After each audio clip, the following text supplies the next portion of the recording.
and I 100% stand by my statement that I'm going to make here, and I'll talk about this more extensively in a little bit. This is a rehabilitative program. It's the closest you can get to a rehabilitative approach, okay? Because it's not just the fact that these guys are going out and fighting wildfires, but they're also in a very different carceral structure than the average county and prison structure, okay? So we'll do that in a second. I think what is appropriate here is that these programs should also have job opportunities. These programs should also involve job opportunities. And more importantly, these programs should also have better pay. That's it. If there was better pay that had some semblance of pay parity with regular wildfire firefighters, then it would not be any different than an average job. That is the argument. That is the argument that I make on this, and I hope that you guys understand that as well. The reason why these people take on the job, these treacherous conditions, specifically is because they have their terms shortened. So that is an element of massive coercion. Having said that, however, there's much work to be done in the criminal justice system, and I will get to that in a brief moment. So, Scott over Lolo, he didn't cry at the outro. Okay, don't make fun of Lolo for crying. So I'll get to that in a second. How was Peso and the Playboys? I didn't know who he was, but I think one of the Playboys is a HasanAbi head, and he was like really stoked to see me, and I didn't understand what was going on. I was like a little confused by it, and it led to an awkward interaction. But one of the biggest employers in the UK that provide programs for prisoner rehabilitation is a key cutting company. Yeah, Lolo's interview of mine came out as well. We'll be taking a look at that as well. But yeah, I ended the broadcast last night. I went to bed. We're almost done. We're almost done with Lord of the Rings extended trilogy. Okay. My mom calls it a job. And, but I'm very proud of her for not falling asleep every time we actually watch. So, you know, we did that last night. I went to bed, woke up in the middle of the night with some throbbing teeth pain, cracked some Advils, went back to sleep, woke up early, played some basketball, played basketball for 2 hours. Actually, I went crazy mode today, won a bunch of games, lost a couple, and I'm feeling pretty good. And don't worry, before you get mad and say, Hasan, you are so irresponsible, I checked the air quality index before I played basketball, especially because of my previous experience playing basketball when the air quality index was so horrific that the air was basically radiating. So I will not be making that mistake ever again. Trust me. How many times do your mom wake up during Lord of the Rings? I think she watching Bible stories.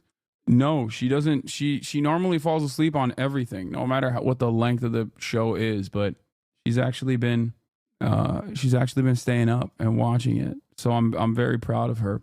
Today's air quality is perfect for Balatro. Air quality in West Hollywood is literally like good. It's like 40. Anyway, but yeah, that's it. And I'm here and I'm live. I'm alive. And I'm very excited that we got to do that last night. I'm so fortunate, you know. Shouts out to Scott once again. Oh wow, I got a mention on ABC Australia. YouTuber and Twitch streamer Hasan Parker, known as HasanAbi, alongside actor and fellow streamer Caroline Kwan, have been able to speak to some of the hundreds of people fighting LA's fires as a part of their prison sentence. The US famously uses prisoners to respond to natural disasters and build roads, and the LA fires have drawn huge attention to nearly 1,000 strong incarcerated people deployed across the city. Nice. Actor Caroline Kwan. Very nice. Thank you, ABC Australia. Yeah, I posted the tiny head meme in there, and it's so funny that like everyone is posting it now. YouTuber. Small playlist related. Thank you, Themasius. Okay, so let's go. Let's blast off. It's Sunday fun day. Recapping my experience with the incarcerated firefighters. My takeaways from the program. Some updates on the fires ravaging LA And then Fun Reacts. Get in now. Khabib got kicked out of an Alaska flight. I heard that. Do we have a blast off meme? HasanAbi after balling in the LA smoke. That's so stupid. Okay, respect. I like it. It's a One Piece meme, so I'll take it. Ballsy kicking him off a plane. Brother, you don't understand. He's Muslim at the end of the day. You know what I'm saying? So it don't matter. It's the Muslim nerf. Like, it's the Muslim debuff. Okay? You can be famous. You can be one of the best fighters of all time. You can run one of the best fight camps of all time. And like at the end of the day, when you get inside of that plane, dude, that's all you are. Scary guy with a big beard. All right. Weird times when I agree with Steve Bannon.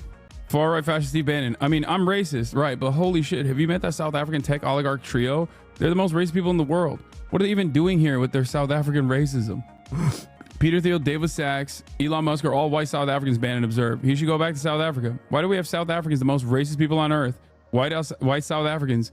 We have them making any comment at all on what goes on in the United States. Oh my God. He's like, listen, he's like, listen, they already failed their racial apartheid. Okay. Why you got to have these failures here teaching us what to do? Okay. He's like, I'm going to have the best racial apartheid regime, unlike South Africa's, which made many mistakes. That's funny. There's something to be said about Steve Bannon being like, listen, as a racist, as a massive racist, these South African racists should go back to their own country. That's funny. He's like, this is kind of like a H-1B visa situation again. Okay. These South African racists are stealing jobs from the good legacy American races. Like, homegrown racism exists here. Okay. I try my very best. How come we're not putting homegrown races in the top slots? Why we got to rely on this South African imported races? Respect, dude. Racism Olympics. Listen, I'm happy that the races are fighting one another. Okay. This is the only type of race war that I'm on board with. Good thread about last night's stream. Yeah. Blasting. Funniest moment from yesterday. Hasan checking out married dudes. 45-day ceasefire that can be extended might be happening in Gaza tonight, coming from I-24. I haven't seen anybody. TikTokers, the algorithms are editorial and qualify as free speech because they can be edited and controlled like normal media, undercutting big tech's defense under Section 230. Are you energized by this newfound fight? What do you mean? Why you still hear music? It's because I'm still playing the intro music. But here, I'll turn it off. All right. First, I want to start off with this Japanese coverage of the LA wildfires, which is the most kawaii thing I've ever seen. I don't know what's up with that. 大規模な火災の発生から3日目の朝。 Like, why are they? That's crazy. I don't know if it's the channel color normally that is just making it. Why does it look like an Evian bottle? Is right. ロサンゼルス北東の山のふもとの町です。ここではこのように住宅が軒並み焼け落ちてしまっています。一部まだ火が残っているのも見て取れます。信じられません。心が追いつかない。焼け跡で目立つのは煙突ばかり。現地当局によりますと、焼失するなどした建物は1万棟近く。I don't know what's happening here, but it's crazy. All right. But yeah, we got a lot to talk about. Okay. We're going to recap what happened last night, obviously. And I'm going to talk to you guys about the experiences that we had. One of them even made it to LSF. Yeah, of course. Come over. A lot of the guys out here who are fighting this. Stand right here. Talk to him. I just want to say hello to my daughter out there. I haven't seen her in about 11 years. And yeah, I love you, baby. And hopefully I'll be out soon. And yeah, I miss you a lot. And hey, be good out there and get your mom right, okay? Love you. That's right. He's doing the Lord's work. He's protecting people in California right now, every day. Do my best. What's your name? My name is Salvador Serna. I'm out of Tulare County, and I miss everybody. Yeah. So I wanna give you guys a brief explainer of what this is. Okay. First and foremost, there are a couple players here that I need to shout out. Okay. Number one is Scott Budnick. So Scott Budnick, who you saw on the broadcast last night, is a Hollywood producer. He made The Hangover. He made Project X. He made Old School. And he basically explained it in his own words, but he is a criminal justice reformer. Okay. He's a big rehabilitation guy. And part of that, I think, comes from his own personal experiences. I feel like when you meet some of these people that are absolutely at the bottom rung of society, just like forgotten people that have passed, people that have been cast aside, okay? People that are consistently dehumanized, at least in my, people that are consistently dehumanized, at least in my experience, these are some of the kindest individuals, okay? These are some of the most thoughtful, some of the most kindest individuals you'll ever meet. You can tell Hasan thinks he's tough. What? So these are some of the best people.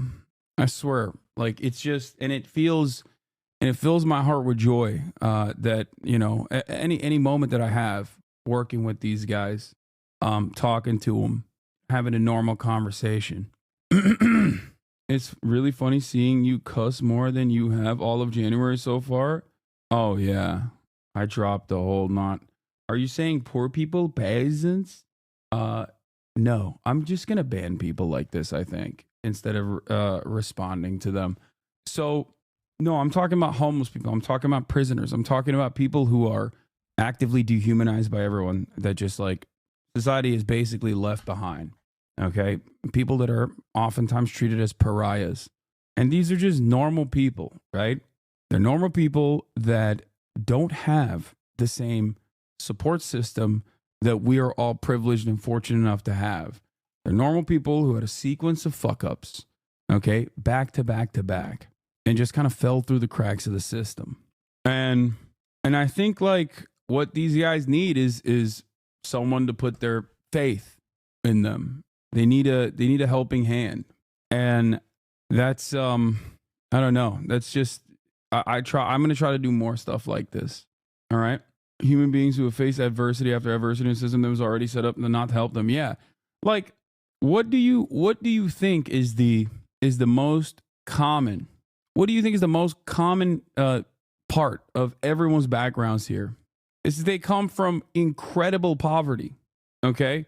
That's it. They come from incredible poverty.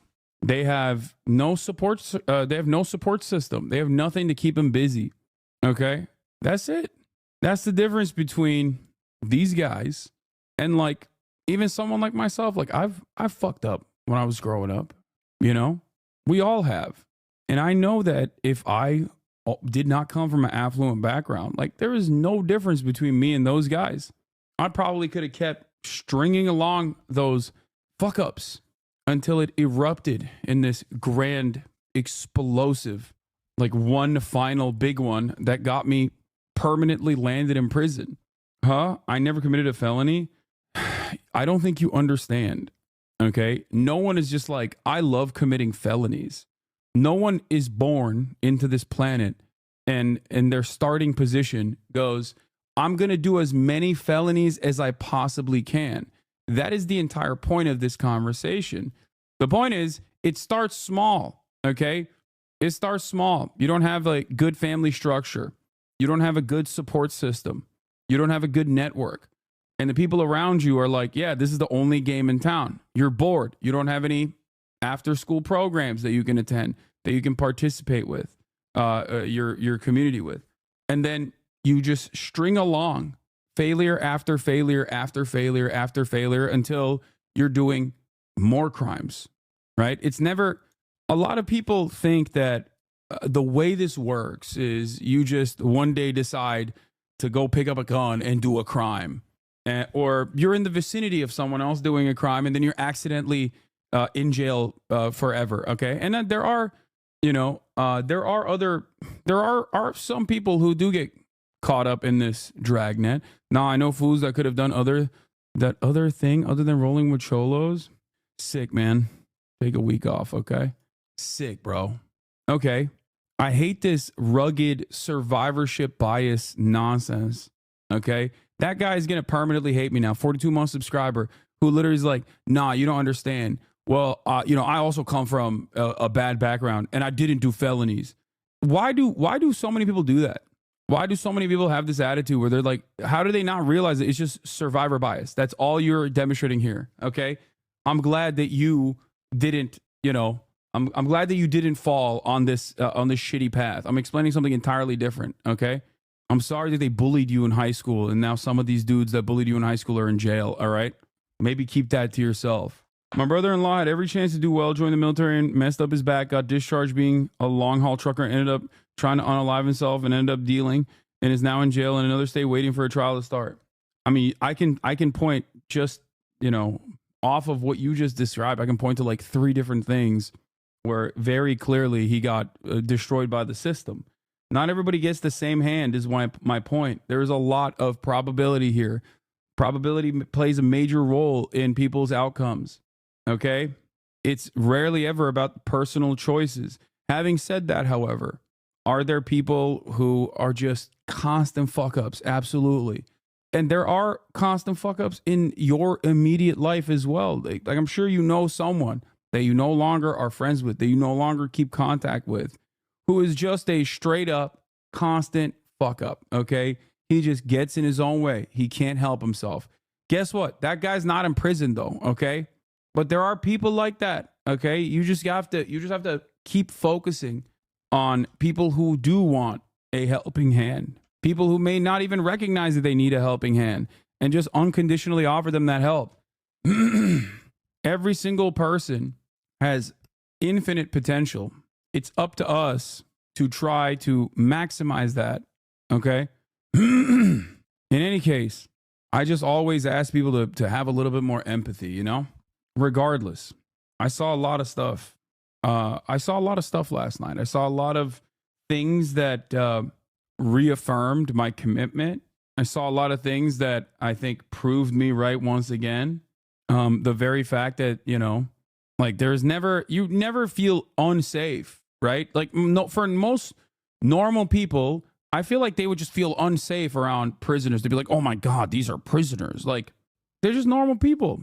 And I think part of that, and this sounds silly, but part of that comes from me consistently playing basketball at public parks, because I don't know what people's backgrounds are. I don't know where they come from. There's a lot of homeless people that I ball with as well. And it's like, they're just normal dudes. You know, if you treat them as normal dudes, then it's fine. But if you don't do that, and if you have no experience with that sort of thing, you develop this sense that these guys are evil and they're there because they're just like truly evil people. And the reason why they've done crimes is not because of socioeconomic indicators and factors and a lack of support system and no opportunities whatsoever in their lives, but it's because they're evil people. And the media, I think, reaffirms this narrative over and over again, consistently. And that's how we arrive at so many people who just have these incredibly draconian attitudes, these opinions about what must be done with these scumbags. Like they need to be cast aside. They need to be treated as pariahs. My dad is a felon. He made a mistake, all just to make ends meet for us. He's the sweetest person I know. That's what I'm saying. I think the system is designed to basically churn out like a lower caste of people and keep them consistently within the carceral structure so that they can use them for free labor or almost free labor. That's what I think. The Shawshank Redemption scene rehabilitated. Oh yeah, so many people love this movie but don't understand. They fail to see the parallels. Yeah. But what is this big drama? Okay. A song lyric that I really love. We are only all 2 or 3 bad decisions away from becoming the people we fear and pity. Also, so much of the stuff that I talk about on a daily basis is warning you that the system is designed in a way where you could be, or your next of kin can be in these dire conditions. What do you think happens when the housing market becomes inaccessible, unaffordable, and you no longer can retain permanent shelter? You know? So I want to give you a little bit of a background on this pilot program. So Scott Budnick is the man, as you guys met yesterday. As a criminal justice reformer and advocate, he does fantastic work. And he works with these guys. A lot of them sang his praises, a lot of the dudes we talked to. And I mean, he's a great guy. Basically, he really pushed for a pilot program, just so you understand, okay? The we talk mostly to the dudes with the red hats. The dudes in the red hat are a part of a pilot program. It's a new program. It started in August 2023. And the program is for violent youth offenders. So previously, if you had a violent felony offense, you were ineligible for this firefighting program.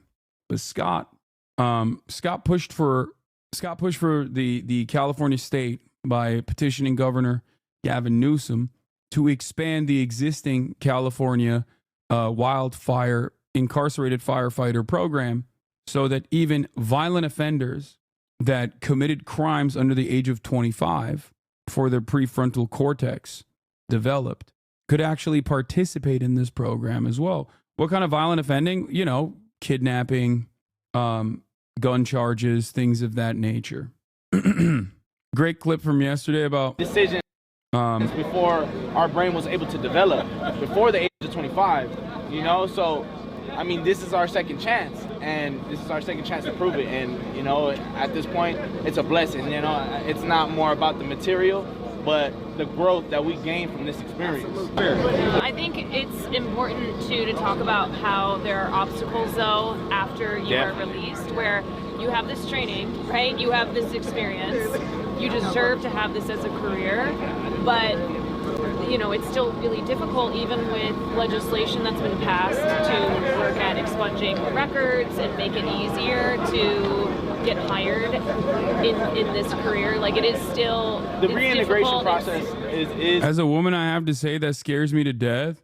Yeah, guess what? There's a woman right here, and if you ask her, she didn't feel uncomfortable at all.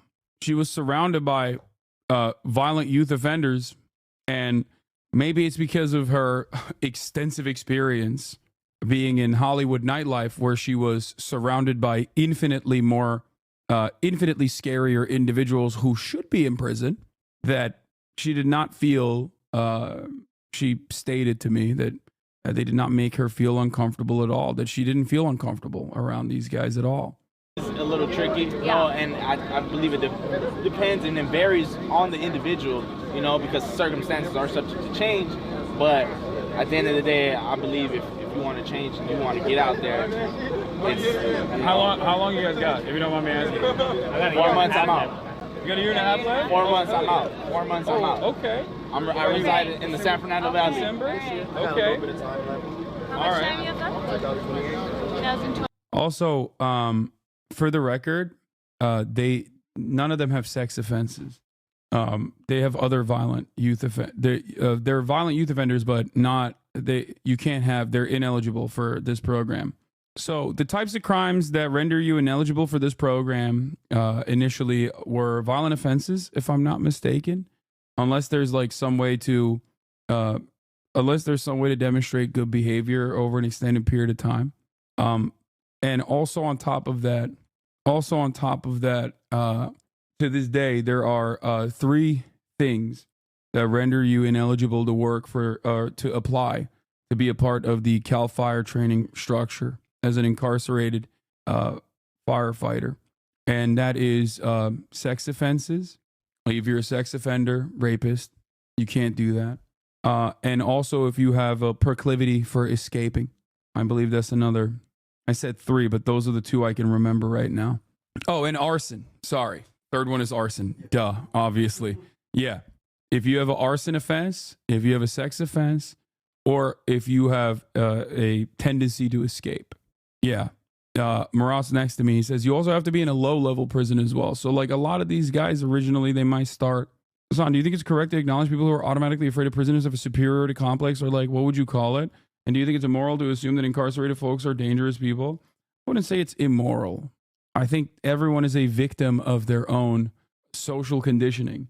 And if society is constantly telling you that like prisoners are all rabid serial killers, it's understandable that people operate with those assumptions.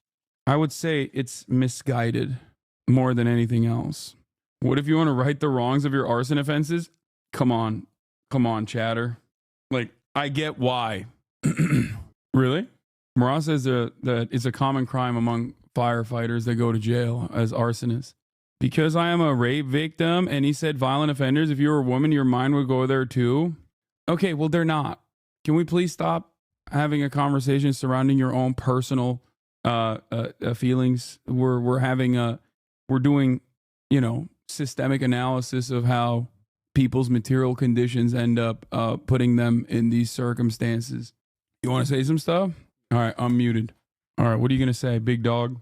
All right, I don't know how much you've talked about like this topic before I got here, but I mean, talking to these guys, it's like two very common themes that kept coming up as part of this program was dignity and service, right? Incarceration, imprisonment's a very undignified position, and conditions can be very tough, and they have to go through a certain level of criteria to be eligible for this, and then they have to maintain a high level of good standing to be able to stay in these programs.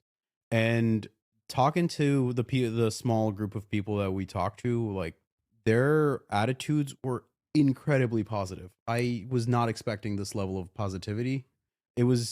They're getting to be in conditions that are way more dignified, and they're getting to give back and, service the communities that, not directly the communities that they've hurt, but that they've done. And so, and some of the they talk about wages a lot, at least you guys do, but a part of that wages also helps the retribution payments. So, it's overall, I can only say positive things about like the attitude of the people that we talked to yesterday. Yeah, those are the common the common things that I heard as well in all of our conversations. I think number one is the camp conditions. I asked a lot of the old prisoners, which I found out that we were not even supposed to be talking to, by the way. We were only supposed to be talking to the red hats, but I didn't realize that was the case. But some of the older dudes I talked to openly stated that they would rather do double the amount of time in camp, because the way that this prison structure works is like you have some of the worst prisons in the state, and then depending on if you can survive without actually getting into additional trouble in some of these worst prisons, you can inevitably move to a lower level prison, okay, inside of the state. And ultimately, the camp structure that they have is basically the closest I have ever seen to like almost a Norwegian style prison system. Okay. Like you have regular prison, you got county jails, and then you have the fire camp. Once you volunteer to be a part of this, you can have your sentence reduced, which is again a massive deal for these guys. That's one of the biggest reasons why they do it. Okay. And then on top of that, they also get, a little bit of pay, which is, that's like the lowest, I would say. So the thing they mentioned with pay was that they haven't increased that. They haven't passed a bill to increase that since like 1984 or something. Yeah. I think that also kind of speaks to why it's at the level it is. And like, it also kind of makes sense for why they were, it until recently raised. They were getting paid $5 a day. Now it's up to 24, and they want to, like, Scott is pushing gruesome Governor Gavin Newsom to once again, increase the pay, because we talk about like the coercive elements of being in prison, right? And volunteering for any position whatsoever when you're in prison. You're not doing that because you want to make a living, you want to make a wage. You're usually doing that because you're technically in chains by the state, and this has a likelihood to lower the time that you serve. That's not a normal level of coercion that exists under, regular wage slavery and capitalism. Okay, it's something beyond that. So I think making it basically bringing up those wages to a standard that is humane would turn this into a much more ethical structure overall. But having said that, the program, even with the way that it's currently designed, has a lot of good things in it. Okay.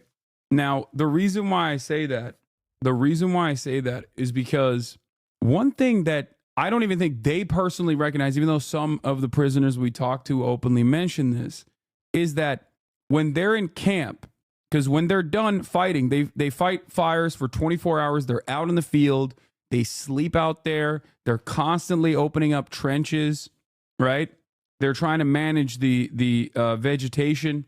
It's the most difficult part of wildfire fighting, as far as I understand, right? Yeah, it's a lot of work. It's like a tremendous backbreaking labor. You are constantly hiking up and down these windy conditions. If the ground is flat, they'll just have a bulldozer do it, right? Yeah. These guys are going up to the terrain that is otherwise inaccessible. I mean, and it's not just the inmate firefighter program. Like, that's just what this type of firefighting is. Yeah. They're all hot shots. They have to cut a 6-foot wide path within, which is a 3-foot scrape that digs up the dirt. Yes. Well, I don't know about the exact numbers, but yes, that's the idea. So it's a very difficult task. It's a very dangerous task. You're breathing in a lot of these like fumes and whatnot.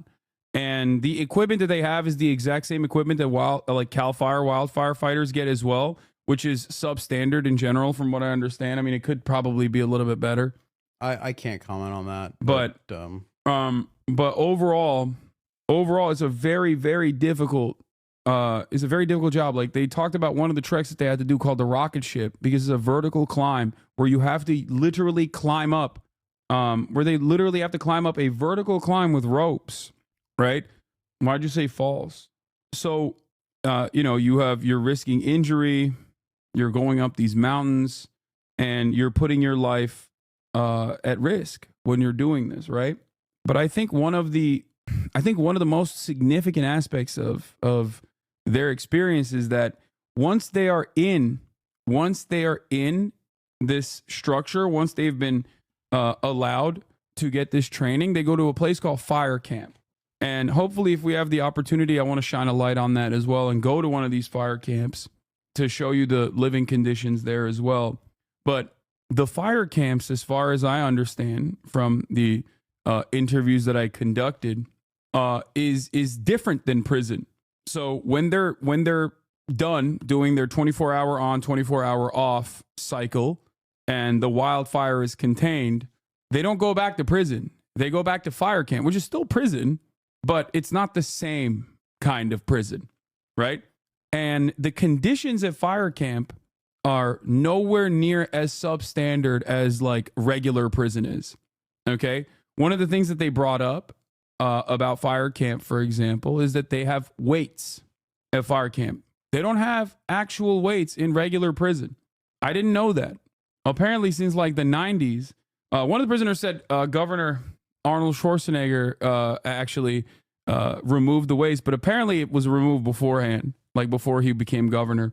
And yeah, they don't have ways on the yard in prison. They use prison band. I mean, not prison bands, like resistance bands and stuff like that. Which is kind of crazy to think, but like something as small as that is massively consequential. These guys can play on their PlayStation 4s, right? They have PlayStation 4s that they can play video games on. They can have like some connection to the outside world, some semblance of humanity. And I think that's very consequential. Not only do you get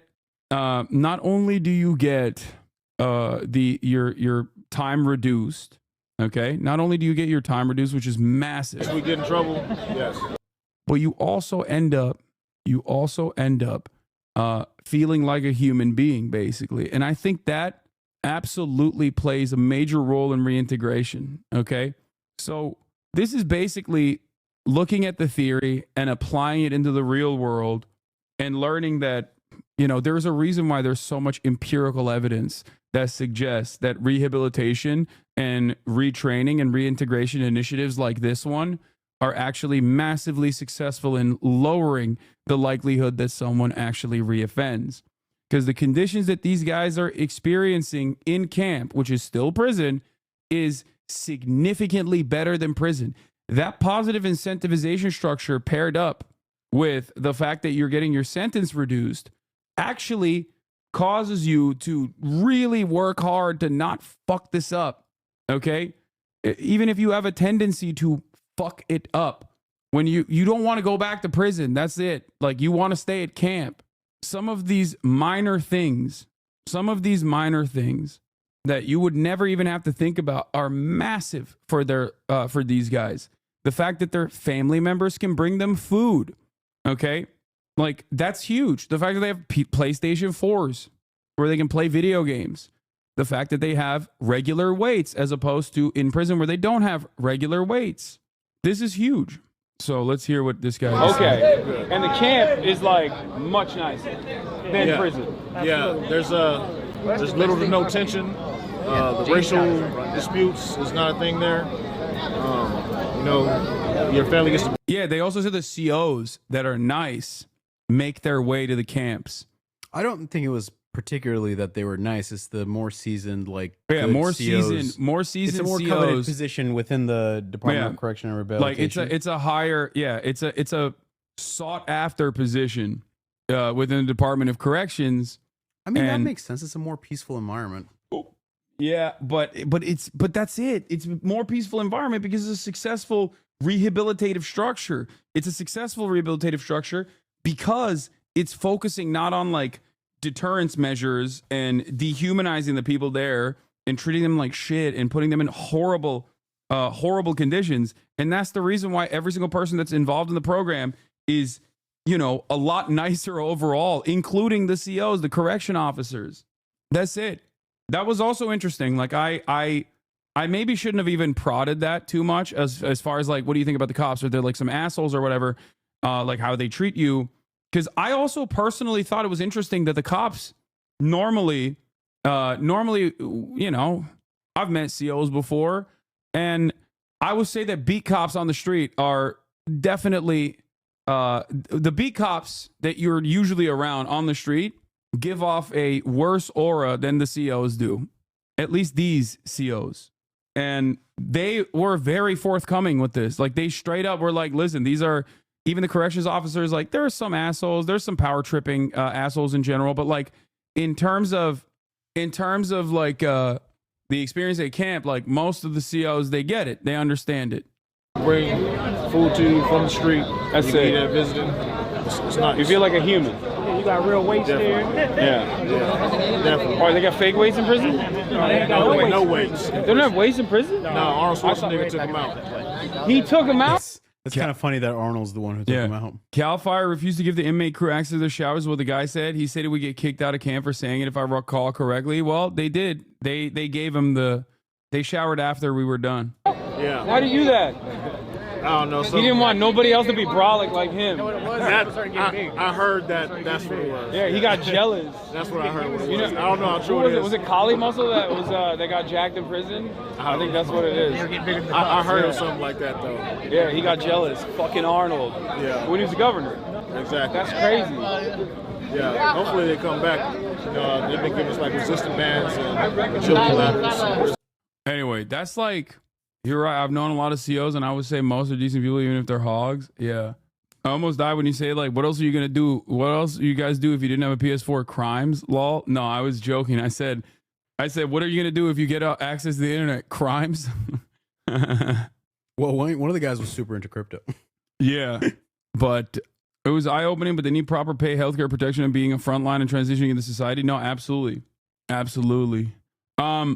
Yeah, those are the guys who are going to get their rug pulled, by the way. They're not going to be doing the rug pulling. I feel foreign with you guys because I feel like I'm part of the prison. That's who I was. That's what they indoctrinated me to be. Yeah. That's what they wanted me to be. So, like, now they want you to get out here and then go to a fire camp and then act like if you're a firefighter, when we do get, like, minimum training, right? So how is it that you do that? How can I become a better civilian, a citizen? coming from prison to this? Like maybe you guys know something about that. Like, that's my biggest question. How do I've I? only been in jail. You know what I mean? Like, it was not. okay, what's It was normal to you guys? overnight. What's normal to you guys? Are you asking like personally how Right, you right. make that transition? Right. I mean, He asked a serious question and I made jokes. I'm sorry. No, it's fine. No, It's no, a no. job. It's a job. It's I my job. think It's my job. what's key is having support, right? Right. So that that transition is easier. I mean, Right. you're right. When you spend so long Right. in prison, then you either are on the path to being institutionalized or you're Right, there. right. It is hard to transition out, and there is such a lack of What is this that you sent me? It's a satellite image, like a high resolution satellite image of the Pacific Palisades. You can see like most neighborhoods are gone. Why didn't you say the Crush Dummies pod again? What? Okay. Seeing these guys want to come up and talk to you and ask you questions and talk to the cameras, everything.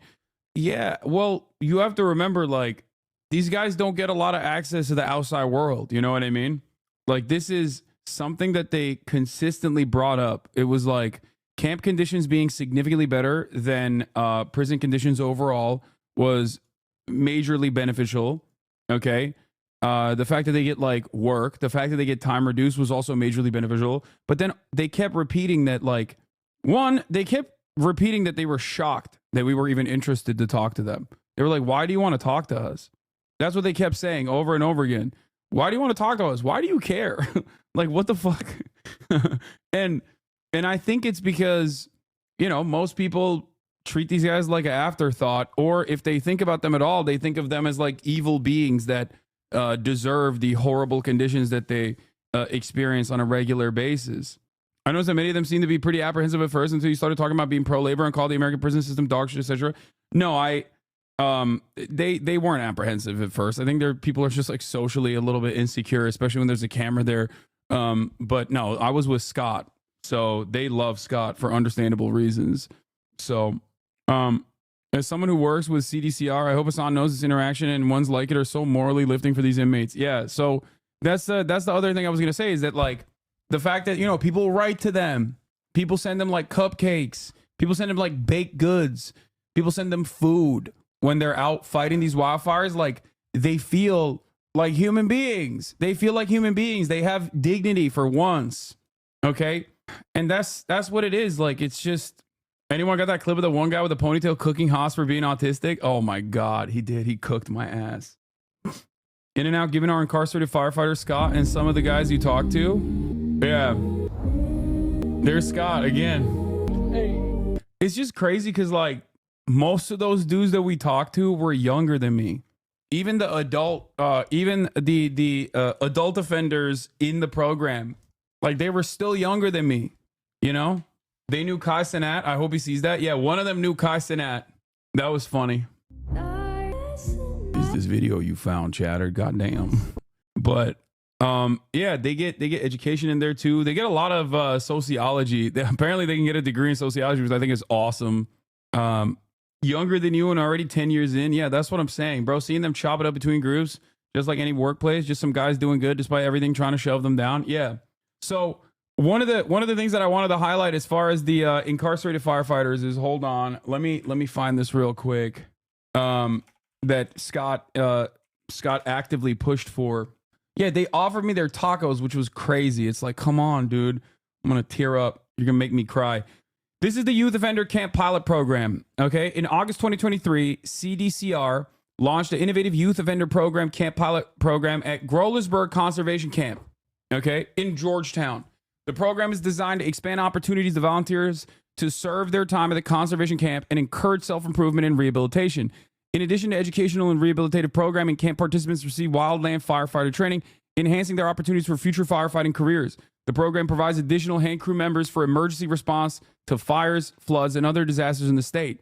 The initial 17 participants arrived at Grolersburg Conservation Camp in November 2023 after completing training at the Sierra Conservation Center.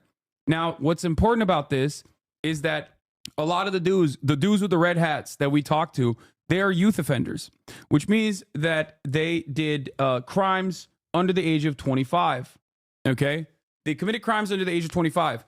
But the program actually expands, unlike the normal structure, it actually expands to violent offenses as well. So if you were if you committed like assault, battery, you have a weapons charge, kidnapping, things of that regard. And also, kidnapping doesn't mean like kidnapping in the way that you understand it. Okay, just so you, it's just that's a term for if you steal a car and there's someone in the car, it's considered kidnapping. Just so just so you understand. Okay, not like Taken style kidnapping. So all of that stuff is under the banner of violent offenses. These are pretty significant crimes. Okay, it could be a custody dispute as well. So the thing is, despite the nature of these crimes, these guys, you met them, you saw them. Okay, I didn't want to like spend too much time on what they had done because I didn't want to, like, I talked to them off camera beforehand. As far as like what they had done. I didn't want to talk to them on camera about what they had done because I feel like it's unproductive. But yeah, like they openly revealed some of the stuff that they were locked up for, and yeah, it's some pretty significant stuff. But it's important for you to understand, like, in spite of what they had done, like they were just chill as hell. They were just normal ass dudes, right? And that is because they're actively working against being institutionalized. They're actively working against being a permanent part of the carceral state. Okay. And the reason why they have this ability to get out of this structure is because they've been given this opportunity for this training program. They've been given this opportunity to basically work and even work to reduce their sentences. And they don't want to mess it up. They don't want to mess it up and go back to regular prison and lose their shot at reducing their sentences. So that's what it is. Camp Pod program expands access to camp programs and provides participants access to rehabilitative programs and job skills. The goal is to encourage offenders 25 years old and younger to commit to positive change and self-improvement with the goal of being law-abiding members of society upon release. This is one of the closest things, as far as like the conversations that I had. This is one of the closest things I've seen, shockingly enough, within the California state prison structure that is as close as you can get to a rehabilitative system. Okay? It's genuinely shocking. And I will admit that in spite of my initial assessment saying this is slavery, this is slavery, this is slavery, this is slavery, this is slavery, like, I would not want this program to go away. Do you understand? Like, I would much rather expand this program. I would much rather ensure that this program also offers reintegration after you're done, if you want to work in this field, because some of the guys I talked to didn't want to continue doing firefighting. It literally was like, yo, this is dangerous. I don't want to do that. I don't want to do this shit, And that is a part of the element, I would say, of coercion to a certain degree, right? And I think this program could be expanded to other fields as well. But the issue is it cannot be used to displace the current civilian, non-carcerated population. And that is the problem here. And the only way to fix that is by offering not substandard pay, but having some semblance of pay parity. Okay? That's it. Because if you actually turn this into a regular program where there is pay parity, okay, where you're getting paid decent wages, then all of a sudden it's no longer extra coercive. And that is something that I think the state could also use. In my assessment, while this is a good program overall, I think the low pay in general, I think, basically creates this unique two-tier labor structure, once again, where the state can benefit from firing firefighters that are getting, regular firefighting pay, especially wildfire firefighters in general already have really low wages. They're some of the lowest paid federal government employees, for the record. And it's not supposed to be displacing the civilian population, the civilian firefighters. It shouldn't be used as a way to devalue the wages that exist in this sector. Do you understand? I think you should apologize to chatter earlier. See prior chat. The insensitive messaging doesn't help the mission. They were chill, very human and deserving a second chance, but it was also very fair for the chatter to feel nervous and scared around them. Okay, you get a week off. Dude, imagine we're having, again, larger conversation about the carceral structure, and you just chose to chime in to be like, no, it's actually okay to immediately assume that these guys are rapists and it's totally fine to be afraid of them, while I'm directly talking about how some of these guys committed violent crimes, okay? They committed violent crimes. And it doesn't matter. It's not the entirety of their personhood. It's not everything. They should not be reduced to a sequence of awful things that they've done that have led them into going into prison, okay?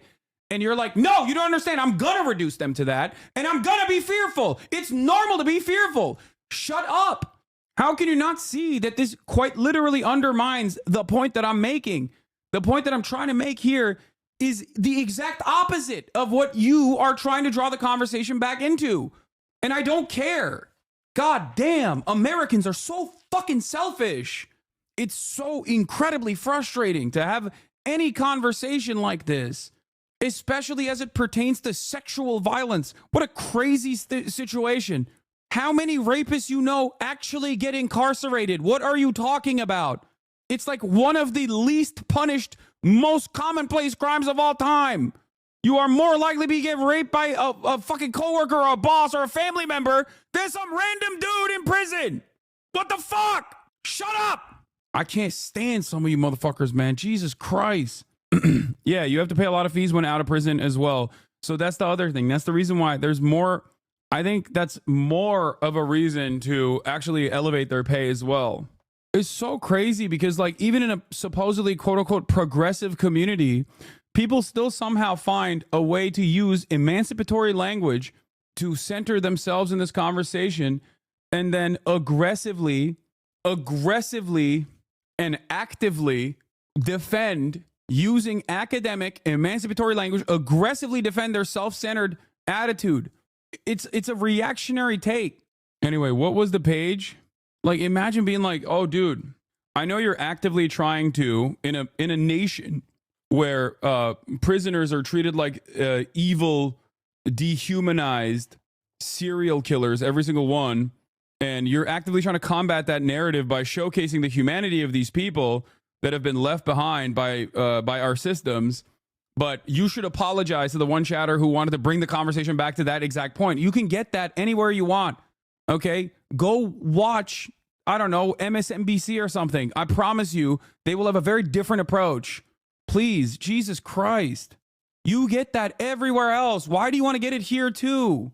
I can't do anything different. It's very frustrating.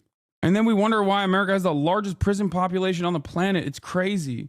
You're identifying an internal, consistent contradiction within the abolitionist framework. It's something we struggle with constantly. Reforms that do genuinely improve material conditions of the incarcerated also serve to lengthen the lifespan of the institution of prison. It's something people grapple with, and I'm glad this convo is happening out in the open.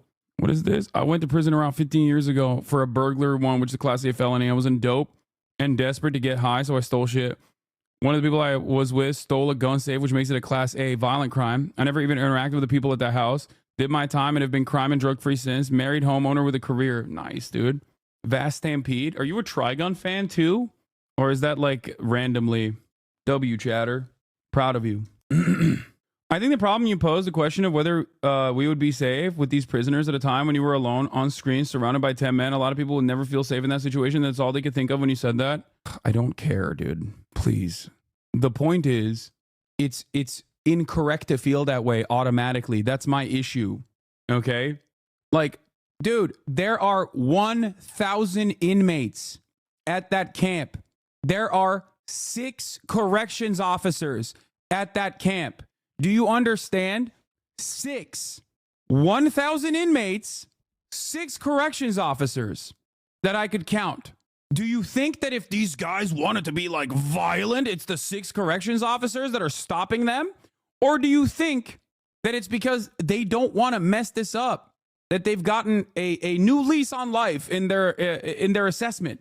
And also because inmates are not like ontologically evil individuals who just want to do serial killing and crimes across the board. And the only thing stopping them is the corrections officers and the fact that there are cameras there.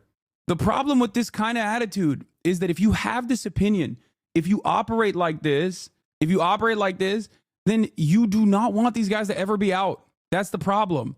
And I think it's understandable to have this position if you've never encountered it. But in a situation where you're encountering them where they're at and recognizing their humanity, if you're still resistant to that, that blows my mind. I'm like shocked. Okay.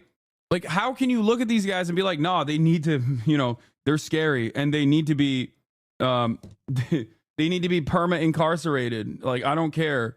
It's fearful. I'm fearful. No, look, I will say one thing about Gavin Newsom, and this is something that I've defended of Gavin Newsom against my uncle Shaky Gurga as well. His approach to rehabilitation has been pretty solid. Like, California is a devastating carceral state. Don't ask me about the housing market. Don't ask me about his approach to homelessness and combating homelessness. That stuff is awful. But the very fact that the Republicans came after him so aggressively for releasing 85,000 prisoners, like, these are the guys he's talking about. Do you understand? I think it's time to watch this again. I don't want to watch this one again. And yeah, for me, it's not even about like, it's not even about like me being fearful or whatever. Of course I don't, because I'm a big dude and I can handle myself. But like, not that I even thought that would be a situation. There would be a situation like that. But like, Caroline is, you know, Caroline is also surrounded and she's a woman. And the fact that she didn't feel uncomfortable is important for people to recognize. It's not the way you think it is. That's what I'm trying to explain. And there are still chatters in here who are just actively under the assumption that like, no, these guys are just like waiting for any moment to do a crime. It's so frustrating. And that once you've done a crime and you've gone to prison for the crime, that you're automatically always thinking about new crimes that you want to do. And it's not about what do you call it? You know, having something to grab onto once you're out of prison. If that's the attitude that you have, he will never be on board with any sort of reintegration initiatives. Like, you'll always further the stigma against people that have done crimes, and you won't want to hire them. You'll push them further and further away from normal civilized society. You will be a hurdle in front of them, actively becoming better people and productive members of society. That's it. In a system that is designed to destroy you outside of the carceral structure, as an average citizen, okay? When you have societal pressures that you have to deal with on a daily basis, a bad job, a shitty boss, inconsistencies in terms of how much money you have in your bank account at the end of the month, not knowing if your rent is going to go up, okay, once your rental agreement is over. All of these forces literally put you so close, much closer than you think, in the throes of the carceral state, okay? Hasan couldn't deal with the steam off my piss. Don't act hard. Hell yeah, brother. You are the hardest. Hard body. Been on this platform since 2013. When I think about how hard that is, this guy is like, the attitude here is like, that's right, baby. You wouldn't last a second in the COD lobbies that I was in Modern Warfare 2, baby. Xbox. Yeah, I'm hard body, dude. I'm a cool guy. Yeah, I shit my pants when I think about going to a big city, because every single person is probably trying to do violent crimes to me, but also I'm hard body, you know? One thing that the incarcerated youth we work with often thank us for treating them like normal human beings and not threats. Yeah, that's the major thing. That's crazy that there's such a major incentive. It's FYI, certain actors and other chats are going back to this violent criminals talking point continuously. The stun lock, keep that in mind. Yeah. No matter how progressive you think you are, certain people are just too American and jail pilled. I agree. Exact same thing with homeless people. Exactly. That's the issue. Anyway, Complex wrote this article. Hasan Piker interviews inmate firefighters in Los Angeles. Popular Twitch streamer Hasan Piker has been interviewing incarcerated firefighters who are working to get wildfires in Los Angeles under control. Piker hopped on X to explain why he's speaking with firefighters on Twitch. I try to use my platform this way because there are lots of normal people out there who fell through the cracks of the system with no support whatsoever. We cast them aside and choose to dehumanize them. Everyone is trying their best. Rehabilitation and reintegration lowers recidivism. Several of Piker's interviews have made it to X and gone viral. In one of them, he speaks with one prisoner about whether it's better fighting these fires than being in prison. It's way better because if I was in prison yard, I'm seeing guys get stabbed, get beat up. The cops shoot us like shit, but here we get better treatment. They talk to us like humans. We got a job. We're underpaid, but we have a job. And then the community shows us all kinds of love. We never received that growing up. Will you like it? Yeah. All right. Dangerous work. Will you? Kimbo's the man, by the way. He was awesome. Well, you like it? Yeah. Do you feel like it's almost like a respite from being? Is it better than being in prison or no? It's way better because I was in a prison yard. I'm seeing guys get stabbed, get jumped, get beat up. The cops treat us like shit. But here, we get better treatment, right? They talk to us like humans. They talk to us like humans. We got a job. We're underpaid, but we got a job. Yeah. You feel me? And then the community comes out and shows us all kinds of love. We never received that growing up. We never received that kind of love, that kind of recognition for anything we've done. So now, doing this kind of stuff and all this love coming, that's life-changing for a lot of guys. Because that's all they be needing is a little. It didn't look like you were checked for weapons by the COs before you got close to the inmates. That speak volumes about how safe they perceive things to be in that situation. Like you said, these are just normal people. Exactly. That's a great point. That's a great point. No checks for contraband, no checks for weapons whatsoever. Now, you might think that that's a crazy thing to notice, but absolutely. You think you can have normal interactions with prisoners in America without having that level of security? No, this is a collaborative effort between the COs and the prisoners, okay? That's it. A little bit of recognition with this, it's life-changing, and we get opportunities at careers. How long was your sentence? You don't mind me asking? 17 years. 17 years? Yep. God damn. They're going to shave it off. Yep. They're going to shave it off now. They're going to shave it off. They're shaving some off. They better shave it off. But you feel me? Crazy how you try to do a good thing and it still gets clip chimped to make you look bad and failing. You also did pop a Zin in front of them. Yeah, I wanted to actually give him Zin too, but I didn't want to get Scott in trouble. And I didn't want to ask either. In another interview, Parker listened as the inmate explained the experience of being in the world after being in prison for so long. I've only did it for 12, 13 years, but the point is that I'm about to go home next month, the man said. You go from a cell to this right here, and it's culture shocking. It does help you because you get to start mingling with the public like you guys, the civilians, he continued. I feel foreign with you guys because I feel like I'm part of prison. That's who I was. That's what they want me to be. This was that combo. Institutionalized, right? The what? Institutionalized. Have you heard that word before? Institutionalized, like institutionalized, yeah. So now I've only did it for like 12 years, 13 years, but the point is I'm about to go home next month. So you go from the cell to this right here. It's like it's culture shocking. So now I guess like the fire camp, bringing back light to the fire camp, right? It does help you because now you start mingling with the public, with you guys, the civilians, right? Which is I feel foreign with you guys because I feel like I'm part of the prison. That's who I was. That's what they indoctrinated me to be. Yeah. That's what they wanted me to be. So like now they want you to get out here and then go to a fire camp and then act like if you're a firefighter. And we do get like minimum training, right? So how is it that you do that? How can I become a better civilian, a citizen, coming from prison to this? Like maybe you guys know something about that. It's really sad. He needs the help of a counselor, but he thought his best chance of getting that kind of help was asking you guys. Yeah. I've learned that most of the stuff against you is just bad faith. I saw a post saying they were mad at you for saying you were frustrated about how they were treated as expendable. They were mad because you haven't been to prison, so you can't relate.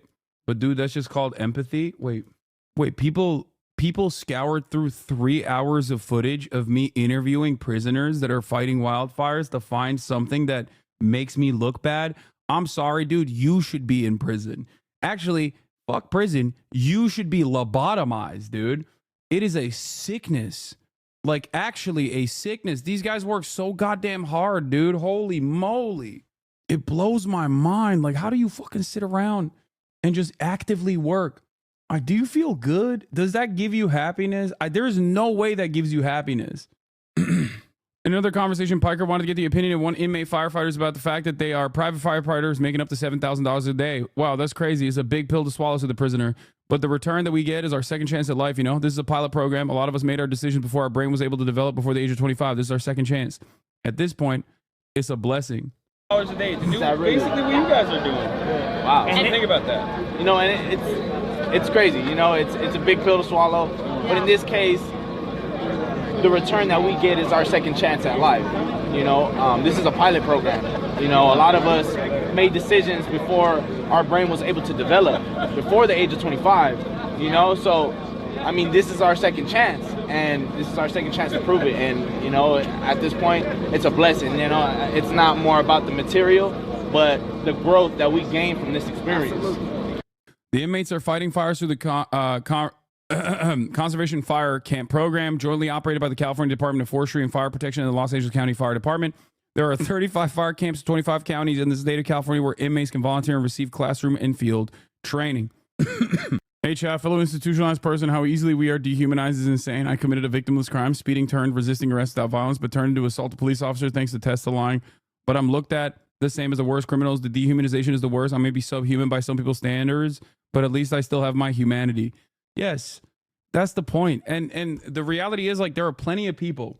Like the thing that Scott mentioned, at the end there, New York Times put an article saying these guys make $10.24 a day max. No, I think they now make $24 a day in California, at least.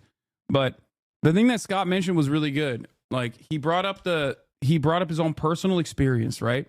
He brought up his own personal experience when he went to a prison creative writing program, and he met this guy, this kid who had a 300-year sentence. 300-year sentence. This kid, at the age of 15, got hit with a 300-year sentence. And that's because he was standing next to his friend who shot someone. Okay? 14, not even 15, sorry. He's in one of the worst prisons in the state. And the point he brought up was that if my kid was in that same situation, it's over. He's out on bail, and he doesn't see a single moment inside of a cell because Scott has money. That's the difference. And there are so many people like that. There are so many people that just like are that are in the wrong place at the wrong time, maybe have priors. Okay. When you're 14, it's probably unlikely that you have priors.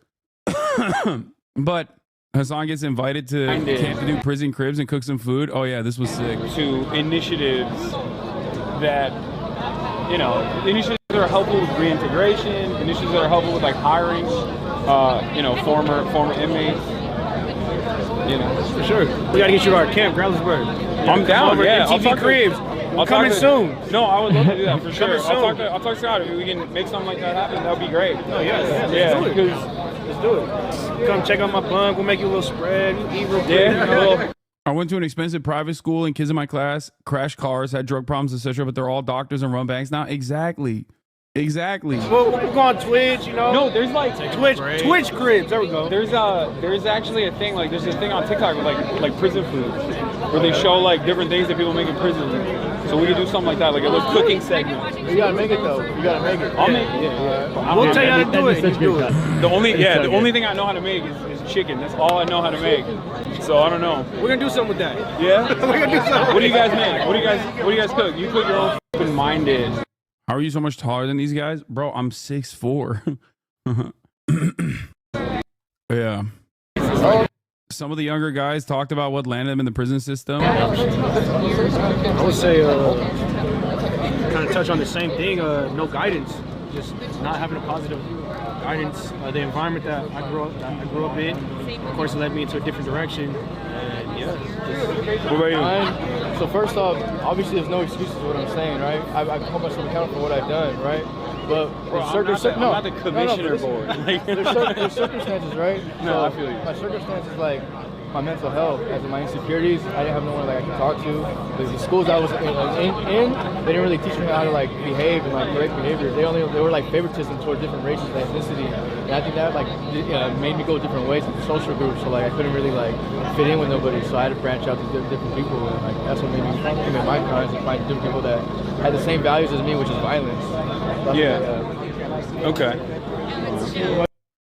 Some of our greatest revolutionary organizations, like the Black Panthers, identified how people like this are the motor for revolutionary change. People in here chirp about revolution, but it's these people that have the practical skills for OPSEC, dealing with the law and other things. These folks have more revolutionary potential than any leftist that would turn their nose up to them. Yeah, I think it was also important to notice that, important to recognize that, like another big fear that they had. Swap it out. Another big fear that they had was reintegration, like the fear that they have of like getting back out into the real world and not having, not being able to cut it. Because the reality of the matter is, it's not like the tools are abundant, okay, for what you can do when you go out. And especially if your records are not expunged and if they carry over into civilian life, you are going to be limited in the job opportunities that you do get. So that's another thing that Scott's working on as well, is to ensure that these guys' records get expunged so they can get their EMT certifications. And also on top of that, be able to continue working within the CAL FIRE structure, or even work inside of the municipalities now that they have experience on the job. And it's crazy that like there are, you know, millions of people in the United States of America that are facing this reality, and even that freedom is an additional pressure for them. I don't know. Like, think about that. On the one hand, freedom is the only thing you look forward to. But on the other hand, even that is a massive, massive point of pressure for you. Is expunging the records of something that happens for everyone? No, these guys, even violent offenders, because they're youth offenders, can have their records expunged. An extremely common and disheartening theme with everyone you interviewed is that if proper support structures and mental health resources were readily available, many of these men wouldn't even be there to begin with. We need to do better. Yeah. But that's why I'm so aggro against Uncle Shaky Gurga. Okay? How about that? That's why I'm so aggro about Uncle Shaky Gurga and the way that he talks about this situation. These are the types of people who get their sentences reduced, and they've already served for the 85,000 people that Gavin Newsom released onto the streets or whatever. Many of them have served a ginormous amount of their sentence already. Many of them have served the majority of their sentences. And they obviously still have to go through the parole board structure and demonstrate their capacity that they will not reoffend. And it's crazy that it's like it's crazy that people still are just like, nah, they should stay in prison permanently. We shouldn't be releasing prisoners. It's like, it's so frustrating, dude. How about that? And then swap it out. So again, Xavier and Angel, for those who you don't want to eat on camera? Huh? Nah. I gotta go wait. There's hella ladies watching right now. They're gonna be judging. They're gonna be judging the way you're eating. He's not shy. He's not a shy one. No, don't even worry. Huh? He eats on stream, and you cannot be worse. Fucking with you. You cannot be worse. Yeah. So how you guys doing? We're blessed. We're blessed. You know. We're taking it all in. We just came down from the mountain yesterday. We were assigned to the Eden Fire. Our division, you know, was meeting up with other crews, doing some handline. The dozer only goes so far. You know, our job is really to kind of get in the cracks and crevices.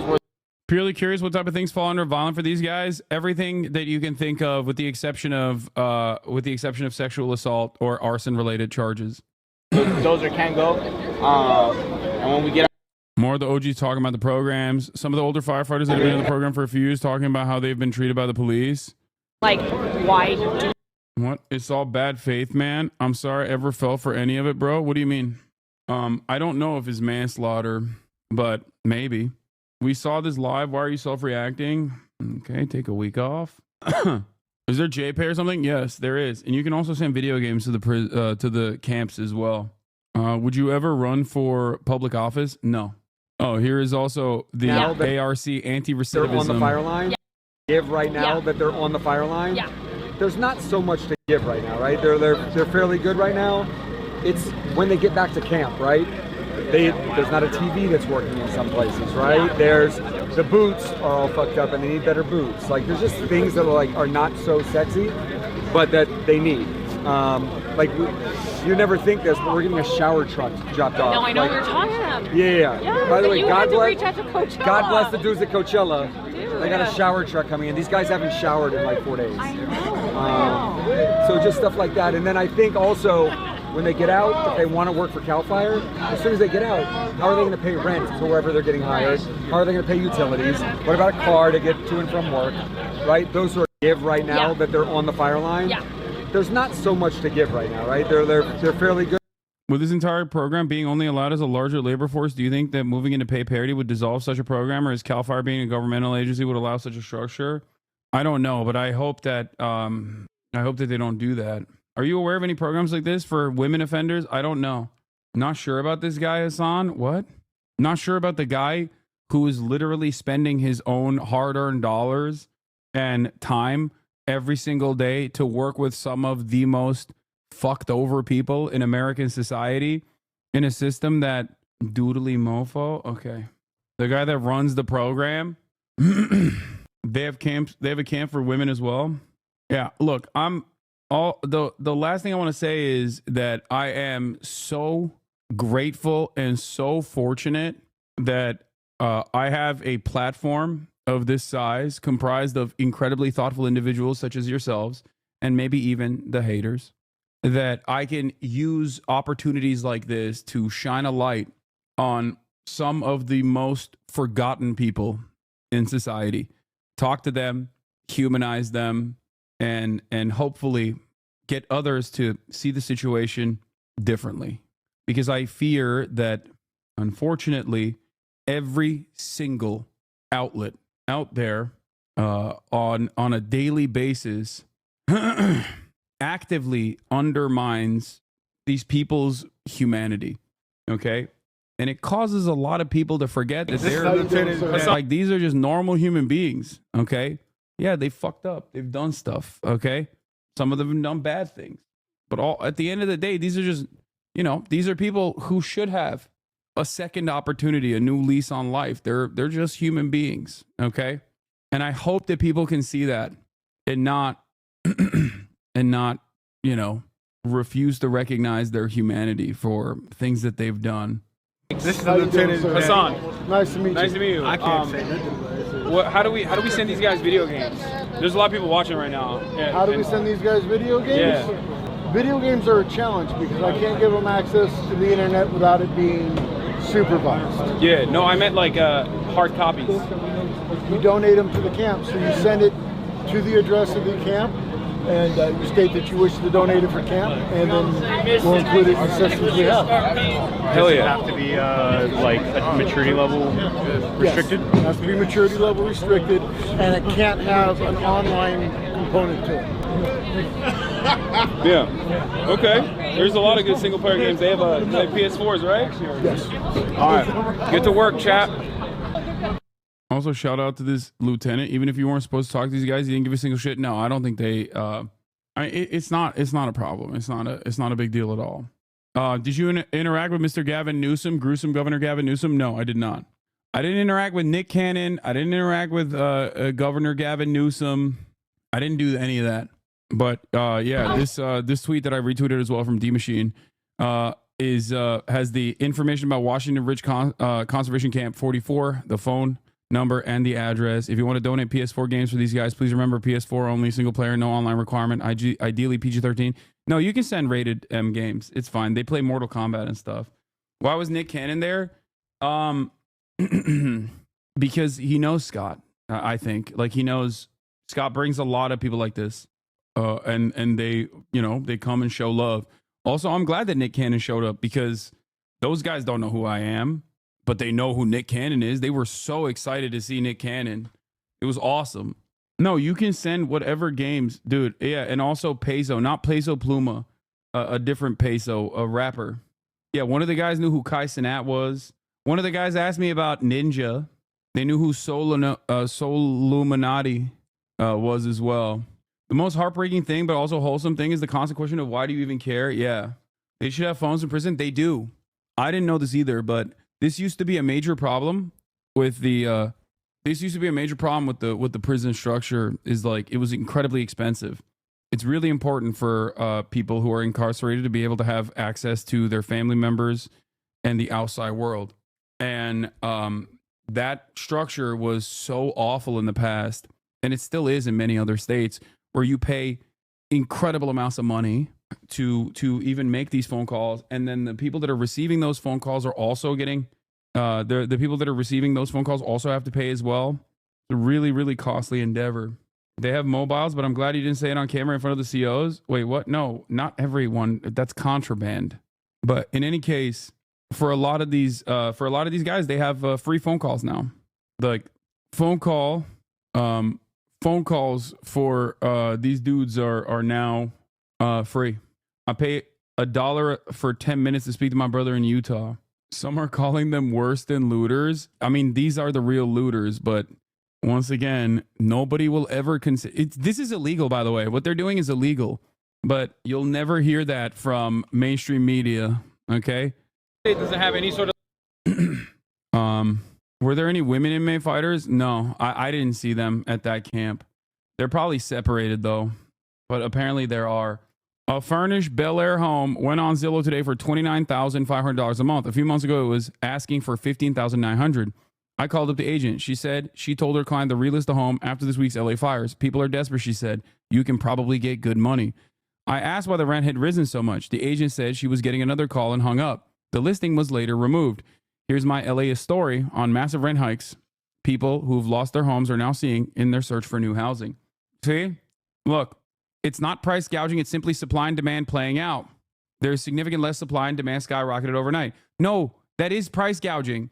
You can say that about toilet paper too. What are you talking about? That's literally, it's price gouging. That is actually what it is. These home values or rents will be the new norm for years. This isn't gouging. The market was reset overnight. I don't understand how you have this mentality where you're like, nah, dude, that's not price gouging. That's just like normal market conditions. Okay. So it's always normal market conditions. Don't you think that one can make the argument? Don't you think that one can make that argument for everything, whether it be water in the aftermath of a hurricane, whether it be, toiletry, supply such as that in the aftermath of a hurricane? That's what it is. Then price gouging is meaningless? No. People will care about some people stealing their burned down TV or someone forcing them to spend $14K more per month. Yeah, that's the problem. Their hyper focus and their attention being directed to a person who they suspect is going to steal their television from their house that didn't burn down, hypothetically, is the real way that they forget that these are the real price gougers. Some of them are calling them worse than looters. Some landlords are raising rents after Palisades fire. Here are 2 listings that went up. One listing was lowered days ago, only to be raised by $3,550 this weekend. The other reverse course, perhaps because of the anti-gouging laws. And by the way, this is illegal. Okay? This is illegal. Straight up. You cannot supply demand your way out of this. This is absolutely illegal. Just so you understand. And the prosecutor, the new district attorney that sat in front of his sister's burned down house should have been talking about how he's going to deal with these looters. Okay? Here. Price gouging refers to sellers trying to take unfair advantage of consumers during an emergency or disaster by greatly increasing the price for essential consumer goods and services. Yes, in certain circumstances, California's anti-price gouging statute, Penal Code Section 396, prohibits raising the price of many consumer goods and services by more than 10% after an emergency has been declared. For items and services a seller only started offering after an emergency is declared, the seller may not charge more than 50% greater than what it's cost the seller to provide the item or service.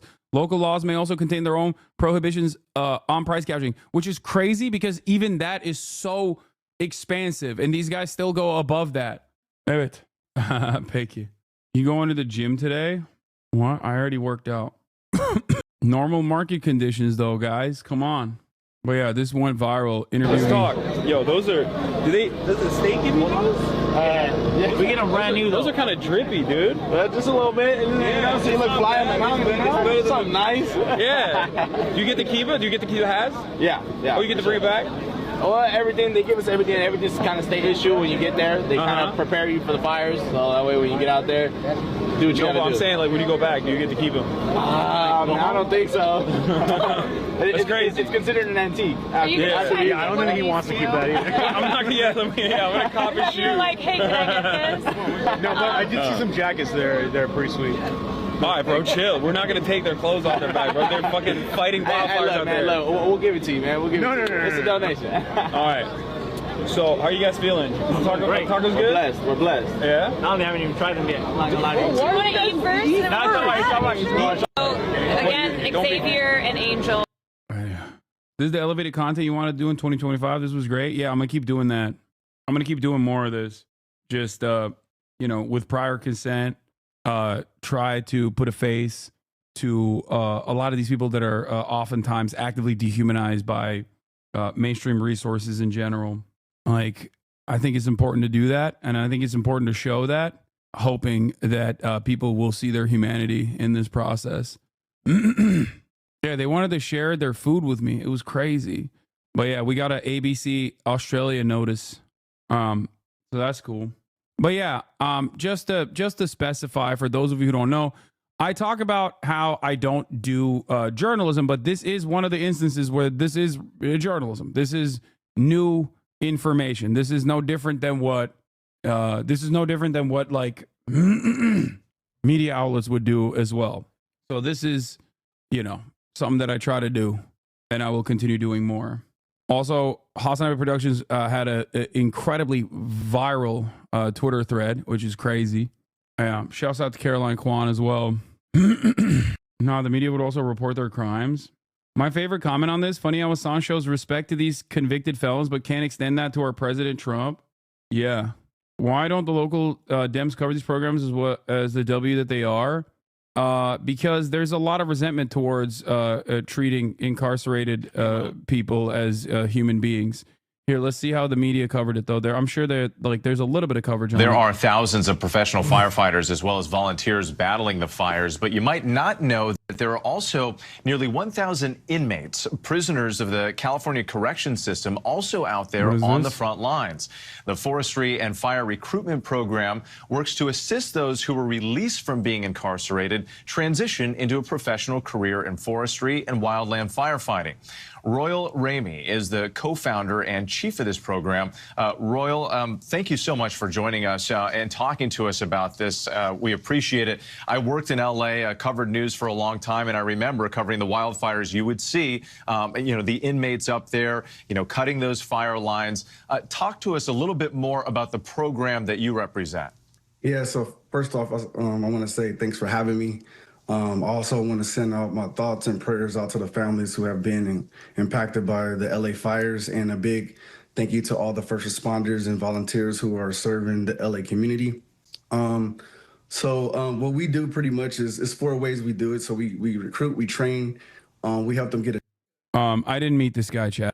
a job, and then we mentor them throughout their career. And we're so proud that we have our graduates that came out of our program out there in LA right now fighting those fires, and we are proud of them. And I understand this is personal for you because you helped found this program. Talk about what this did for you in your life and career. Yeah, so I learned to be a firefighter when I was in prison. I was a part of the California Fire Camps program, which, you know, trains, deploys those that are incarcerated to fight wildfires. And since the 1940s, thousands of people have gone through this program, and it really changed my life. It gave me an opportunity for a career path, but it was difficult, you know, coming home and understanding the process of actually becoming a firefighter.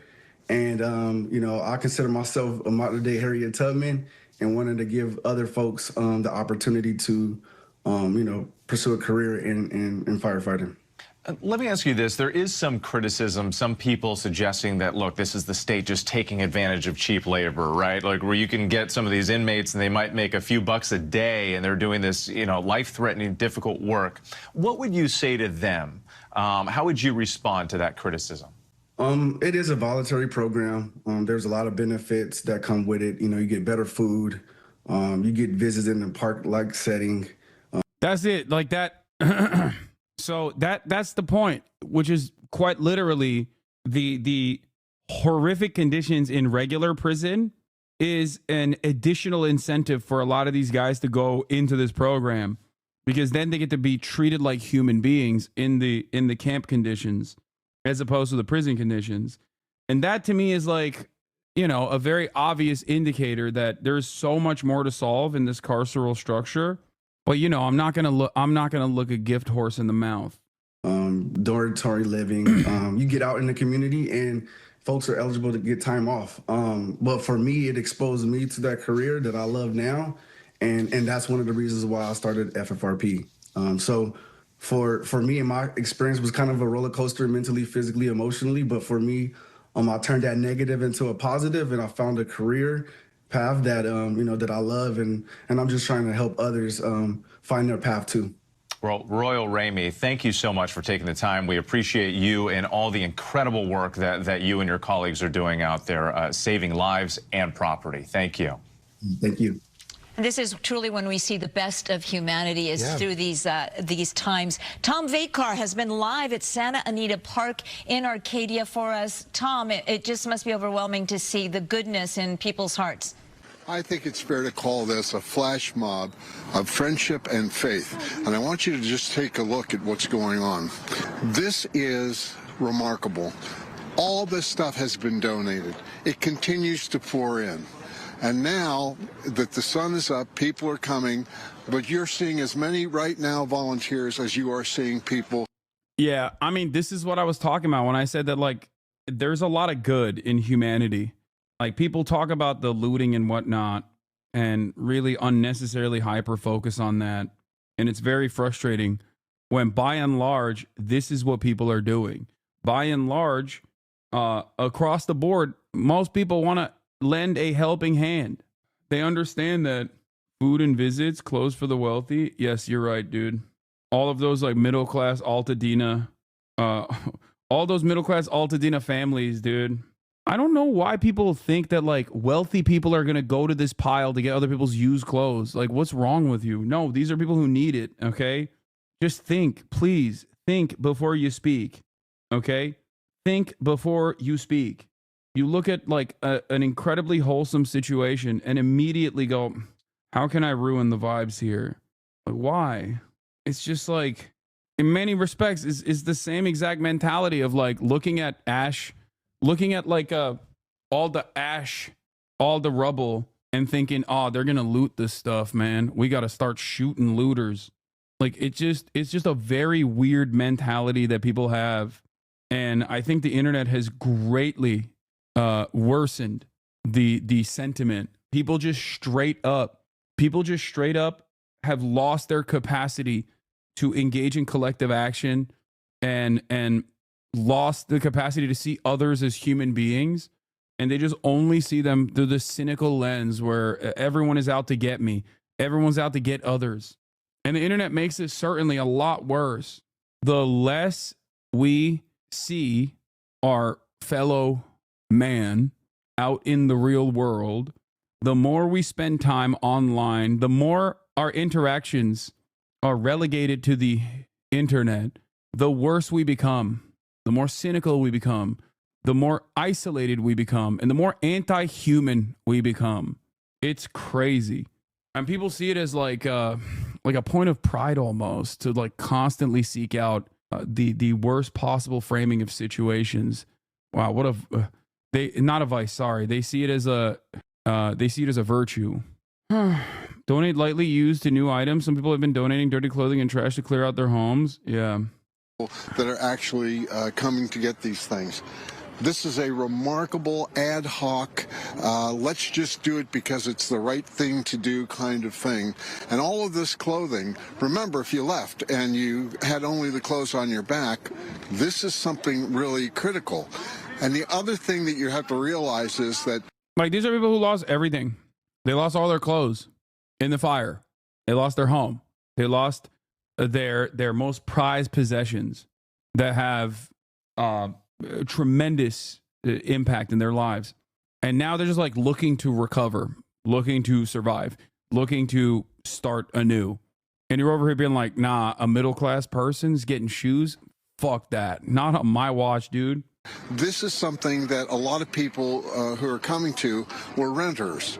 And why I bring that up is yesterday there was a similar distribution at a park in Pasadena. They should wear the same clothes for the next month. Yeah, as they battle homelessness. But I talked to a gentleman there who lost his house in Altadena, and he talked about something really important, and that is the folks that are renters. Listen to this. I know this is hard. Reality, we've all been kind of, okay, live with it. It is what it is. It's happened. Be real about it. This is inspiring. The tears you see are of gratitude for people volunteering out of the kindness of their own hearts. Is it true that some of the out-of-state fire trucks weren't able to help because they had to wait for emissions testing that weren't open on the weekends? I'm gonna die. No. Okay. No, it's not true. It was fake on Twitter. It went viral on Twitter.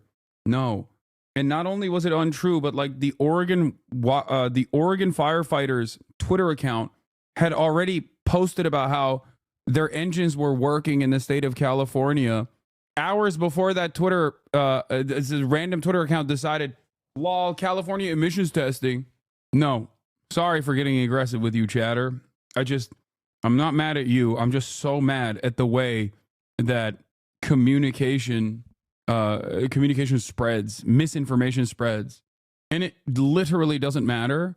It doesn't matter at all because it's so much, because it corresponds to prior biases that people have about like lol, California, lol. Yeah, you are the media now. Parker Cardwell is the guy who said at 3:26 p.m., okay, 4 hours after, to the dot, 4 hours after the Oregon State Fire Marshal had said, Oregon strike teams arrived Thursday and are assigned to the Palisades Fire. 11 of the teams began their assignments this AM. Teams are motivated, committed, and excited to get out on the line and help where they are needed. 4 hours after that, Parker was like, I just heard from my brother, a firefighter in Central Oregon. The 60 fire trucks they sent to support the LA fires are being held up in Sacramento for emissions testing. They likely won't pass inspection and won't be able to help. What a joke. And it got highlighted by the CEO of Twitter, Linda Yaccarino. Like, it's crazy to me that the Oregon State Fire Marshal has to send out information about, like, in a crisis moment, the Oregon State Fire Marshal has to send out a message to whoever will listen, and no one will listen because there's only 555 likes because this is a random tiny account. It just blows my mind the tendency that people have where they are infinitely more interested in spreading untruths than they are in exercising a little bit of critical thinking. You know, some people are born under certain circumstances, like you said, or like the young lady said, some people start ahead in the race. Young lady. And Caroline's also 33. That's still young, man. Come on, man. So some people's circumstances. I literally take back everything I just said. I take back everything I said. I'm sure there are exceptions, but I just don't like acting like these homes are in very wealthy areas. It doesn't make sense to me. Yeah. Palisades and Malibu still have places where people have had their homes for many, many decades at this point. So not every single person is wealthy there either. But yes, Palisades and Malibu have some of the most expensive real estate. Okay. Some of the most expensive real estate in Los Angeles. Altadena, on the other hand, another area of impact, is not an expensive real estate marketplace. Okay. It doesn't matter. It's still a horrible situation. You don't know what people's background is. You don't know what they do on their day-to-day basis. Like, I just don't understand how you're pocket watching victims of a natural disaster. Like, it blows my mind. Bro is from Bel Air. No, I am not. I am not from Bel Air. Fuck him. Okay. If Hasan has 10,000 haters, I'm one of them. If he has 100 haters, I'm one of them. You are from Bel Air? Okay, I'm from Bel Air. I lied. You know, some people are middle class or not. If you're in a country that has its support system stripped bare, then you are essentially one major crisis away from homelessness. That's going to be the case for many of these families. Yeah. California is home to the poorest and richest people. They literally live within blocks of each other sometimes. I don't know why that's so hard to understand for chatters. Yeah. I promise you that the folks in Altadena and surrounding area are not wealthy. Even if folks own their homes, most are folks who bought years ago and have already been consistently priced out of their homes. Those left now have been permanently pushed out and will most likely not be able to buy again in the area they lived in. Exactly. It's going to be an endless struggle to try to rebuild their houses in the same neighborhood that they lived in their whole lives now, in the land that they own, as all of these predatory, vulturous private equity firms try to seize as much of that land as possible to develop, I don't know, luxury high-rise condominiums or something, I don't know, that they can use as a tax break down the line as they can offset their other costs. Yeah, what causes you to want to live in LA? I love Los Angeles, man. I really do. There's a lot that sucks here, but, you know, I like it. That's it. It's going to be an endless struggle where these people are now going to, one, fight back against the vulturous and predatory private equity. They're going to have to fight back against their insurance companies that are going to work tirelessly around the clock to deny their claims that they paid for with their insurance. That is, if they are fortunate enough to not have their fire insurance canceled months before this wildfire took place without them even recognizing it. But the real looting starts now, and it's not like random broke people that are looking to steal a TV in the crisis. But just pay attention. Pay attention to how normalized and streamlined that process is. That process of looting. that is infinitely more impactful, has a significantly higher dollar value. That process of looting is systematized. That process of looting, not dissimilar to the universal healthcare coverage that we talked about in the aftermath of Brian Thompson's assassination, allegedly in the hands of Luigi Mangione, allegedly. That kind of pain, no matter how universalized it is in a country like the United States of America that impacts virtually every single family at a certain point in their lives, that kind of violence, that kind of murder is socialized. People don't see it in the same way that they see a random mask-wearing thug who's going to come into your neighborhood in a scooter, okay?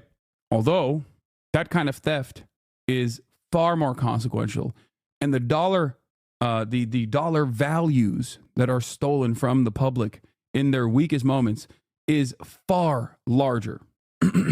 This TikTok pissed me off about the looting. Yeah, I saw this. It's got 2.2 million views since the last time I checked it. Last time I looked at it, it had 1.6 million. This guy is out of his mind for this. He doesn't even live in Los Angeles. He's talking about like, yeah, ladies, protect your own. It's got 2.2 million likes, dude. This is magical. It is magical, and he pointed out to me something. He says, you know, we have insurance. We're in a hotel. We're going to be okay, as difficult as it is for him to have lost his house. But he says, you know, the renters, that's a whole different thing. Many of them have nothing, and they've left with nothing, and they have nothing to go back to. So as a result, something like this is a real ray of hope. And as the sun comes up, those rays of hope are shining on this, and this will Chuck Dies, thank you for the 25 gifted subs. Last until Wednesday here, and as a result of that, there are people that are going to be able to do that. And yes, it won't be just the victims of Altadena, but there's a lot of need all over California, to say the least, in the country. And people are going to come here, and they're going to be able to get a little bit of a leg up, and I think that that's really important. And that's all for now, but it's really amazing to see. Back to you. Oh, yeah. Thank you, Tom. Appreciate you very much. We want to get right to that growing situation in LA. Even though winds were calmer yesterday, firefighters had just hours of relief because overnight, those Santa Ana winds picked up yet again, raising concerns that the wildfires could grow and more homes could be threatened. Let's talk about where we stand this morning. The death toll right now rising to 16, with 13 people still missing, although it's unclear whether those are all fire related. Over 150,000 people are under evacuation orders. Over 71,000 customers are dealing with power outages. And more than 12,000 structures have been damaged or destroyed, and new evacuation orders were issued overnight. At least 8 states and 2 countries, Canada and now Mexico, pitching in to help fight the fires. We have team coverage this morning, beginning with Matt Rivers in Pacific Palisades for us. Matt, good morning.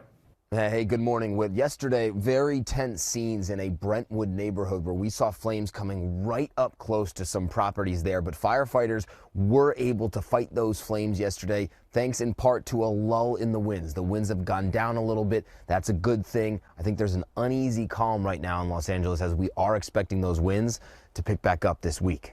This morning, a fierce battle against fire underway across Los Angeles as those powerful Santa Ana winds make an unwelcome return. The Palisades fire, scorching through more than 23,000 acres and counting, only 11% contained, now threatening popular neighborhoods like Brentwood and Encino, triggering new evacuations in both places. It's very difficult, but we're alive. We're alive. First responders working tirelessly around the clock. Aircraft diving over and over, dropping water and retardant in an effort to stop the flames from spreading. But, we were sitting here, they probably did 50 drops between this whole line here. And on the ground, we followed firefighters in Brentwood as they held the line against the onslaught of flames. So you can see with these wind gusts, those flames trying to force their way up from the bottom of the canyon. And as they do so, they're getting closer and closer to this house here. This is somebody's patio that we're on. And you can see the firefighters doing their best to make sure the flames don't get this high. Without these firefighters here right now, the house here, other houses in this neighborhood, almost certainly gone. With dwindling. Hey, what is your street address? I'm simply concerned about your safety, and I would like to ensure that you are not at risk. Yeah, totally, dude. Let me tell you real quick. Pull up. Resources, the firefighters using water from the pool of the very same home they were fighting to save to bolster their own water supply.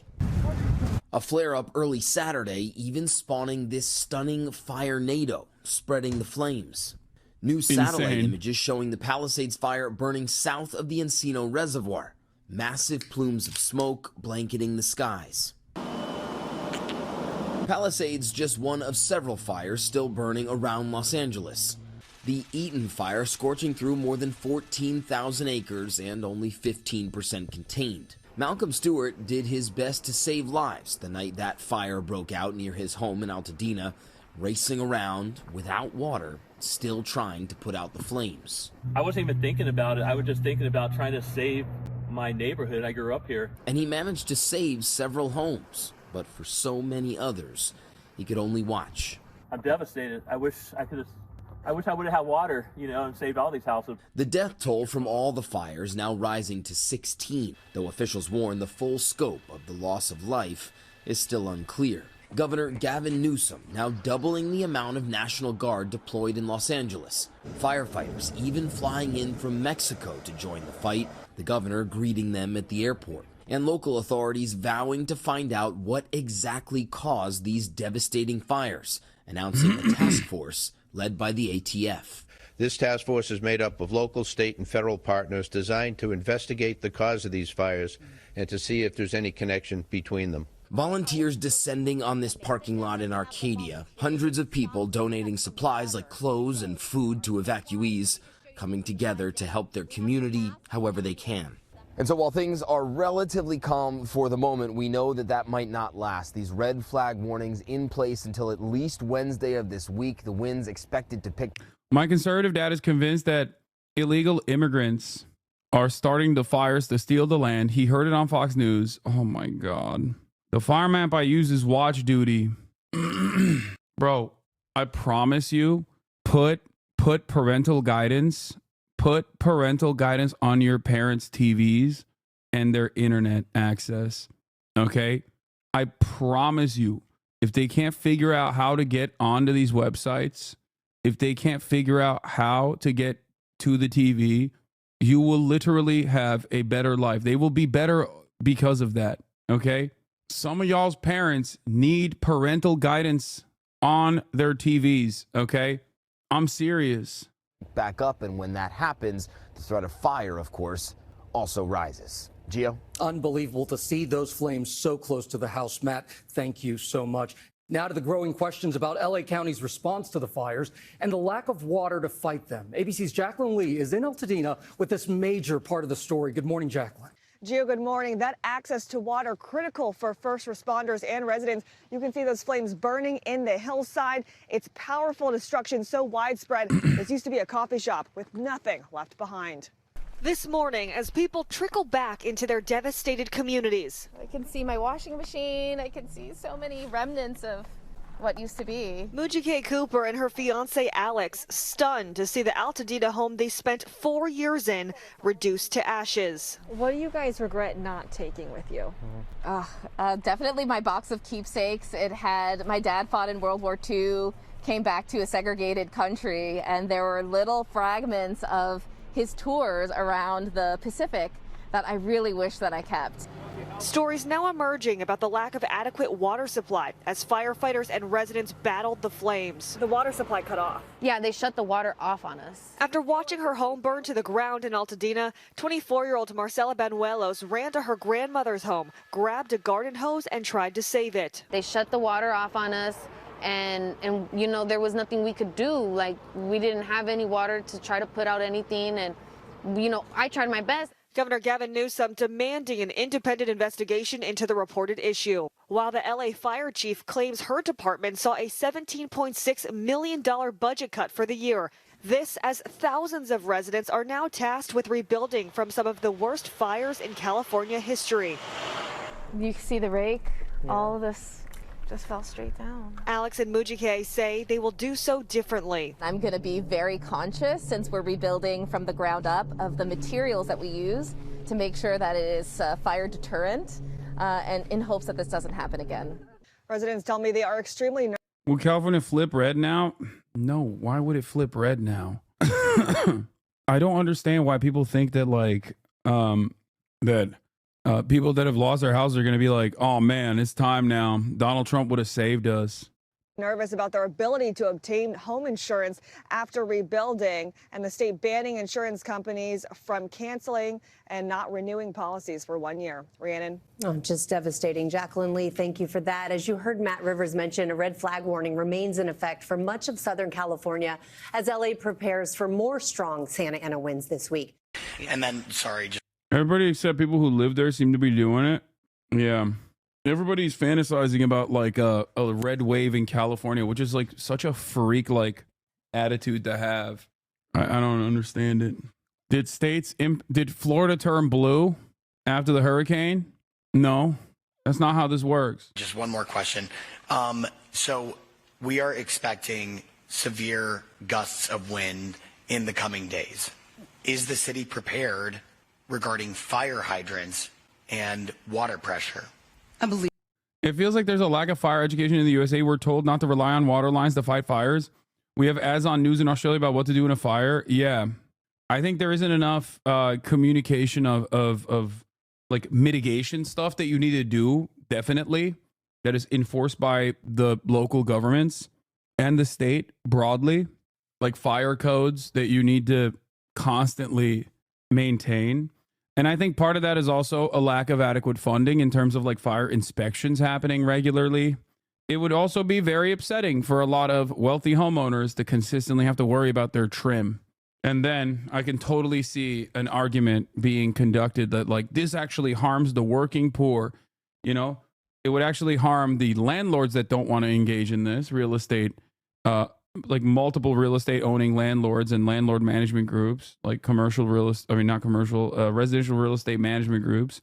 But then they would actually cut ads against whoever is implementing such things by saying this is hurting the middle class and the small business owners because it disproportionately harms the working poor.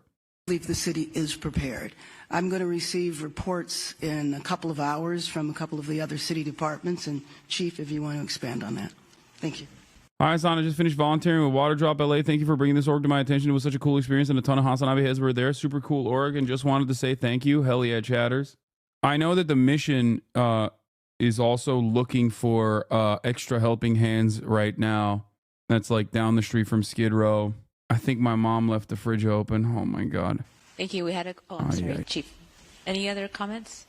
Okay, thank you. And go ahead. Could you clarify the total death count related to the wildfires? And if I could also clarification or guidance from the health departments regarding the air quality for residents. Thank you. I can confer for the Los Angeles County jurisdictional areas that we are at 14 deaths.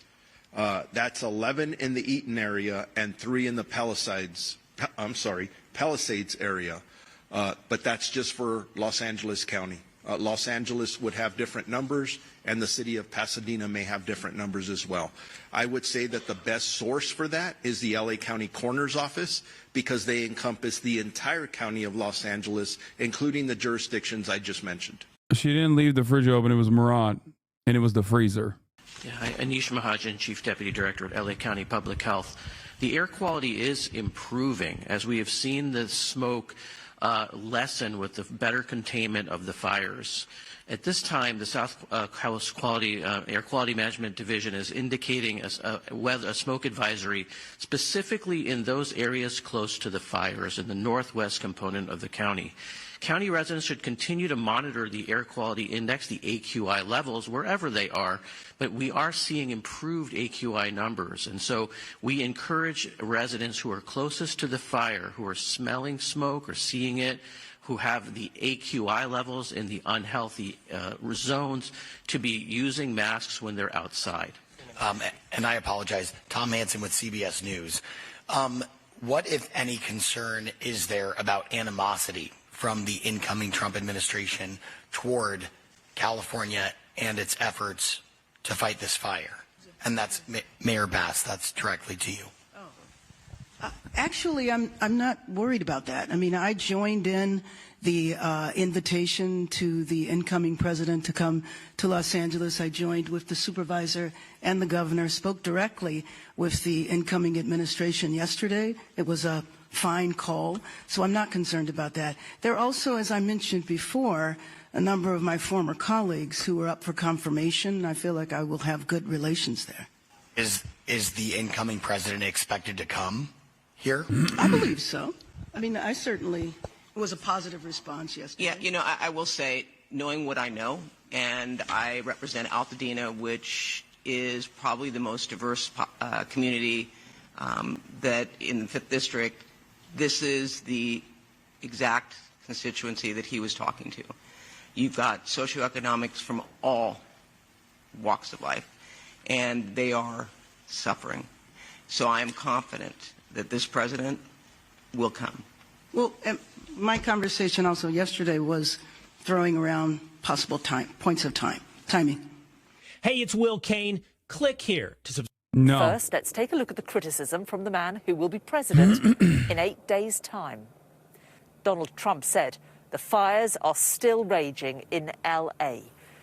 It's so cool that Donald Trump gets to have zero accountability permanently when he's in office as the president, but everyone else has maximum accountability all the time.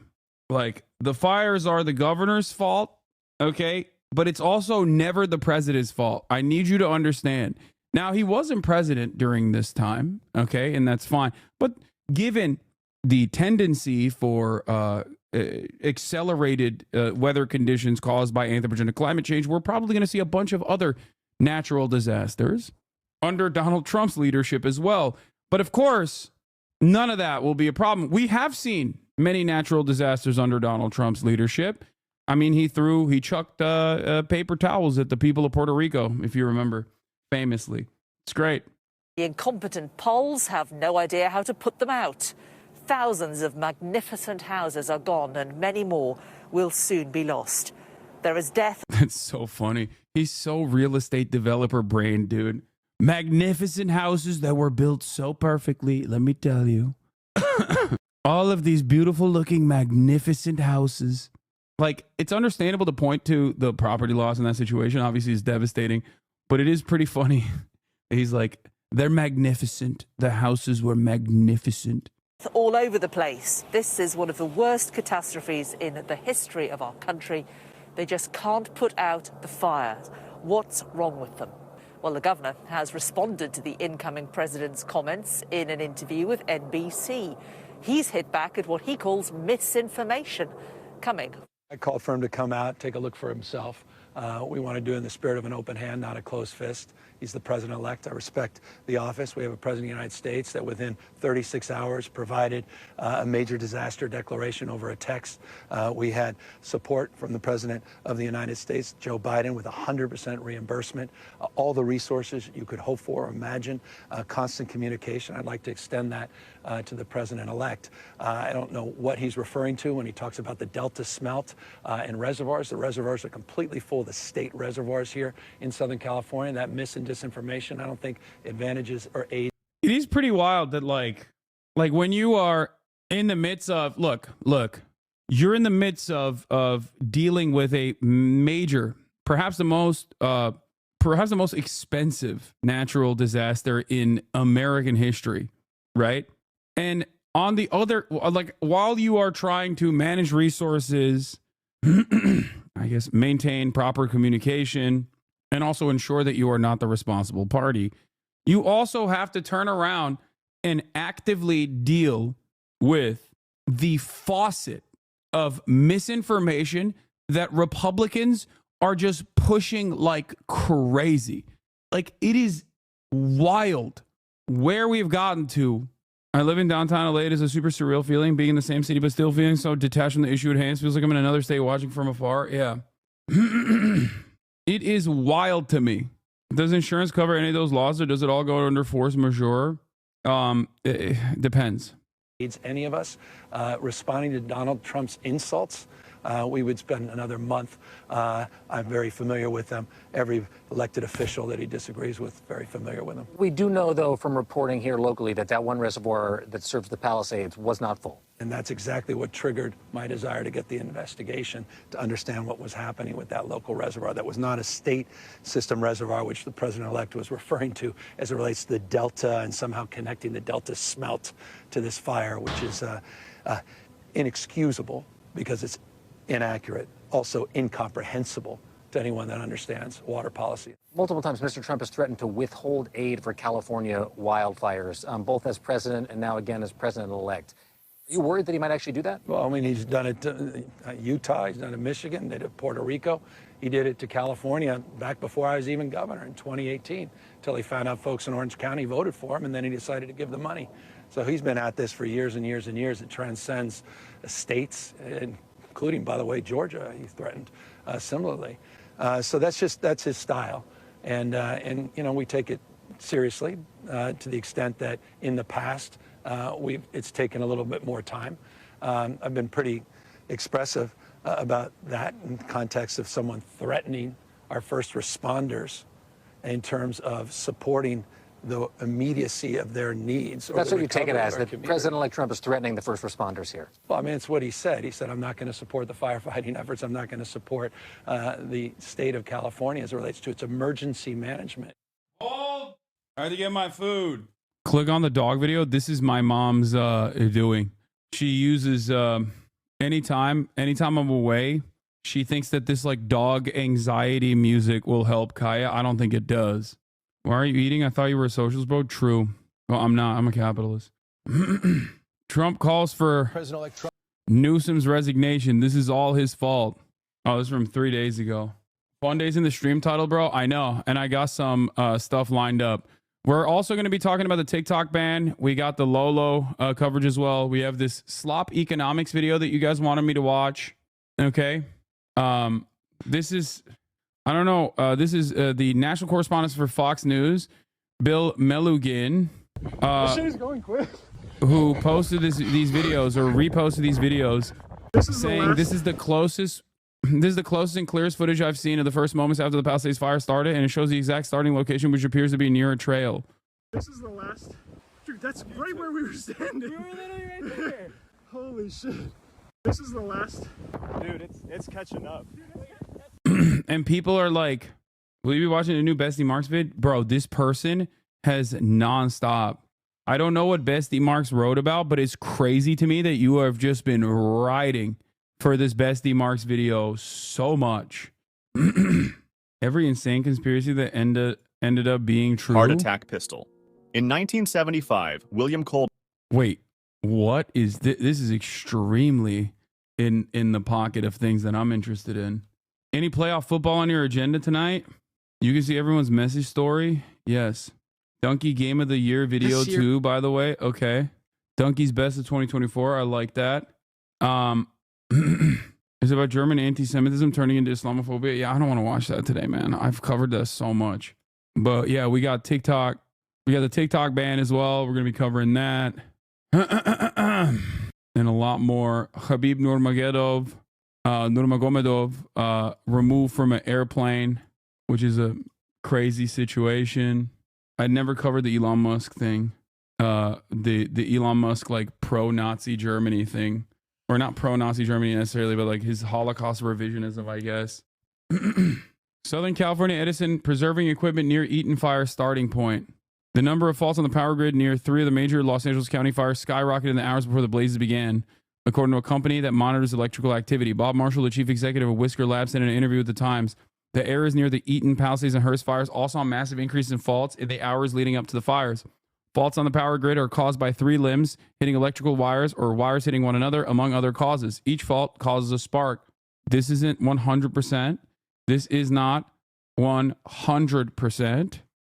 But you know, we'll see.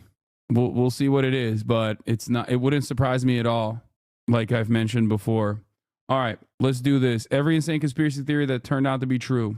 Colby, the CIA director at the time, had to testify in front of a committee that was investigating the CIA.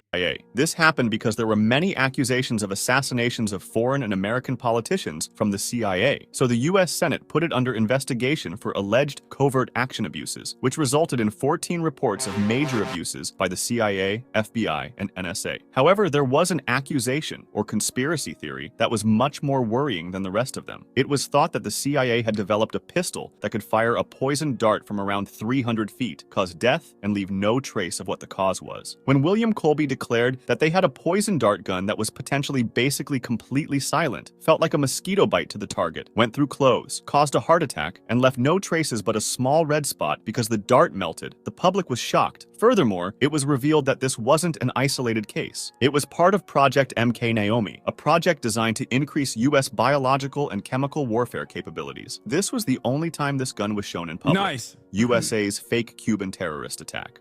In 1962, during the Cold War, tensions between the US and Cuba were high because Fidel Castro had risen to power in Cuba and allowed communists to join the new Cuban government, nationalized US businesses, and improved relations with the Soviet Union. Furthermore, the Cuban Missile Crisis happened when the Soviet Union placed nuclear missiles capable of hitting the US on Cuban. Unacceptable. Wait, you can tell a lot about an account's politics and understanding of historical, understanding of a history if they mention what preceded the Cuban Missile Crisis. Very important. Now, of course, as a Turkish man, this hits close to home. As a Turkish man, this hits a little close to home because, once again, Turkey not mentioned, okay? But Turkey at the table. Once again, Turkey at the table. Turkey is the table. For those of you who don't know,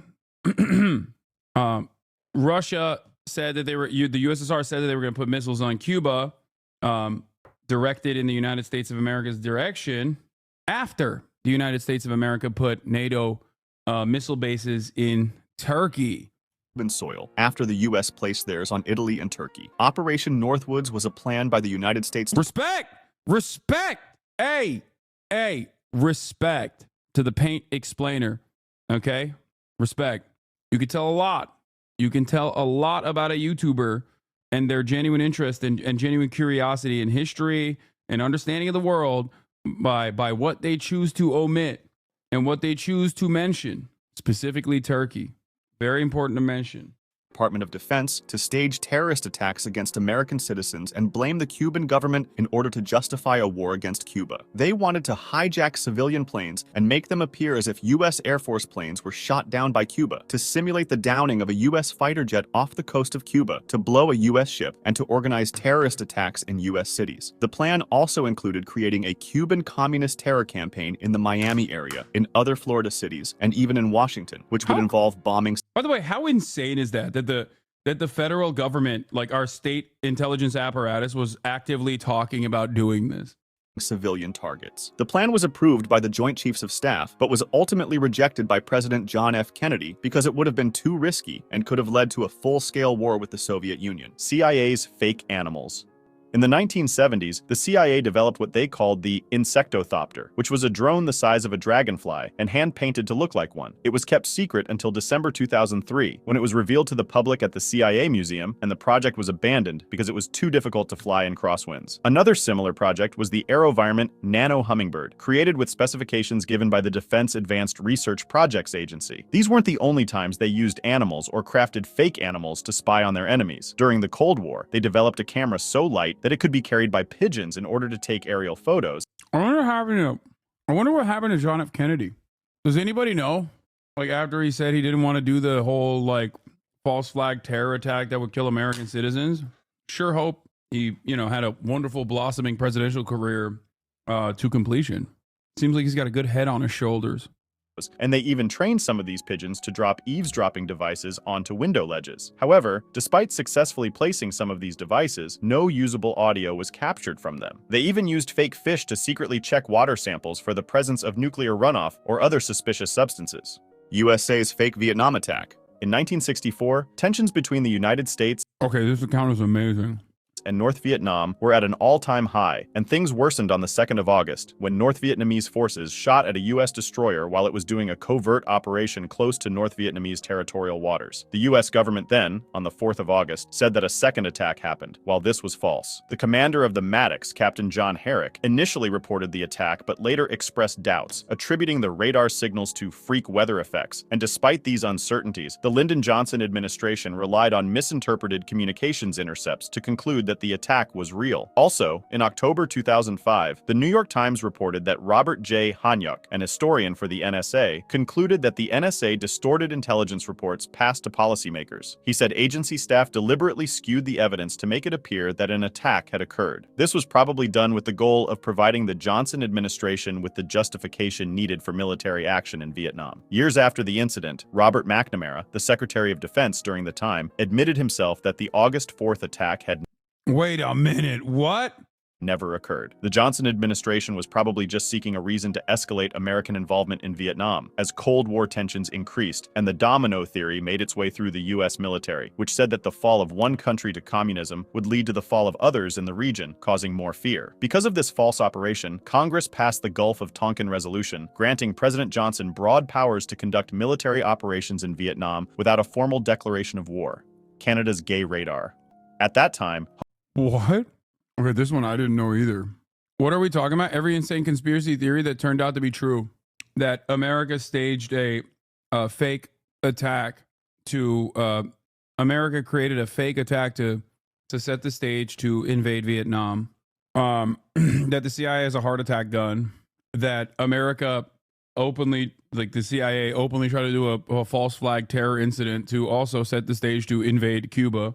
homosexual people were persecuted by the Canadian government, and they were trying to find new ways to get rid of them from public jobs, especially the police and military. In the 1960s, Dr. Frank Robert Wake, a psychology professor at Carleton University, developed what's called the gaydar or fruit machine, which was a series of psychological tests with the purpose of... Okay, this is so funny because it's like, dog, you're Canadian. It's gonna do false positives across the board, you know? Of identifying gay men. It worked by using erotic images and what were thought to be homosexual words to see if there were any physiological changes that could point to a sexual arousal, such as the dilation of their pupils. Of course, this machine was completely pseudoscientific and unreliable. The room's light could change the dilation of the pupil, and many more outside variables made it faulty. Nonetheless, these tests caused hundreds, if not thousands, of people to get fired. The US government poisoned alcohol.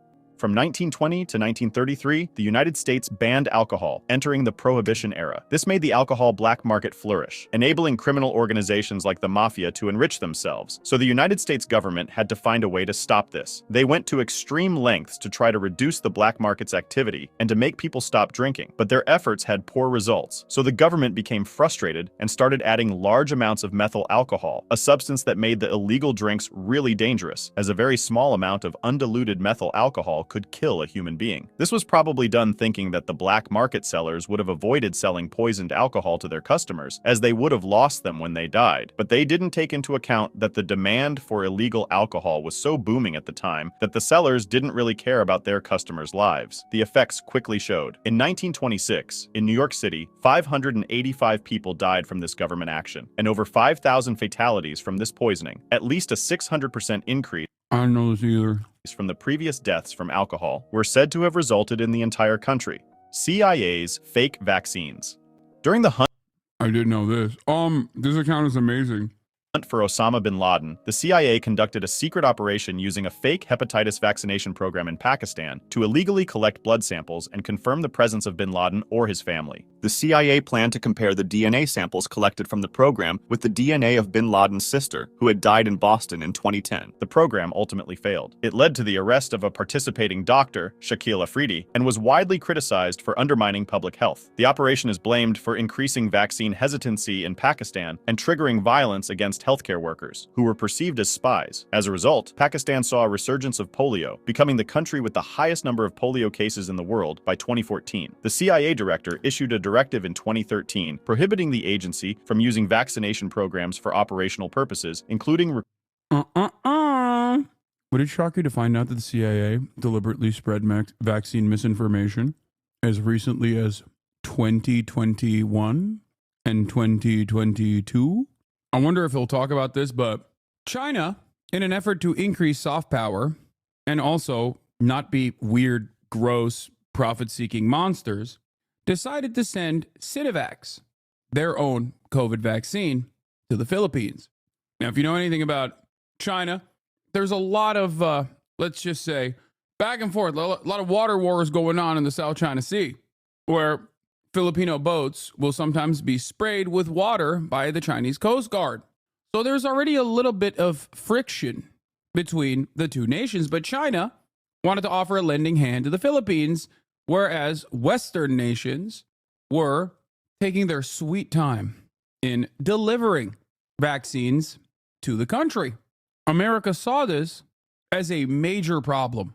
The American State Department looked at that and thought, we can't have people in the Philippines feeling like China is there to protect them.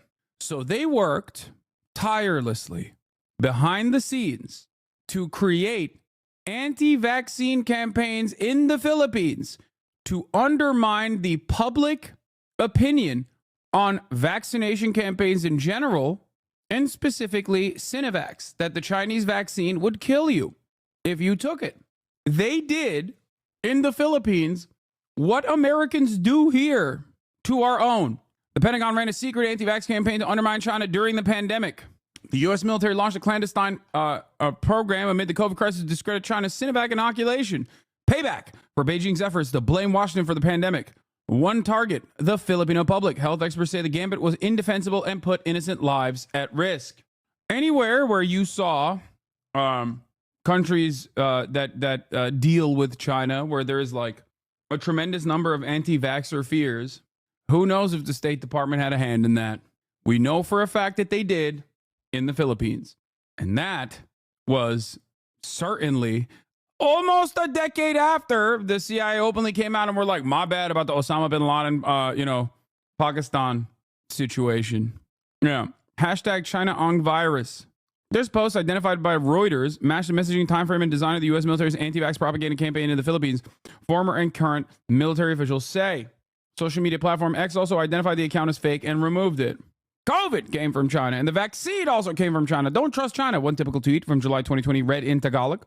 The words were next to a photo of a syringe beside a Chinese flag and soaring chart of infections. Another post read from China, PPE, face mask, vaccine, fake.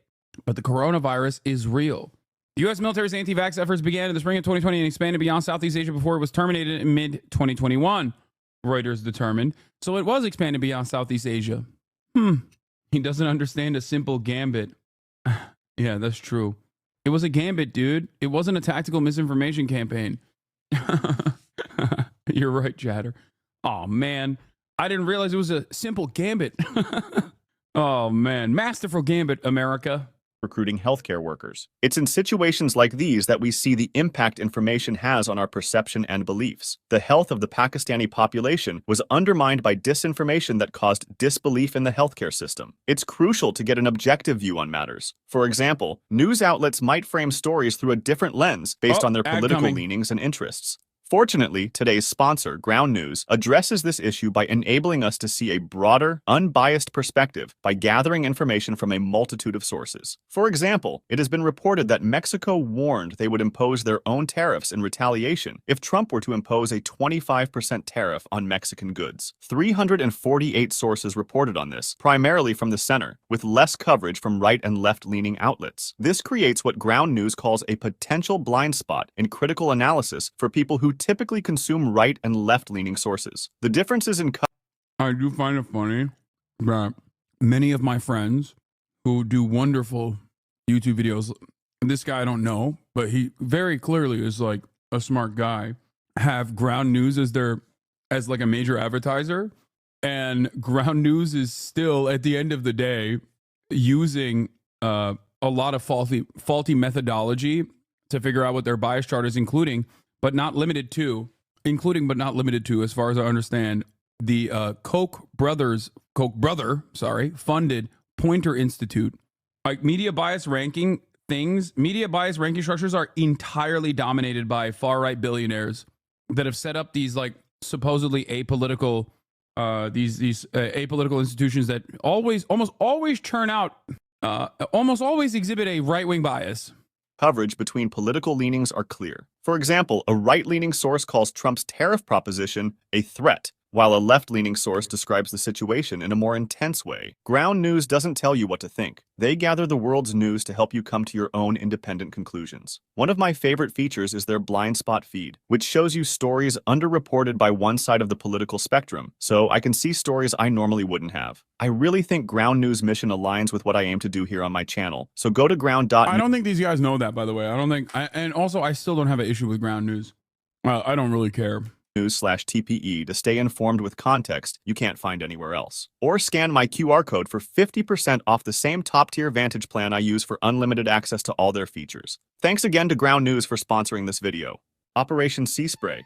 In 1950, the Navy wanted to test the vulnerability of a city like San Francisco to a biological weapons attack in a project called Operation Sea Spray. To do so, they released 2 types of bacteria, Serratia marcescens and Bacillus globigii, into San Francisco Bay. The operation happened between September 20th and 27th, and the bacteria were released from a ship off the coast of San Francisco. It's said that they did this because they thought they would have been harmless to humans, but on October 11th, 11 residents checked into Stanford Hospital in San Francisco with very rare, serious urinary tract infections. 10 of them recovered, but one man, who had had recent prostate surgery, died 3 weeks later from a heart valve infection. His relatives later tried to sue the government, but they lost because the bacteria used in the test was unproven to be responsible for his death. The urinary tract outbreak was so unusual that the Stanford doctors wrote it up for a medical journal. None of the other hospitals in the city reported similar spikes in cases, and all 11 victims had urinary tract infections following medical procedures, suggesting that the source of their infections was inside the hospital. Cases of pneumonia in San Francisco also increased after Serratia marcescens was released, even though a causal relationship has not been established. Overall, the Army determined that San Francisco had received enough of—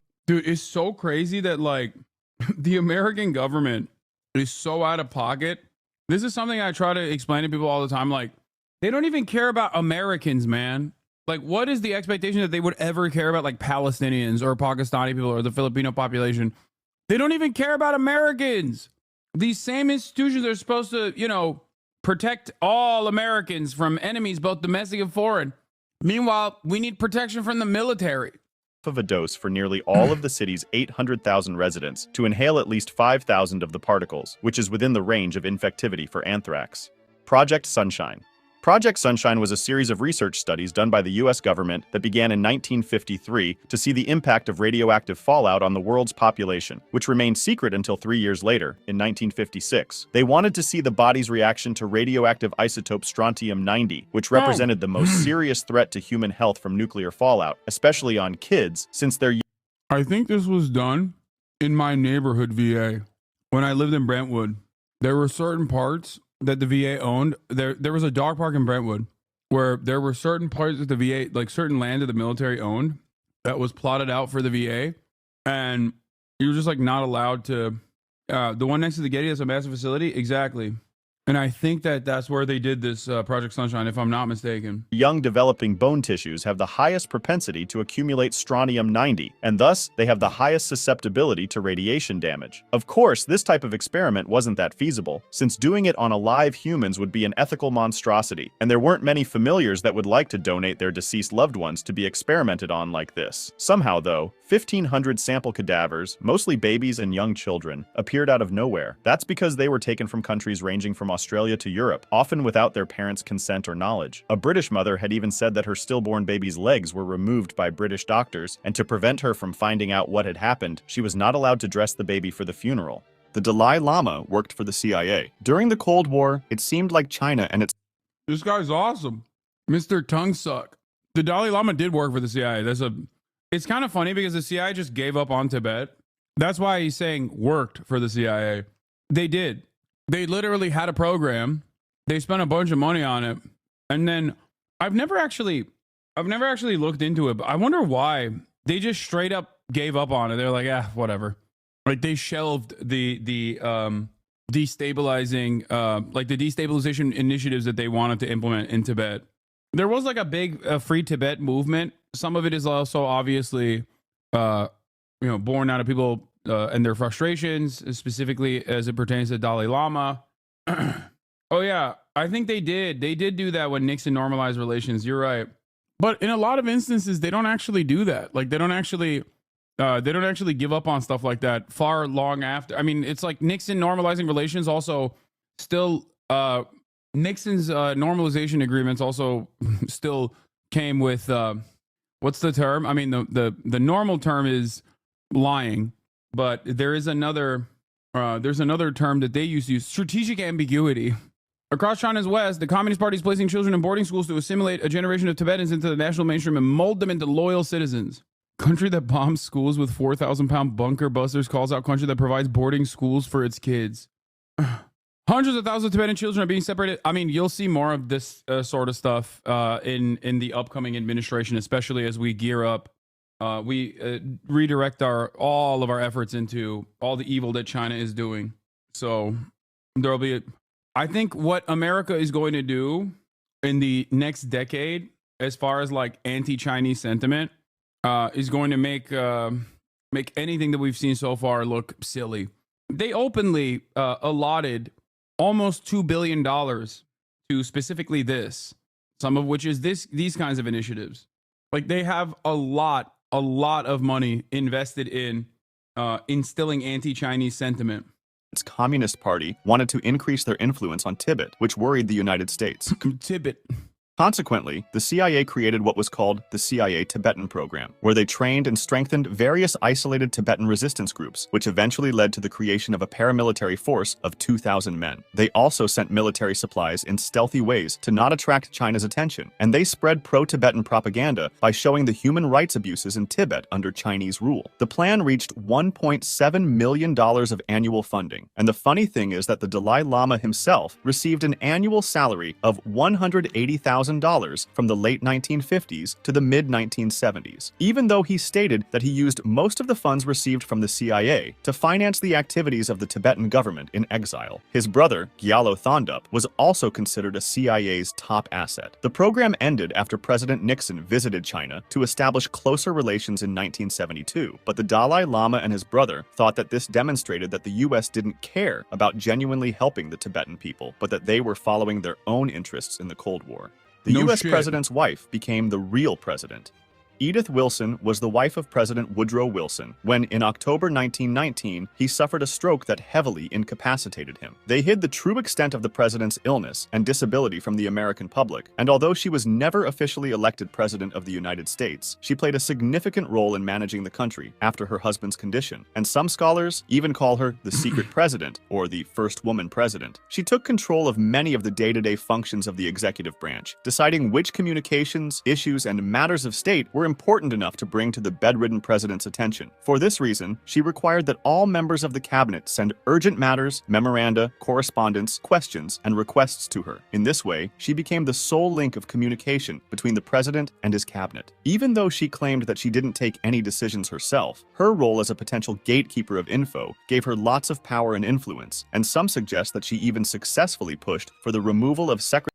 Another example that comes to mind is also Ronald Reagan and Jill Biden with Joseph Robinette Brandon. Secretary of State Robert Lansing. CIA's cat spies.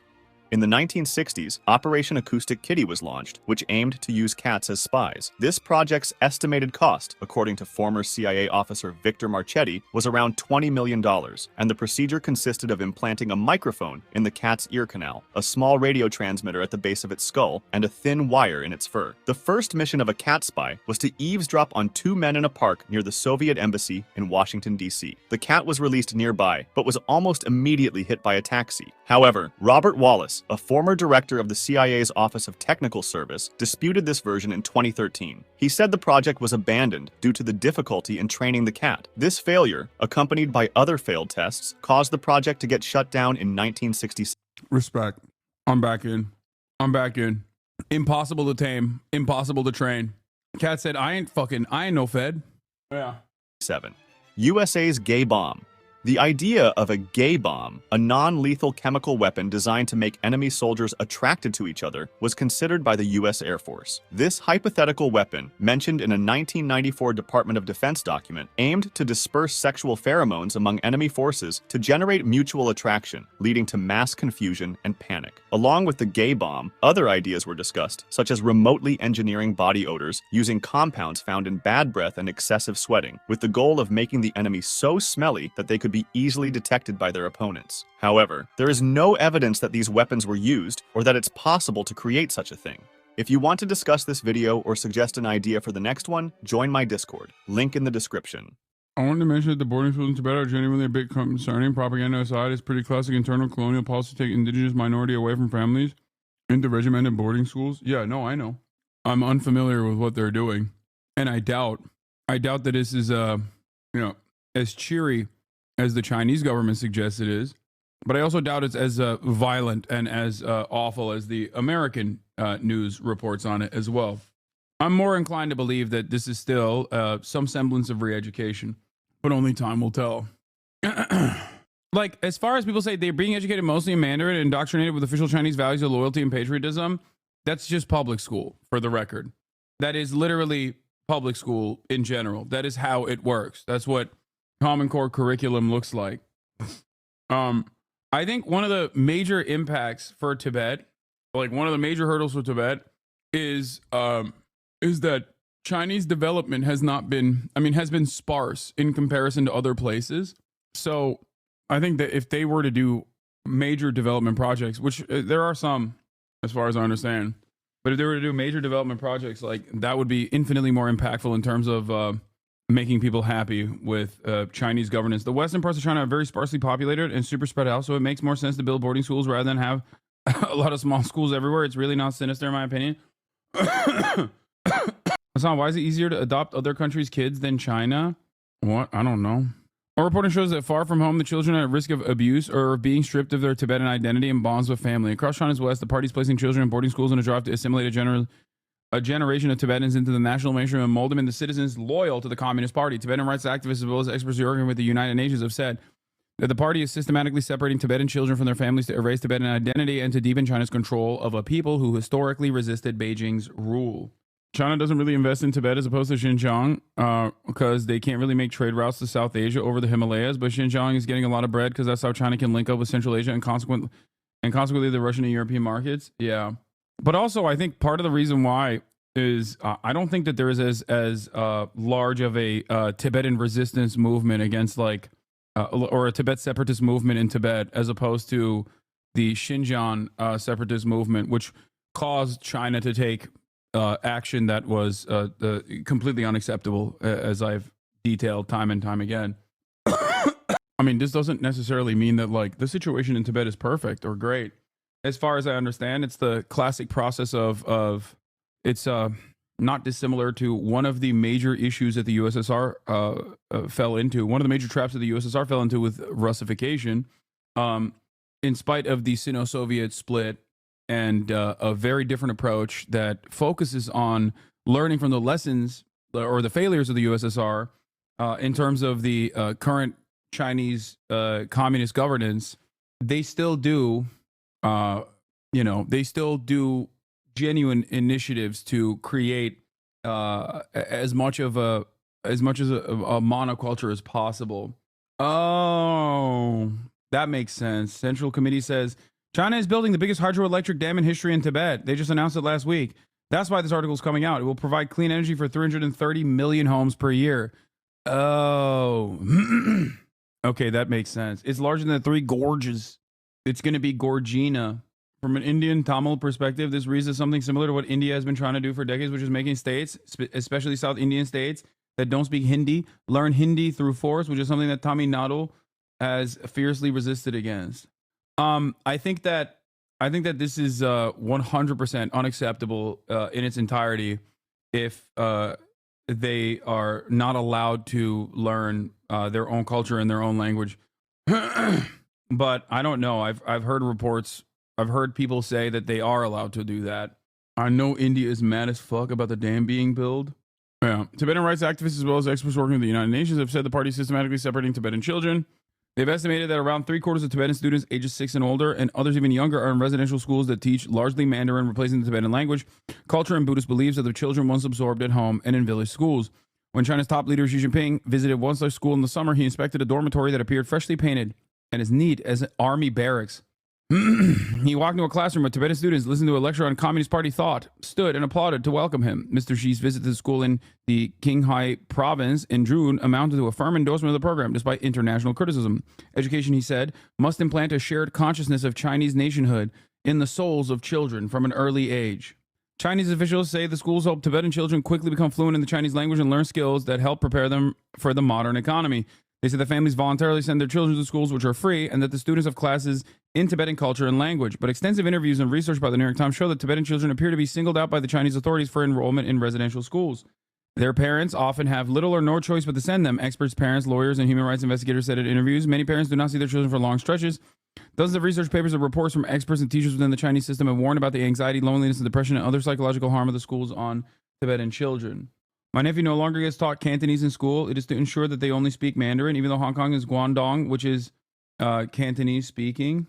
For the record, this isn't me defending China whatsoever, even though people will immediately rush to that judgment here. But the entire purpose of the military and Common Core public schooling and the Common Core curriculum is to literally do this, just so you understand.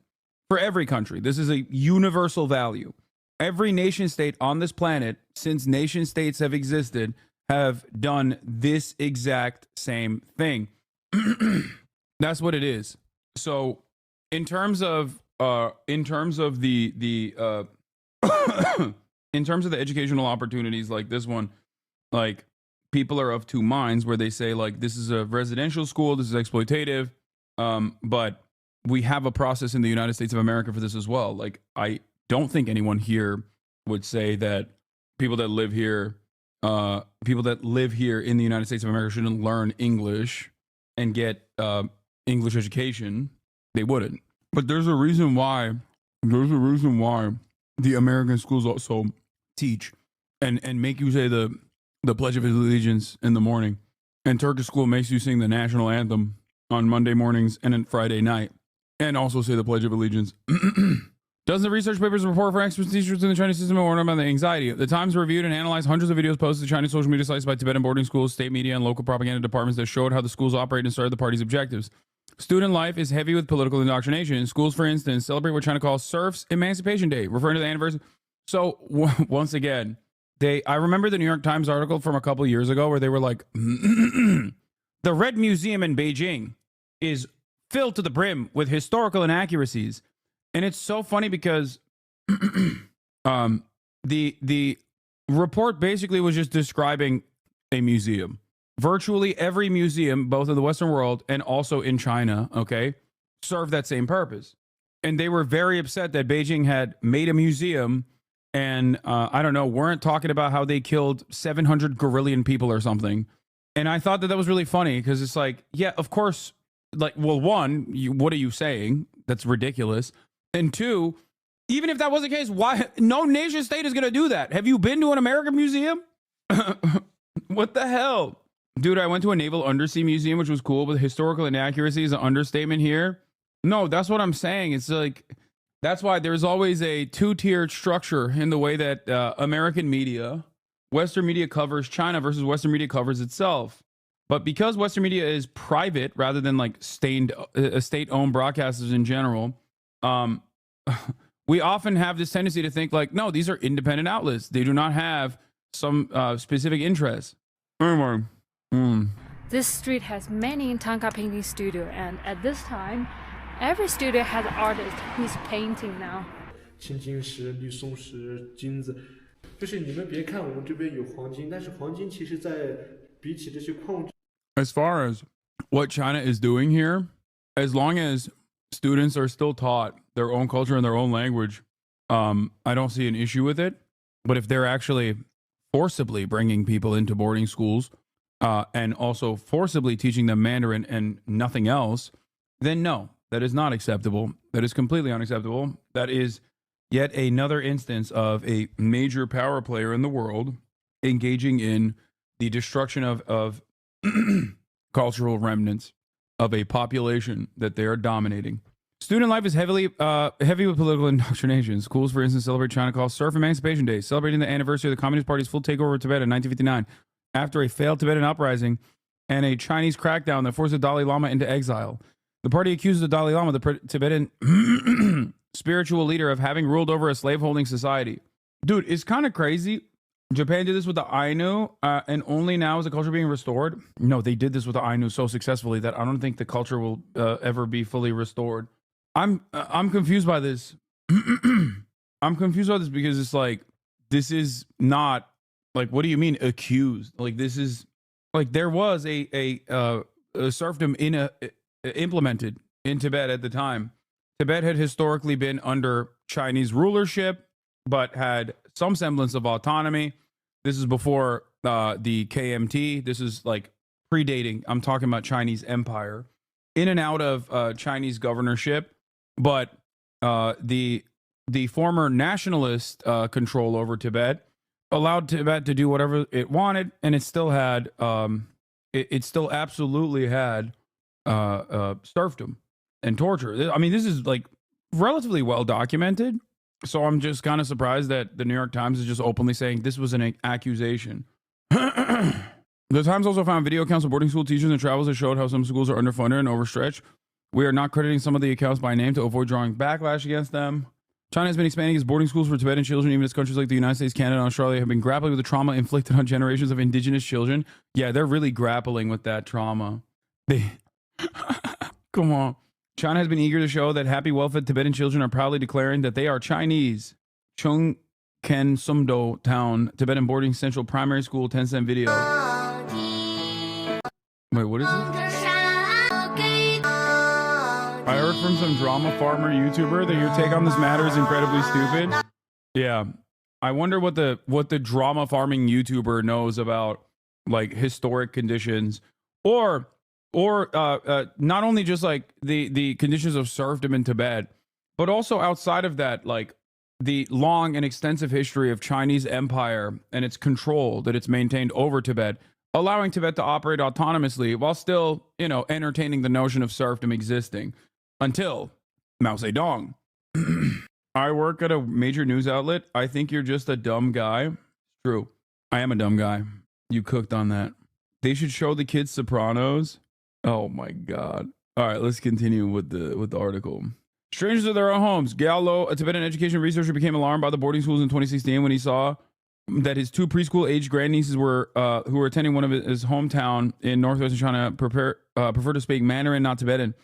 When the grandnieces, then aged 4 and 5, went home on the weekend, he said in an interview they appeared withdrawn and spoke awkwardly in Tibetan with their parents. Much changed from when he saw them in the previous year. Now they behave like strangers in their own home, he said. I said to my brother, what if you don't send them to the boarding school, Giallo said. He said he had no choice. Giallo set out to investigate the changes families were going through as the schools expanded across Tibetan regions in China. Over the next 3 years, he visited dozens of such schools and saw that many Tibetan students spoke little of their mother tongue and were sometimes only able to see their parents once every several weeks or even months. Children as young as preschool age were being sent away, he said, and parental visits were limited. The Times talked to 3 Tibetan parents with children of elementary school age and residential schools who said they had no choice and that they were not allowed to visit their children at will. Many Tibetan parents accepted their children should learn Chinese for a chance at a better job, said Giallo, who now lives in Canada and is an activist working to draw attention to the schools. But also, most want their children to first gain a strong grounding in their mother tongue. Yeah, this is my attitude as well. Like, as long as they still as long as they still learn in their mother tongue and that they also learn Mandarin, I wouldn't see a problem with this.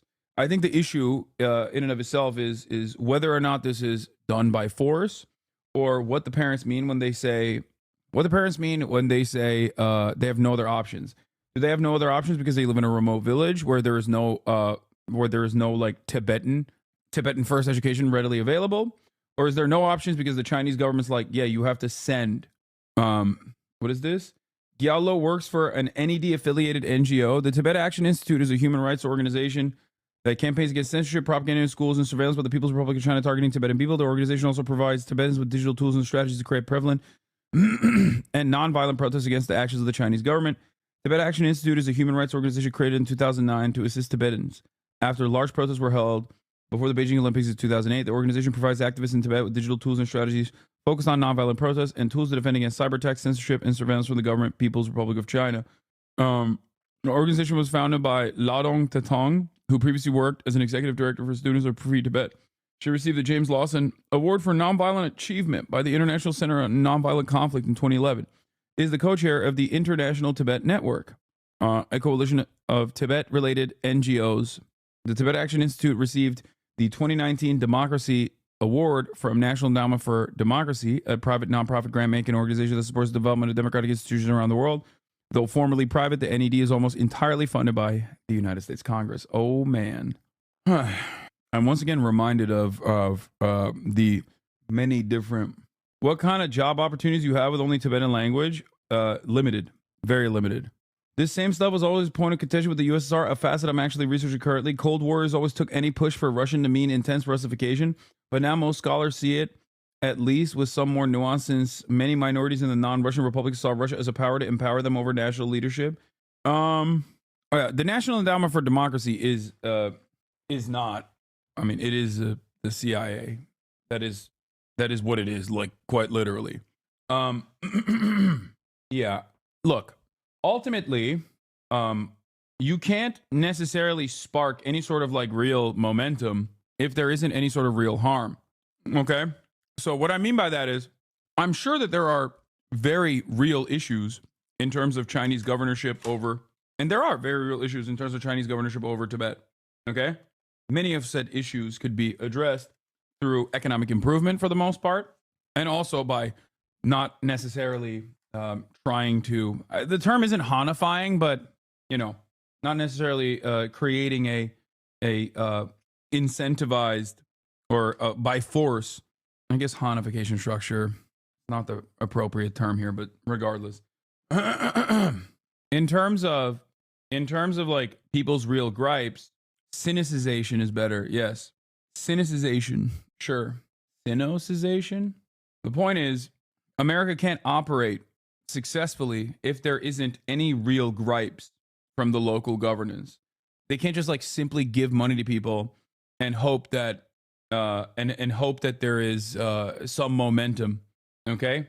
But this is pretty commonplace in terms of like wherever America has any interest of destabilization. They will look at real gripes and real anger and real resentment that the local population has towards any of our foreign adversaries, and they will greatly overemphasize it in Western media. They will use terms oftentimes that they obfuscate when talking about America's very similar crimes and much worse crimes, as a matter of fact, and will turn around and say, like, this is what China's doing. I mean, we might have even done it in the past. Who knows? But like China's doing it right now and much worse. So I don't know what the exact, like, I don't know what the best, I don't know what's going on here, but if this is what's happening and they're being forcibly taken into residential schools and then also simultaneously forcibly only learning Mandarin, then that is completely unacceptable.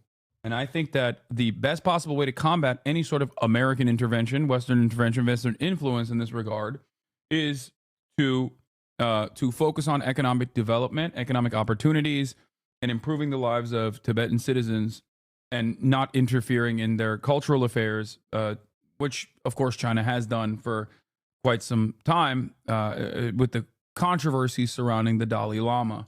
Controversies that are not born out of like pure hatred or anger, but also to a certain degree are serving a security purpose, considering what we just talked about with respect to the CIA giving the Dalai Lama money and using the Dalai Lama as a beacon of Tibetan emancipation from the treacherous nature of Chinese empire.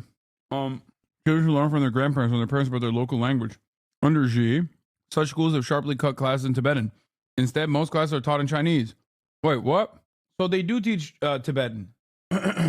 Chinese officials insist that enrollment is voluntary. In reality, the government has closed village schools and privately run Tibetan language schools while strictly enforcing mandatory education laws. One can hardly speak of any choice if local schools are all closed down. He and two other independent experts of the United Nations investigated the boarding schools and expressed alarm in 2023, and what they said appeared to be a policy of forced assimilation of the Tibetan identity into the dominant Han Chinese majority. Text messages and voice memos trickled in, carrying urgent questions from Tibetans in China seeking legal advice about the treatment of children in boarding schools. One man wrote to ask about what redress to demand for a child who suffered permanent injury in a classroom fight while the teacher was absent.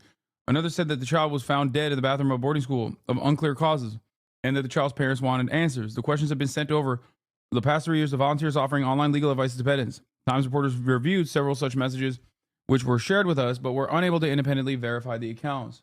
This is just a Chinese Moms for Liberty type person? No, it would be a Tibetan Moms for Liberty type person. New York Times would be like, yeah, what the Tibetan population needs is school vouchers, school choice.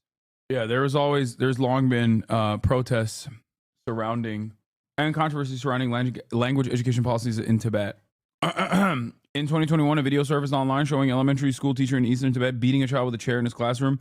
The video circulated on the internet in China more than 1,000 times before it was taken down. The school at which the beating took place has been described in state media reports as having students who lived on campus. Sure, Israel's been determined to be committing scholasticide, but have you considered that the New York Times is breaking news about a teacher abusing a student in rural Tibet once? Yeah, I mean, that's what's so wild about what's going on here is that, and I have talked about this before, where it's like people will come in here while I'm in the midst of covering like what Israel is doing and be like, dude, but you never talk about China. And then the story that they come to me that they want me to cover desperately is like the Chinese Coast Guard spraying a Filipino fishing boat with water. And it's like, bro, we're dropping 6,000 pound bombs on schools and mosques and hospitals. And you're like, they're playing water wars over there. Like, look at how bad it is. And it's always the same. But dude, you never talk about China? That's not true. I talk about China all the time.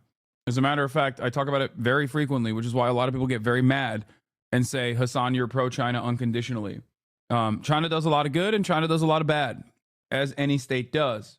I'm currently in the process of reading a New York Times article, but the point remains, which is that like, in order to put together a narrative that this is like genuinely devastating, and there is some evidence, especially considering what large nation states have done, okay, to wipe out certain aspects of cultures that exist within a nation state's boundaries without offering them proper autonomy, with the fears that they might separate or whatever. I'm inclined at first glance to not immediately assume that this is all fabrications. This is all lies or anything like that. Okay.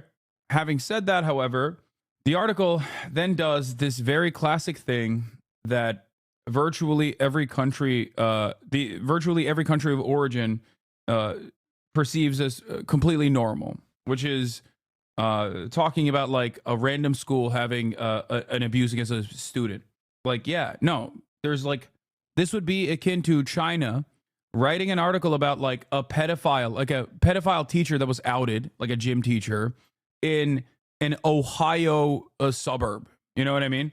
Like, can you imagine the largest publication in China writing an article about like the dangers of American public schooling and talking about how there was a pedophile who was a teacher who was outed as a pedophile in I don't know, Springfield, Ohio.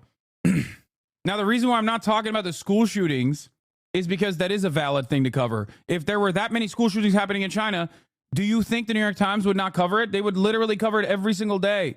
They would be like, the Chinese Communist Party is purposely executing and turning a blind eye to the gun violence problem in China. That's what they would be saying every damn day. Well, a 16-year-old living in a Tibetan village in Sichuan province told the Times that beatings by teachers were constant at the residential school he attended. Said that over the years he had accumulated several scars on his back from beating by teachers, sometimes by hand, other times by a wooden ruler. Chinese government does not say how many Tibetan children are in boarding schools. The Tibetan Action Institute, an international group that has campaigned to close the schools, estimates that among children aged 6 to 18, the figure is at least 800,000, or 3 in every 4 Tibetan children. The group arrived at its estimate, which is published in a report in 2021 based on local government statistics. Ladon Tatong, a co-founder and director of the group, likened the Chinese schools to the colonial residential schools in Canada, Australia, and the United States. Now that you read an article of lies, at least watch the video I sent to you to get a balanced view. Okay, bro, like, calm down. Just because it's an American foreign adversary engaging in these actions doesn't mean that it's entirely untrue. This is the nuance necessary for people to understand. This is why so many people have incredibly black and white opinions on, like, Xinjiang, for example. Different time, different place, different government, but same impacts, she said, in the sense of breaking cultural and familiar bonds and roots. Statistics collected by the Times from local government documents across Tibetan areas shows similar numbers in boarding schools, with some areas notably higher than others. In Golog, a Tibetan area of the Qinghai province, 95% of middle school students were in such schools, according to a study published in 2017 in China's main journal on education for ethnic groups. A report from the local legislature in 2023 said that 45 of the 49 elementary schools in Golog were residential. The expansion of boarding school enrollment in Tibetan areas run counter to the national trend. Chinese government guidelines issued in 2018 say that elementary school children should not, in general, be sent to such schools. But children from ethnic minorities in border regions seem to be treated as an exception. In the far western region of Xinjiang, children of Muslim Uyghur ethnic groups have also been sent to residential schools in large numbers. Chinese officials say such schools help children in the Tibetan region avoid long commutes, but official websites also promote instructions from Mr. Xi on minority education, arguing that youth in ethnic minority regions were at risk of having erroneous ideas about religion, history, and ethnic relations. To counter those threats, Mr. Xi said in 2014, children of the right age should study in school, live in school, and grow up in school. The government's hope is that children will then become champions of Chinese language and the party's values. In one video, which appears to be filmed and uploaded on social media as a part of a school assignment, a Tibetan fourth grader at a boarding school described how she saved the day when a Chinese cashier could not understand the girl's mother, who spoke only Tibetan. She then called on other students to teach their parents Mandarin. Be a civilized person, speak Mandarin, the video was titled. Is ethnic relations racism? Yes. Yes. No, this is 100%. It's there's definitely valid claims and valid concerns. It's true. Like China it's not a secret. China very aggressively pursues assimilation. Okay. They do that. And they have engaged in cultural genocide. People will say, well, that's because it's a necessity, because, American CIA trained Uyghur Islam separatists created an environment of unsafety in Xinjiang. They wanted to separate from China with erroneous claims of independence. And they did a lot of stabbing attacks. And that's why the Chinese government had to do this comprehensive anti-terror initiative.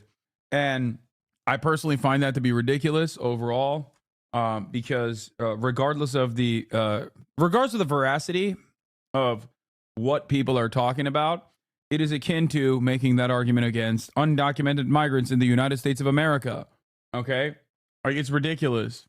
You can make that argument against black people in America. You can make that argument against anyone. And many right-wingers do. Okay? Americans make the argument all the time. And they say it's good. It's still unacceptable. But yeah, warnings from within China. China's drive to assimilate Tibetans echoes history elsewhere in the world where indigenous people were being seen by their foreign. How shameless of the New York Times. How shameless of the New York Times to talk about the straight up indigenous genocide and then compare it and say this is what the Chinese are doing elsewhere in the world. Also, if you ask us, it wasn't really a genocide, you know what I mean? Come on, they got casinos. Yeah, the only thing that's comparable is the boarding school aspect of it, because residential schools in the aftermath of an actual genocide was forcible, caused a lot of forcible assimilation. Australia did it to the indigenous population as well. So did Canada. There were practices beyond teaching the indigenous population English, though. Horrifying practices, death, destruction, sterilization initiatives, forcible marriages to white people to make the indigenous population more white. So, not saying that what China is doing here is good, but it's kind of wild.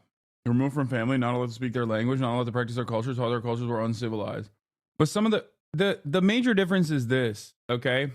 Look at the conditions of abject poverty in reservations in general to understand whether or not America's interests are to actually integrate and collaborate and have a normal relationship with the indigenous population, which seems laughable when you think about it, because we did a genocide to them.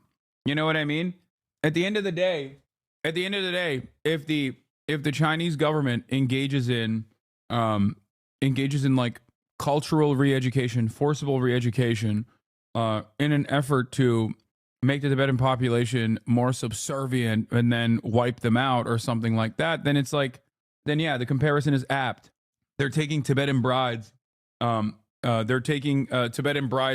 forcibly marrying them into Chinese families or whatever, and consistently keeping Tibet underserved and consistently keeping Tibet poor, just casting them aside, using Tibet as testing grounds for highly radioactive weapons, destroying their water supply, forcing them into concentration camps in the slave labor sweatshops. That's another great example.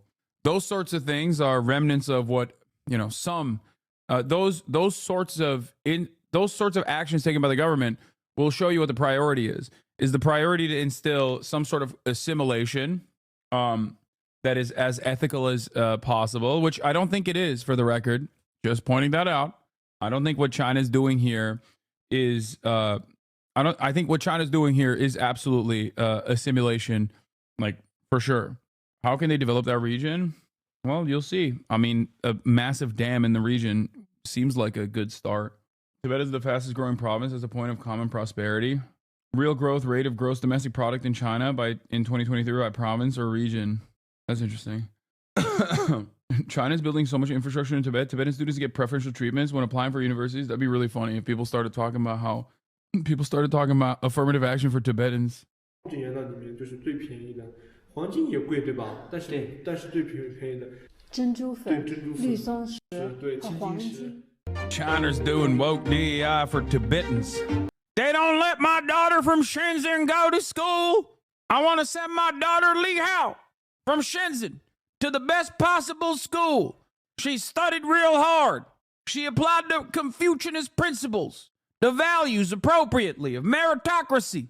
And now you got them goddamn Tibetans coming in, taking over government positions. What's next? You're going to put them in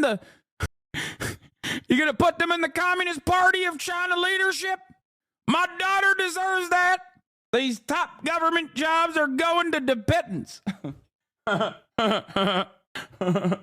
Unironically, there are Chinese hogs that say this. I mean, hog principles are universal.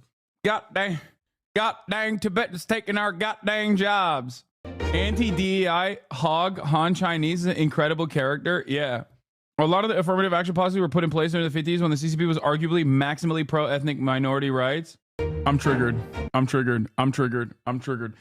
got the goddamn affirmative action in China. Hey, yo. You better stop it now.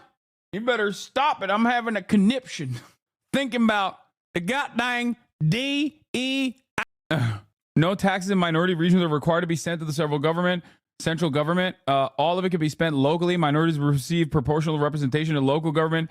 Higher level jurisdictions ask lower level minority areas to put forth extensive efforts to support the country's construction by providing more natural resources, and in exchange gives them infrastructural subsidies such as personnel training, budgetary subventions, and disproportionate public works investments. The Chinese government encourages business to hire minorities and offer no interest loans to businesses operated by minorities.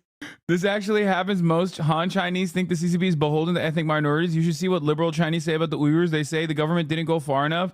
They also believe the government lied about the number of casualties in the Urumqi riots. Oh my God. Listen, now I love Chairman Mao. Peace be upon his name. Lord rest his soul. Okay? That's our founding father right there. As every red-blooded Han Chinese man. Having said that, however, these woke policies, wokeism, what those American dogs call the mind virus, has clearly taken over Xi Jinping. Wokeism is making China less Han. Make China Han again. I don't want to see no goddamn Tibetan serving me my delicious dumplings, which are a Chinese invention. Oh, this is very non-stream. This is such a minority in China. Okay, but it's funny. I'm urging you to build a wall around Tibet. Why are they building a dam? I don't want no Tibetan water powering my Chinese infrastructure. I want to build a wall. What they got over there? Mountains like a wall when you think about it. Build a greater wall. A great wall. An even greater one that we have so far in China. This is hilarious. Historical precedents. Phúc Kangan, a Manchu military leader, recommended for an increase of the quota for the Hui people in a civil and military suishi examinations during a 1785 memorial for the governor of Gansu and Shanxi provinces. Li Zhongshan, the Hunan provincial education. Oh my God, bro. They've had DEI and affirmative action in China since 1785. No wonder Americans hate China. Yeah, the Chinese government officially allowed minority parents to have more than one child per family instead of the one demanded for Han people as a part of the former one-child policy. Rena Singer of Knight Ridder newspapers wrote that in practice, many minority families simply have as many children as they want. Singer wrote that the policies are meant to encourage assimilation instead of empowering minority blocks, and the idea is to give minorities just enough power, education, and economic success to keep them quiet. This is a somber reminder of the same exact thing that the Western media did during the COVID zero policies that were implemented in China, where they constantly ripped into China while constantly ripping into Donald Trump for having, a perma-COVID policy, but then making fun of China for having COVID zero policies. Okay. And then when public pressure got to a uncontrollable degree, and they decided to no longer have the COVID zero policies in China, they had a massive amount of COVID in China. And then the Western media wrote about how stupid they are. Look, lol, you let COVID roam through your streets. It's the same shit. It's like the state is actually not oppressing the minorities in an effort to just give them enough economic opportunity and some semblance of self-governance so they don't rise up against their Chinese masters. It's like my haters. No matter what I do, they'll find a way to make it seem bad. The affirmative action of the Chinese government has been called into question as of late, especially from ethnic groups of Han Chinese. Unfair policies on Chinese college entrance exams, as well as human rights considered to be favoring the national minority, have been believed to be causing reverse discrimination in the mainland. Yes. Oh my God. Han chauvinism has been becoming more popular in mainland China since the 2000s, the cause of which has been attributed to the discontent towards Chinese affirmative action. Another talking point is that some ethnic minorities can carry some weapons for cultural purposes. The Han hogs get scared of that too. Oh my God, I want to dive deep and investigate the Chinese Han hogs that have like reactionary opinions. That's so amazing. Oh my God. How dare they get their crazy weapons? God dang Uyghur Muslim mans, they got their weapons, and I can't use anything but a butter and chopsticks. There are some minorities in China that are allowed firearms for hunting. Number of Manchu speakers at one point after World War II was just down to 8 total. After a few decades, it was restored to tens of thousands. How come they get to have curved swords, but I don't even get to have a butter knife? That's amazing. Yeah. Now that TikTok's getting banned, I'm actually going to move straight to the source and go to Bilibili. Just a FYI, travel to Tibet is still restricted. Foreigners need a Tibetan travel permit. Foreign journalists aren't permitted. Go to Tibet to get a Tibet permit. I mean, you still also need a visa to go to China. Actually, I don't know. They started doing visa-free travel from South Korea now. So South Koreans have been going crazy. They've been traveling to China like nutty mode because it's close. It's also like relatively close. So many people have been flying into China. Just ask a chatter to send you their parents' WeChat logs. Han hogs literally think Trump is communist quota for perceiving his nationalism from a third worldist perspective, wearing red caps, red being associated with the Communist Party, and opposing liberals, with liberalism being associated with capitalism, neoliberalism. Some of them unironically call him Comrade Trump. Okay, you're just making that up now. Are you telling me that there are Chinese hogs that think Donald Trump is a MAGA communist because he wears a red cap? I'm done. No, that's too much. That's too much internet. That's too much ridiculousness. They need to stop that. That is, oh my God. I'm at a Chinese hog. And yet Trump is his phone background. God, I am fascinated with the ways in which people become hogs, dude. In video diaries uploaded to social media, teachers in Tibetan regions have described days in which, on top of teaching, they must also deliver food to students, show them how to make beds, and tuck them in at night. A teacher at elementary school in Tibet who goes by Miss Chen on social media posted a series of video blogs in 2022. In one, she documented a typical day that started with a morning study session before dawn and ended with her checking on the children before bedtime. Another teacher who identifies himself as Mr. Su on social media says he teaches at elementary and secondary school in Nagari, Tibet. He shot a video while patrolling the dormitories of younger students while on duty in one night in 2023. All of us are basically standing in as their parents, he wrote in one social media post. Videos from Chinese travelers show how difficult it can be for rural schools to meet the needs of their students. In 2021, a traveler who recorded a visit to one school in Garzi, a Tibetan area in Sichuan province, said that the dorms looked nice, but there weren't enough beds. 2 children shared a bed and huddled to keep each other warm in the winter, as there was no central heating. Some teachers defend the schools as ultimately for the good of the children. Others described encountering widespread opposition to the policy. In China, being left-wing is being socialist and socially conservative, while being right-wing is pro-market and socially progressive. I hate that. I'm sure that there is still a distinction, though, in academia, or maybe a lot of the academics are pro-market. You can cheese the visa free by getting transit visas. You can go via Hong Kong and then transit visa, then back to Hong Kong if you need to extend it. A British man who is a Chinese citizen married to a Chinese woman who is a hog, hates woke, hates Dems, loves China, and has a ton of videos where he rips on America. Yeah, I know. I don't like this guy because, like, at first I watched his videos and I thought it was cool, but then he just, like, he's so gross about homeless people in America. Like, he literally is just like, it's like, yeah, look at all these zombies on the streets of America. This guy's obviously a propaganda machine. Yeah.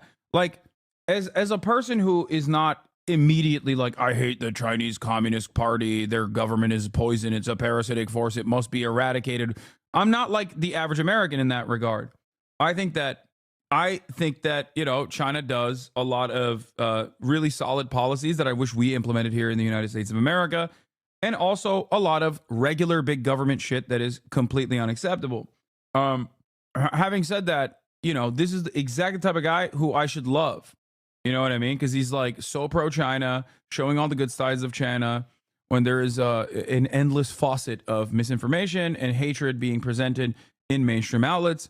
And yet, because he's just so aggressively talking about homeless people as though like they're filth that must be destroyed, it frustrates me. It frustrates me. It makes me, you know, it makes me question his videos. Don't hate. He's living your white monkey dream. If you want a real good look at China, this guy is way better than Bald and Bankrupt. Can't recommend enough. Been watching on stream for weeks. Xinjiang province. Xinjiang. Nestled in the far west of China, this territory has become a focal point of international scrutiny and debate over the country's treatment of the Uyghur Muslims, an indigenous ethnic minority with a rich cultural heritage. Since foreign journalists are banned from reporting out of this region, it's difficult to get a view of what everyday life looks like in Xinjiang. But I'm not a journalist. I'm just a guy that makes silly videos. That also means I'm not qualified to uncover the conspiracy of persecution against an entire ethnic group by the world's largest superpower. But what I can do is show what life looks like in Xinjiang. In this 4-part series, I'll be traveling across Xinjiang with zero plan by any means necessary. Join me as I test the boundaries of personal freedom in the most controversial region of the very powerful, mysterious, and possibly misunderstood country of China.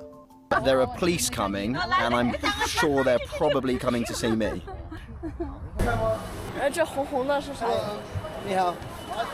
Thank you.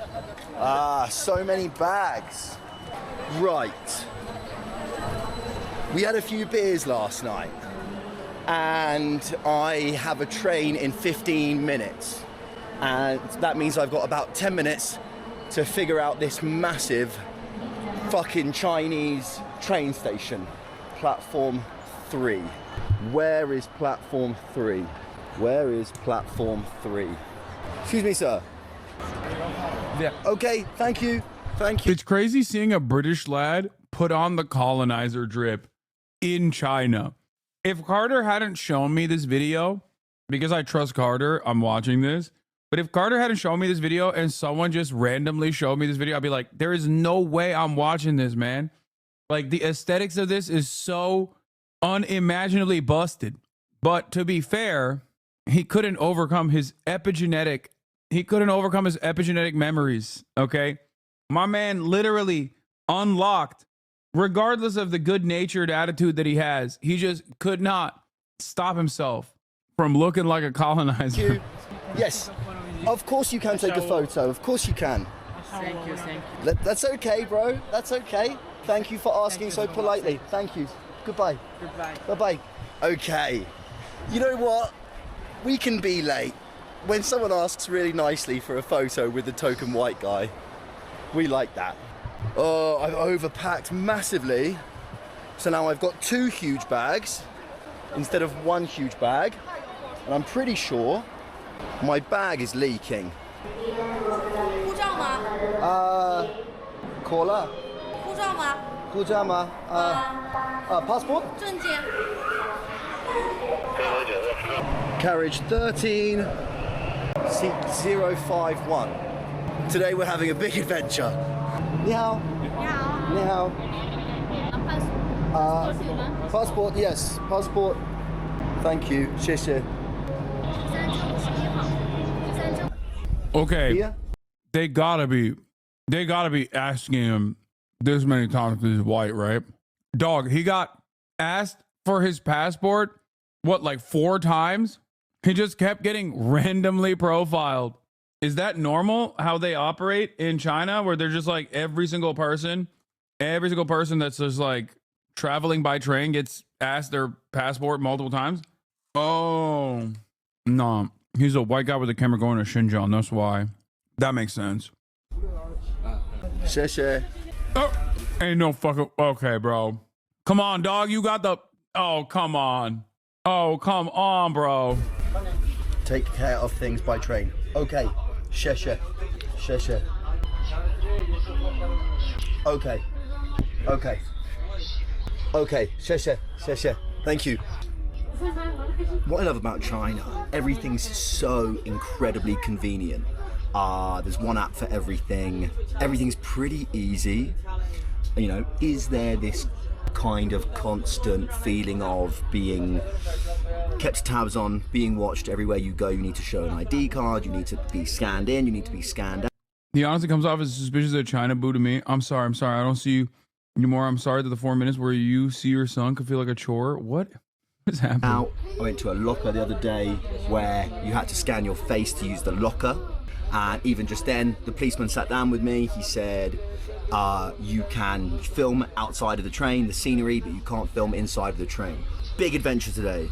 I've got about a 5-hour train south to a town of Korla, which is in the Mongolian, one of the Mongolian areas of Xinjiang. And then I'll get there about 4 p.m. and then I've only got a few hours to try to hitchhike west towards the Tian Shan Mountains. And try and find somewhere to camp overnight. No idea if I'm going to be able to do it, no idea. But that's the plan. I'm not allowed to shoot inside the train, so enjoy some lovely scenery.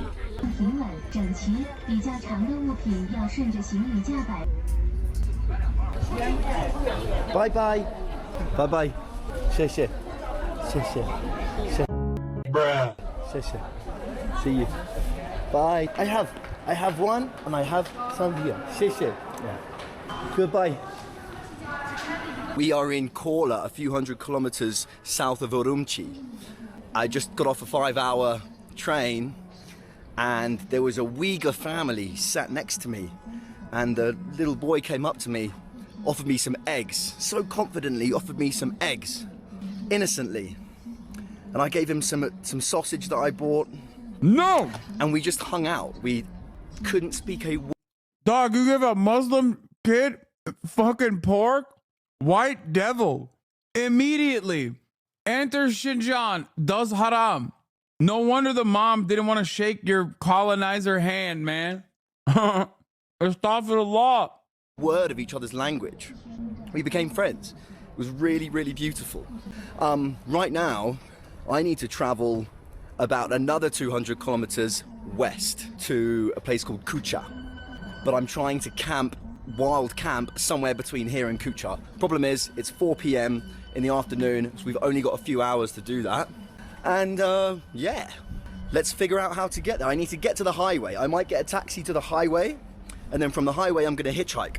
Okay, I've booked a taxi. We're gonna head to the outskirts of town. When you're hitchhiking anywhere, get to the edge of town, especially somewhere like this. There's lots of taxis around. Oh yeah, I forgot to say, I also got a really hot girl's number coming off of the train. She asked for my number. Okay, Hey yo! So it was a very successful train journey. Let's go get it. My man. Hey yo! All right. Okay, white boy. You all right, white boy? Last guy that did that ran an unsuccessful vice presidential campaign. You know what I'm saying? She. Tim Waltz POV, baby. In a taxi. This is a nice taxi. Sorry. No, it's okay. It's okay. I like your car. Oh, thank you. Very nice car. Thank you. 나ប្រកួតបុលន្តិកា소랑나시네. 소랑나. Okay. Hi. Hi, my friend said if is it okay for him to drive you there? No, because I don't have the money to go to Kucha. I'm just hitchhiking. So I just wanted to be. I understood. Yeah. I'm just gonna. Just hitchhiking, right? Yeah, exactly. I'm just hitchhiking. So I appreciate the offer, but I just basically need to be dropped off on the highway. Dude, this guy. Okay, I'm sorry. This stream has me screaming on a nice little winter Sunday. This guy has all of the fixins of a spy. If I am a guy that's driving this dude around, I'm like, this is a spy. I must report this to the immediate authorities, because otherwise I'm going to get in trouble. I don't think he is, by the way. I'd say he's a nice guy. Okay. He seems like a very nice guy. I like him a lot. I like the vibes a lot. I'm simply stating that if I was a local cab driver, I would probably, after this car ride, immediately inform the local authorities in order not to get into trouble. I think. Okay. I mean, okay. I just let me ask my friend if he can. No. Free of charge. No. Agree to disagree. He sounds like a prick to me. No, that's just because he's British. Like, that's literally, yo, I'm not lying. That's straight up why half of the chat is like immediately anti this guy. Like, you have forgotten that British people can be nice as well and kind individuals as well. That's crazy. No. I don't want to. Thank you so much. But that's okay. It's okay. Damn, he got the aviators on. Okay, bro, come on. He's getting more and more cop coded. I can go now. Right then. World's nicest. Good luck. Thank you so much. World's nicest taxi driver. I was like, hey, could you drop? I did use Translate. Could you drop me somewhere, kind of safe on the highway? And he phoned his English friend, and I communicated with him, and he drove me like an extra 10 kilometers to take me to a petrol station. What a legend. Thank you. Okay, right. We are going to Kucha. It's 5 o'clock, which means we don't have much time. I've got very high hopes for this mission. Very high hopes. Anytime I've tried to hitchhike anywhere, you start pretty nervous. This is one of the craziest things I've ever encountered in my entire life, where this dude is not only in China, but he's also going to Xinjiang. And not only is he going to Xinjiang, where he's not like just driving to a hotel or something that he previously figured out, he is literally hitchhiking. It is so insane. The level of the lack of self-preservation here is unimaginable, and I would say a quintessentially white factor. And I'm really excited for it. I'm really happy. I'm happy that white people exist for this reason, so that we can watch content such as this. Okay? Because I don't think anyone who's even a little bit, like anyone that's got like in their immediate lineage, like at a certain point, like, I don't know, a Mexican relative or something is not doing that. Okay? You get like 1/8 brown in you, you are going to be like, of course I'm not going to hitchhike in a foreign country where I don't speak the language, in an area where I'm not even allowed to like kind of be in and film. That is so insane to me. That is so insane. What he's doing right now is so insane. And you know what? Honestly, amazing. I'm so glad that he's doing this because it's great content and it's eye-opening, but there is absolutely no way that I could just like cast aside self-preservation like this and just assume that I will be all right. Can I do it? Can I not do it? It always works. We're at a petrol station. Yeah, white audacity and genuine curiosity is a deadly combo. I've got high hopes. It's nice here, man. We've got the backdrop of the mountains. That way we've got Bayingolin Mongol Prefecture. Now this whole area is a Mongolian, the native people here are Mongolians. It's called the Mongol Prefecture. And they've been roaming around here for the last few thousand years, I guess. I'm going to learn more about that, and I'm going to inform you more on it in a later video. Who knows, we might even see some nomads.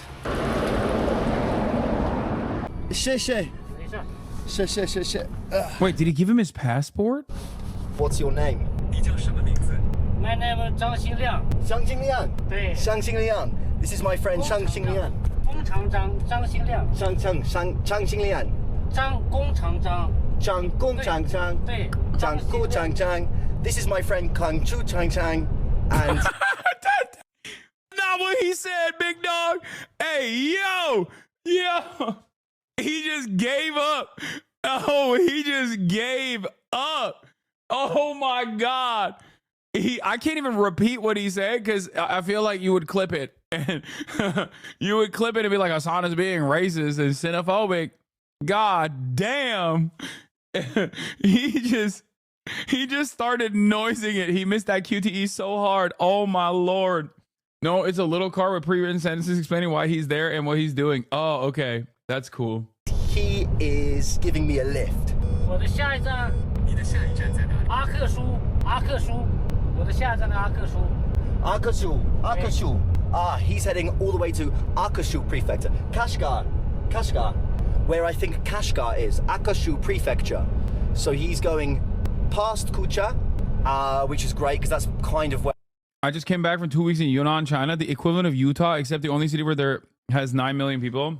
When traveling by train, high-speed rail, which I did a lot, yes, every Chinese citizen had to pass through 4 checkpoints just to get on the train, and you were required to show ID passport each time.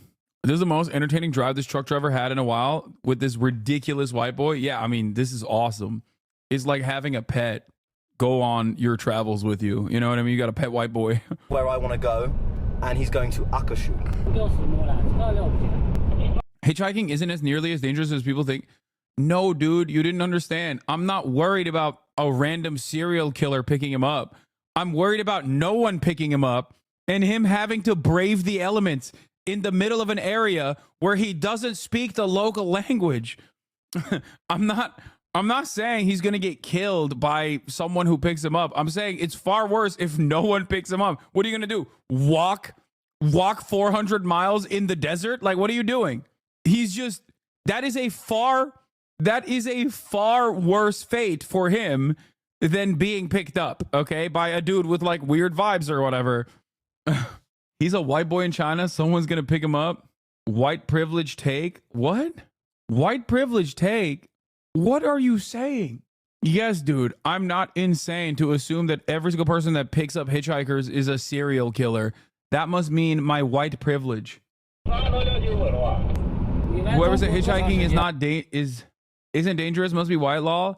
No, hitchhiking in America probably is dangerous. Hitchhiking in general, I mean, I wouldn't recommend it. It's mostly dangerous because what if you don't actually find a route to get to where you're trying to go to?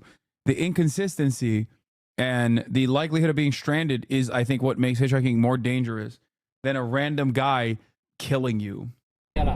I have been in China for 1 week and I will stay for 1 month.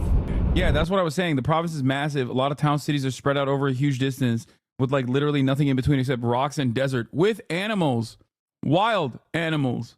Yeah, I wouldn't recommend hitchhiking as a woman. That I think is definitely more dangerous, infinitely more dangerous. That is true. If you were to say like 6'4", the privilege, 6'4" male privilege, I would say yes. Which city are you from? Inner Mongolia. Okay, this guy's living my dream now. I kind of want to do this, but like also live stream it. You're acting like you can't vibe down the Chinese animals? No, because I don't speak Mandarin. How am I going to vibe with a Chinese bear, dog? I don't speak Mandarin. You don't understand. It's different. I'm going to walk up. I'm going to walk up to the bear and go, Tian shang tai yang, hong ya hong tong tong eh, shi shang de tai yang, shi ma zo dong eh, da ling da wo men de xing feng eh, ren min fa shen dang xia xiu xiu xiu ren, yi ya yi xi you eh, yi ya ya xi you ah, ren min fa shen dang xia xiu xiu xiu ren.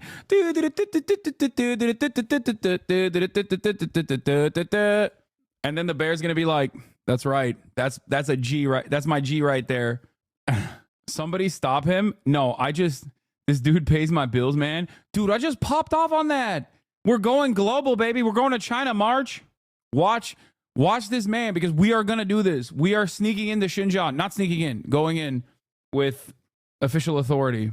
My goal this year is to go to China, link up with some members of the Politburo, low-level officials is fine, and show the beauties of China, okay? And become a white monkey and just stay there.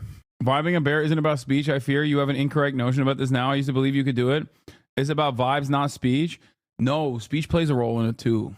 Wow. Okay. That's so cool. He's from Inner Mongolia. So China has lots of different states. One of them, close to Mongolia, is called Inner Mongolia. And he's traveled all the way from Baotou. Dude, I ball up. In the mornings, I ball up with Pinoy Gang. There's a Swagapino League. I ball with them. They go crazy. Always playing zone defense, full court basketball. And then a couple hours later, I ball with Mongolians. They're also dope. They ball so hard. These Mongolians ball so freaking hard. It's crazy. It's not even a joke. Like there's a dude plays basketball with gloves on. I don't know why. I've never asked him. I feel like it's rude, but he just balls with gloves on. There's another dude who never takes his sunglasses off. And they're actually low-key nice with it. Like, shockingly. Inner Mongolia. How many days have you been driving?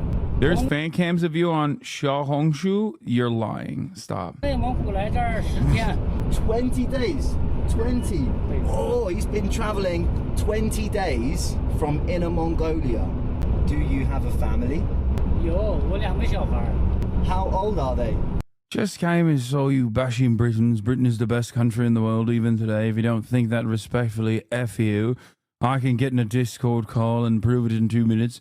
I'll be happy to, as I had to wait 10 for your useless follower delay. England! Wait till you hear what I have to say about mushy peas and jellied eels. Bloody hell.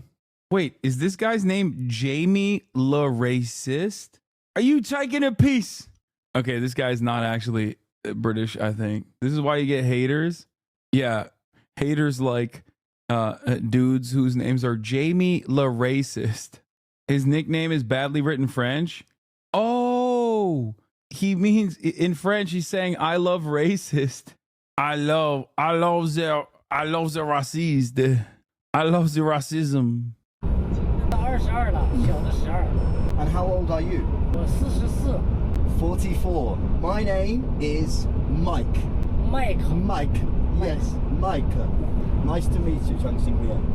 Chang Xinjian, the 44-year-old truck driver from Inner Mongolia. We've just told a little bit of his story.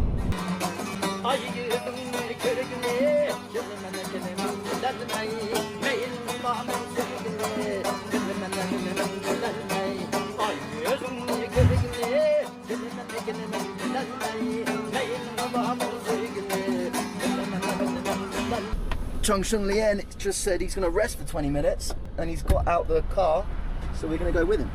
Let's see what a parking truck stop. We told a little bit of his story for profit. Typical colonizer brain. No, dude, he's a... God, chatters, not everything deserves like the most annoying hypercritical leftist analysis. He's just a YouTuber who does travel vlogs for fun and does it in a fairly nice fashion. Please, oh my lord. What looks like in rural Western China. Ni hao. Ni hao ma. Yakshi musis. Yakshi. Cool. Watermelon, melons. We've got the. Okay, this might be the first time that these dudes are interacting with a white boy. Okay, like we're talking rural China in the Xinjiang Autonomous Zone. Like, this is a white boy with a hard H. Guys selling melons. How many melons do you sell in one day? Hello. 50? 50 melons. These boys sell 50 melons in one day. That's pretty cool. I've got to make sure that the truck with all of my stuff in doesn't drive away. Which year is this? I see hundreds of Western tourists filming in Xinjiang on YouTube. Dude, what are you talking about? Going to Xinjiang and filming in a densely populated city area is entirely different than being 200 miles outside of a densely populated city area at a random gas station. Like, this is from 5 months ago, but I suspect that like there's a difference. So one thing I'm a bit worried about later, in about an hour from now. A dangerous game you're playing was the United Kingdom still rules the world. Why do you think Africa is still poor? We have their wealth. We can take Turkey in a day too. Eat grass, you communist. Yes, I am from Nottingham. I'll tell you for the fact that UK will destroy Turkey in 15 seconds. So don't be taking the piss. Le piss out of my country on people on accents. This is my favorite type of Euro style racism. My favorite Euro racist is like, we will destroy the Turkey in 15 seconds. And your family. Oui. Yes, we're not banning this guy. This is awesome. Turkey is shit. Merde. Turkey is merde. I'm from Nottingham. The funny part is the last time the UK and Turkey fought was in World War I, and the UK got ritualistically humiliated. Yeah, it is also true. Is finding somewhere to camp for the night, because it's basically just vast nothingness in all directions, and I want to be hidden, a little bit hidden. Hello. Jak się musisz? Ah. So, oh, 谢谢. 谢谢, 谢谢. Okay, 谢谢. These truck drivers have... Aw, I had to ban your pet. They snuck in the N-word. I love racists so much because they're so predisposed with this false notion that they have like superior IQ and superior genetics, but they're so one IQ, like singular brain cell. It's so funny and it's so hilariously not creative. Giving me a ice lolly. 谢谢, 谢谢. 谢谢, 谢谢. What? What? Oh my god. Oh my god. I'm on Xiaoshongshu! Just showed up. How was your day? Incredible and only getting better. My thirst traps have made its way to the Chinese internet. We've penetrated the great Chinese firewall, baby, with my goddamn thirst traps. I don't understand your haters. Why would you hate watch an 8-hour stream? Crumb of attention, a feeling of recognition, undermining your... Oh no, he got permabanned from the website.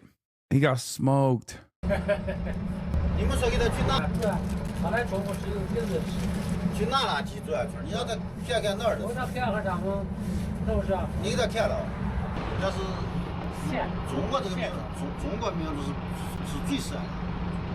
So here in Xinjiang, there it's it's the surveillance state, and I think it's the same all over China, but especially Xinjiang. There are police checkpoints about every 100, 150 kilometers. The one thing I'm worried about is going through a police checkpoint and then being a bit suspicious of what I'm doing here.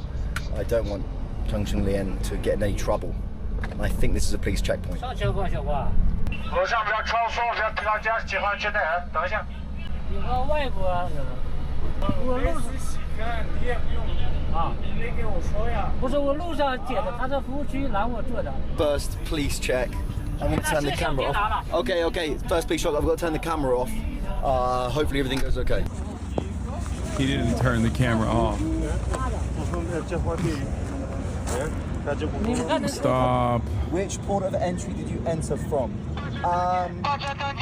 Chongqing. So Hanoi, Vietnam. Chongqing, Urumqi. Chongqing 回在乌鲁木齐是吧？ Yeah. Hanoi, Chongqing, for Chongqing. See, I was expecting that. I was expecting a police checkpoint sooner or later. That one was surprisingly smooth. He went a bit nuts when he saw me in the cabin of this truck, but he just checked my passport, asked some questions. What did the man say to you about me? He didn't say you're a fool. I asked him if your master who came here. Okay.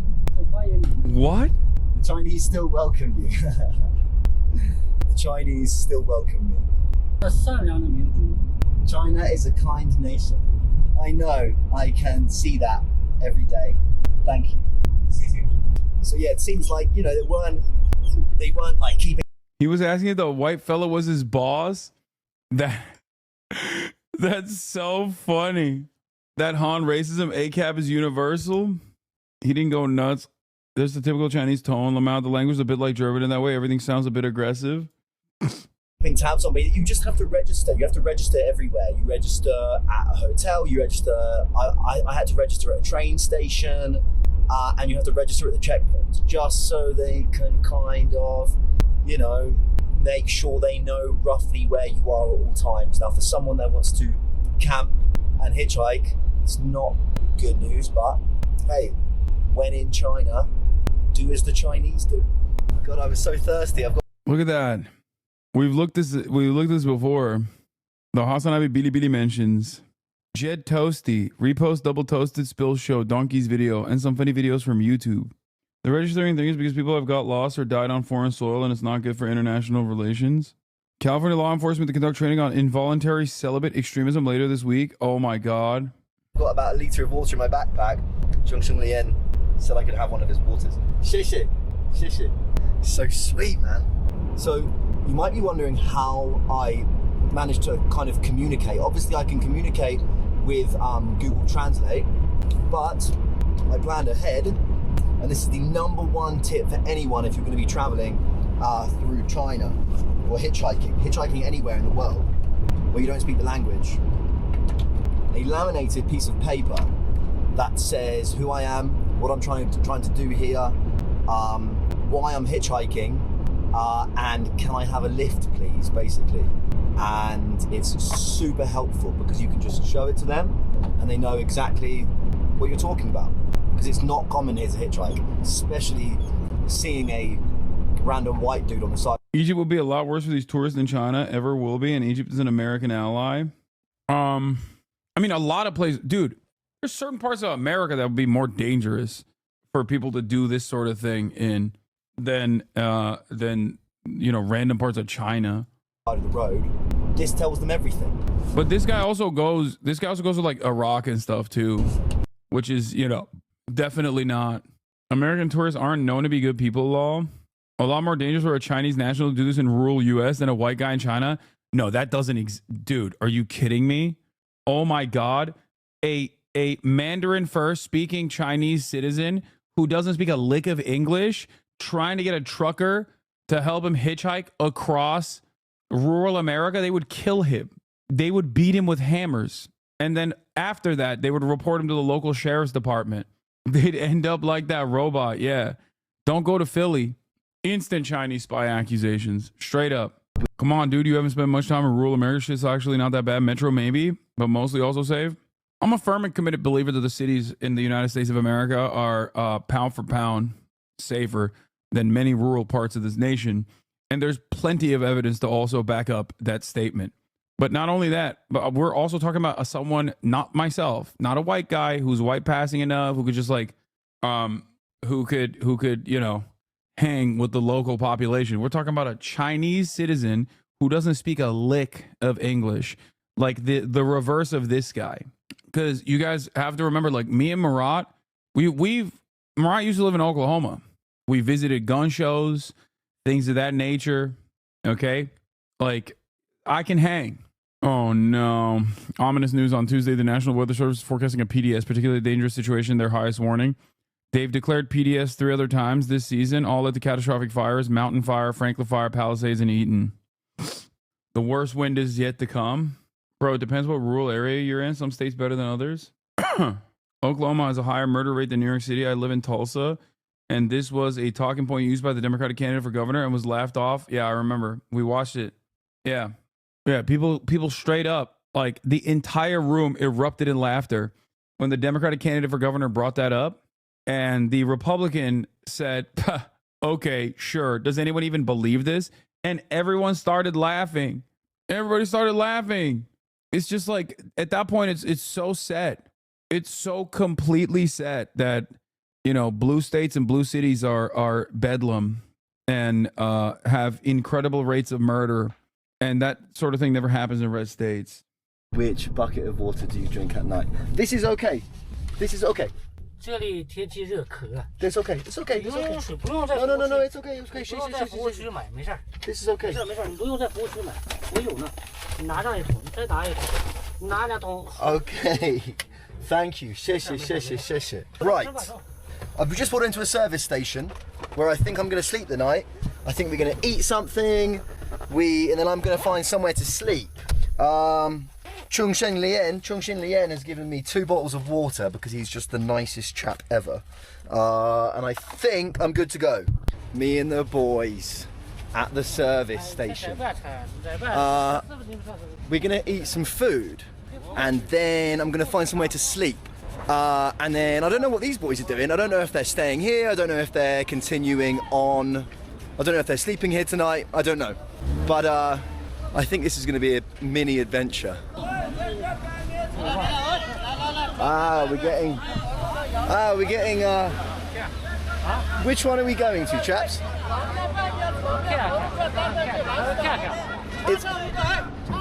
We got 1, 2, 3, 4, all trying to get us in to eat at their restaurant. I'm glad this doesn't just happen to foreigners.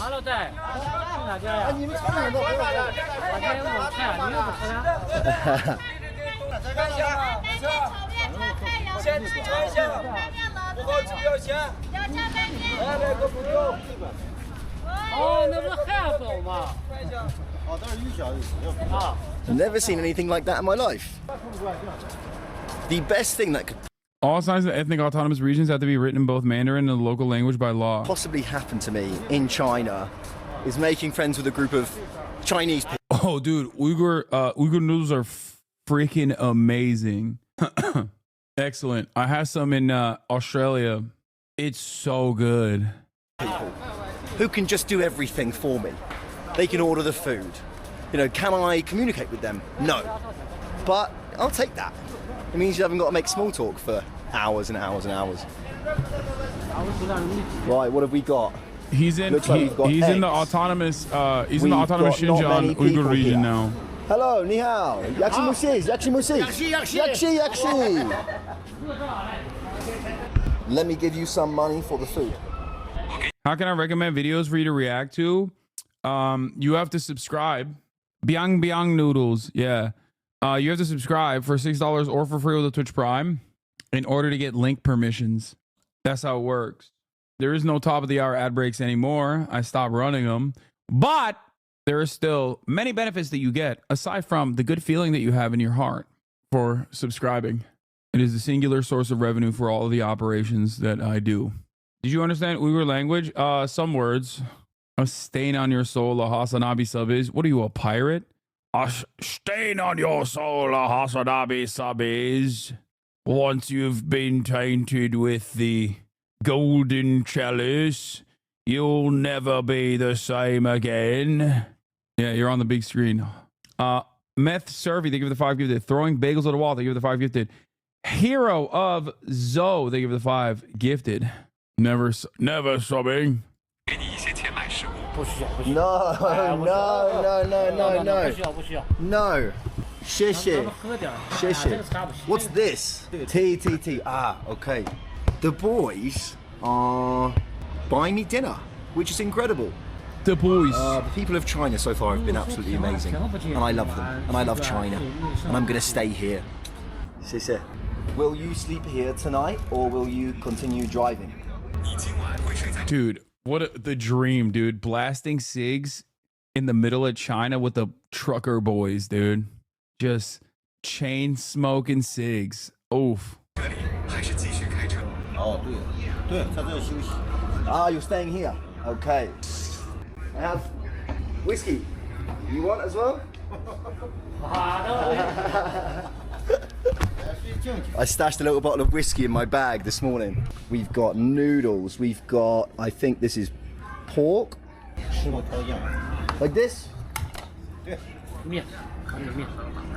Ah, thank you. Sheshe. Wow. Look at this food. Pork. Whiskey. Hot on, brother. This is beef. So the way they eat in China, you get the noodles and just slurp it up.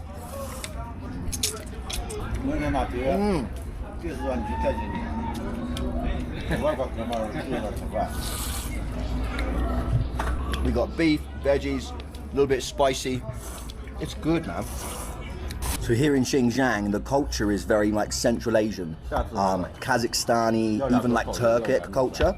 So what's really famous are these kebabs, lamb kebabs, I think. Man, they're so good. Oh, man, I'm so lucky right now. Our peoples have populated the planet all the way from the steppes to Anatolia, to the heart of Europe. Albanians. Anyone could have picked me up. Anyone could have picked me up. And North Africa. I was there at the right place at the right time. These boys picked me up. How mad is this? It's 10 p.m. right now. And look how light it is. I'm gonna find somewhere a bit hidden to set up my tent for the night. These boys are helping me. Meow. I'm liking the look of this little patch over here. Okay.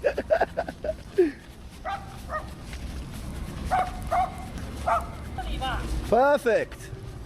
Perfect. Maybe inside here. Maybe here. Here? That's crazy. Here is okay. Okay, I'm setting my tent up here in the service station. It's actually a huge point of contention in Xinjiang. China has decided only one time zone for the entire country, so the western provinces have sunset at like 11 p.m. and sunrise at 10 a.m. It messes up the business and circadian rhythms, apparently. How about here? Look, here. Because, wait, somewhere a bit more. That's an EV charging station? That's amazing. No? Okay. 在更隐蔽的地方，在隐蔽的地方，那里面太脏。那里面脏，不如这边干净。 Okay. Okay. I said maybe I should like put my tent in the bushes a little bit. Okay. 谢谢. When are you leaving? 你什么时候离开？明天早上。In the morning, can you give me a lift to the next city? 早上，你能载我到下一个城市吗 Okay. Okay. 下一个城市就阿克苏了。谢谢. Okay, thank you so much. So I'm gonna set up a tent here in the wherever the fuck I am.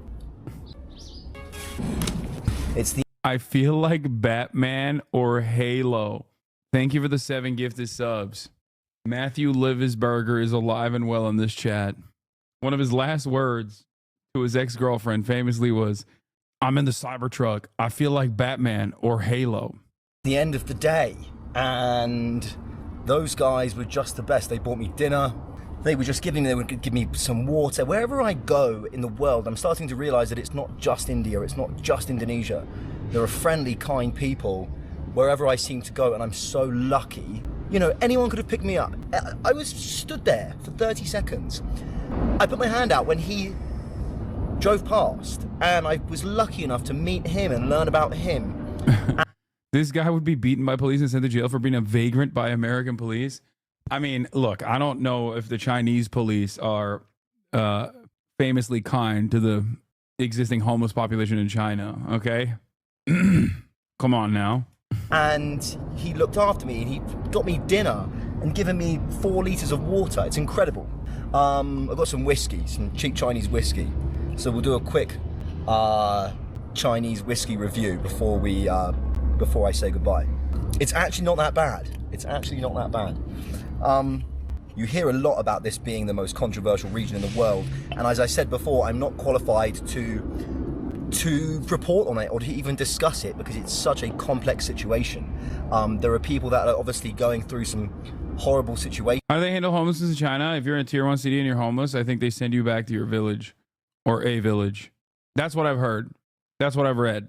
There's some Chinese chatters in here who can tell me if that's not the case or not. Here, and you know, I'm not qualified to talk about it. If you want to learn more about it, I'll let you do that yourself. What I've seen on the ground here is incredibly friendly people.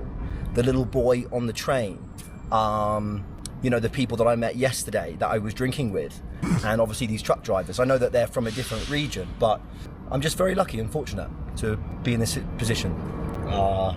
Yeah, it's amazing. Anyway, I'm going to go to bed. I'm going to drink some whiskey, smoke a cigarette, and then I'm going to go to sleep, I think. But anyway, see you on the next one.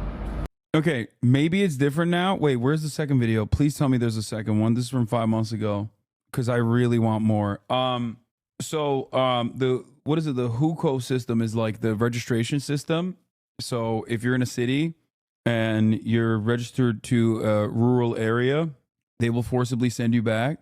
But apparently, I'm reading an article right now where it says that in 2022, they reformed it. The hukou system codifies various social inequalities in China by dividing the population into 2 classes, rural and urban, to determine whether citizens receive public services. Meaningful reforms to the system would align with broader policy trends set by President Xi Jinping. Improvements to the system could be a natural component of Xi's push for common prosperity. a campaign purportedly aimed at cracking down on China's more egregious social inequities. However, look at the recent history of the hukou reform as well as analysis of Xi's short-term political considerations suggests that 2022 is not the year that China will pursue drastic changes to its household registration system. Hukou status determines a wide range of social benefits and services where they can receive health care, what kind of pension they're entitled to, their ability to receive loans, which public schools their children are allowed to attend, and more. Activists in China have long called for abolishing the system on moral grounds. Chinese elites also recognize that doing away with the system could bring significant economic benefits, allowing China to be more efficiently access untapped productive force in the countryside. Next video in the series. I'm on a mission to find out what life is really like in the mysterious and somewhat controversial region of Xinjiang, Western China. And I'm doing so in the most authentic way possible. Why do people act like they have universal health care when they obviously don't? I don't know. I don't like the healthcare system in China is like one of, I would say, healthcare system in China is like definitely an area of major improvements, area that needs major improvements for sure. It's still, it exists to a certain degree, whereas in the United States of America, no such system exists at all. Spent the past 2 days traveling with a truck driver from Inner Mongolia called Shang Jinglian, and I'm heading towards the start of the Chinese Silk Road. Join me as I test the boundaries of personal freedom in this highly politically sensitive area. I took a lift with a truck driver. There are police coming, and I'm sure they're probably coming to see me. Today I woke up in the car park of a Chinese petrol station. Welcome to another truck stop in the middle of Xinjiang, China. The truck drivers that I am traveling with have stopped to fix the car. The only way I can communicate is over Google Translate. And I think one of their trucks is fucked. Let's go and have a look. So this is what it looks like when your truck has, we need to change the wheel. This is a excellent Sunday Funday video, by the way. Yeah, instead I get credits on marketplace insurance, but I make too much money compared to what I thought. I will get punished if I don't immediately report my increase. Yeah. Hukou, thank you for the 10 gifted subs. And Farahihi, thank you for the 5 gifted subs. This is the coziest we've been on a Sunday Funday. These are my new truck driver friends. I'm part of their crew now. I'm a trucker. I am a Chinese trucker. So where I am right now in Xinjiang, there's a big population of Uyghur Muslims. Now, they are native indigenous people here in Xinjiang. And I think there's a lot of them over here. I wonder if we can go and speak to them. It's interesting because when you come to China, you don't expect to see people that look Turkic, people that look Central Asian. You expect to see Chinese people. Hi. You speak some English? No. We are here waiting for the bus. Where are you going? Shachi. This way or this way? Yes. This way? Ah, okay. You are Uyghur people? Yes. Nice to meet you. So, hi.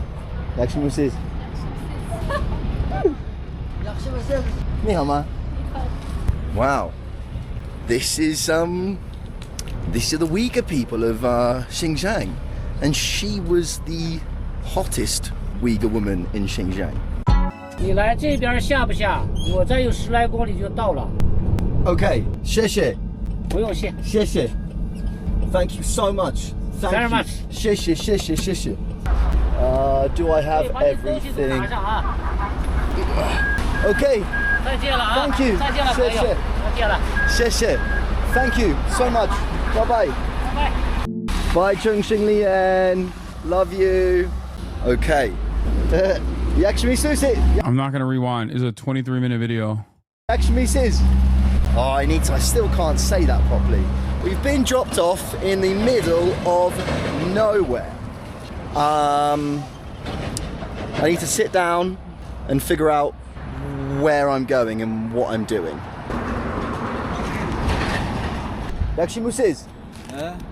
Holy moly. Look at the size of that cop. Look at the size of that big boy right there.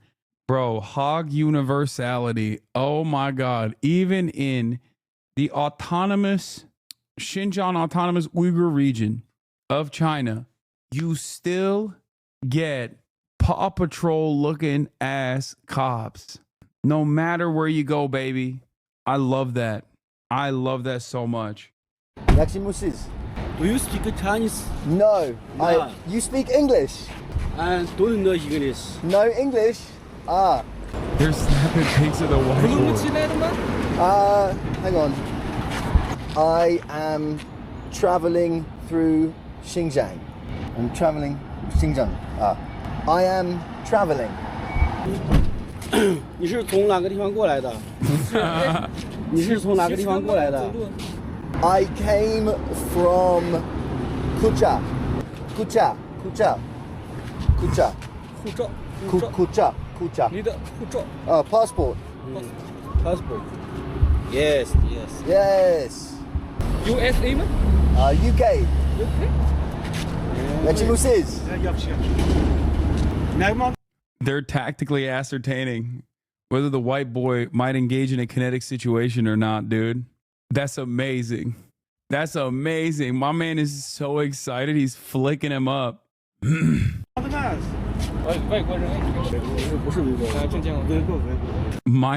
Stewie Pickle. Thank you for the 60 gifted subs. What the hell is that username, man? That's crazy. 50 bones, dude. A 50 bomb. Okay. 谢谢。骑车吗？还是I took a lift with a truck driver. 车子吗？这个是啥？是车子不？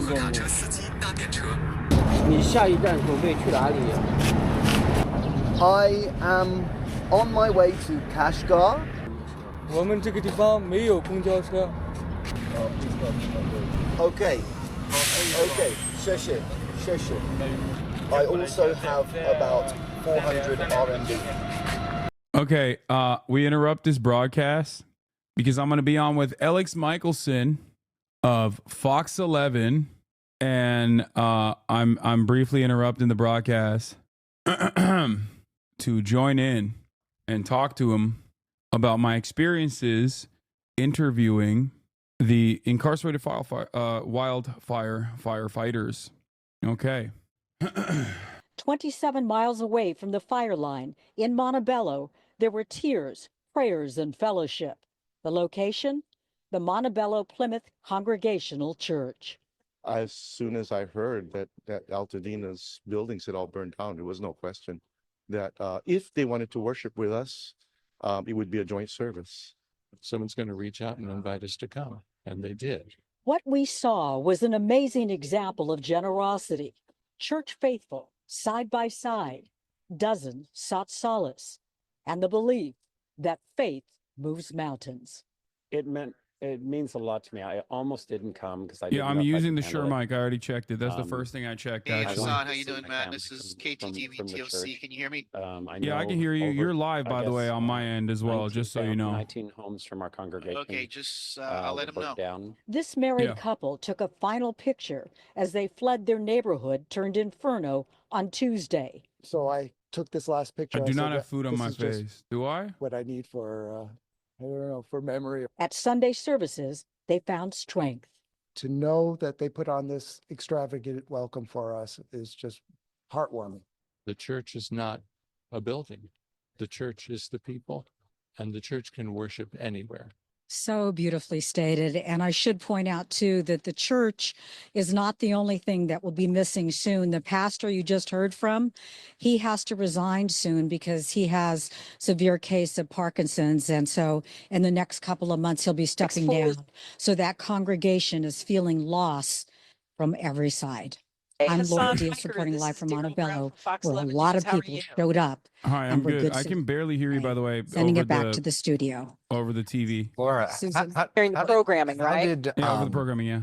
They talk about this from a religious perspective of making this make sense. Let me ask you, is it possible for you not to stream when you're talking to us? Things that they can't explain themselves. I told Alex ahead of time that I was streaming already.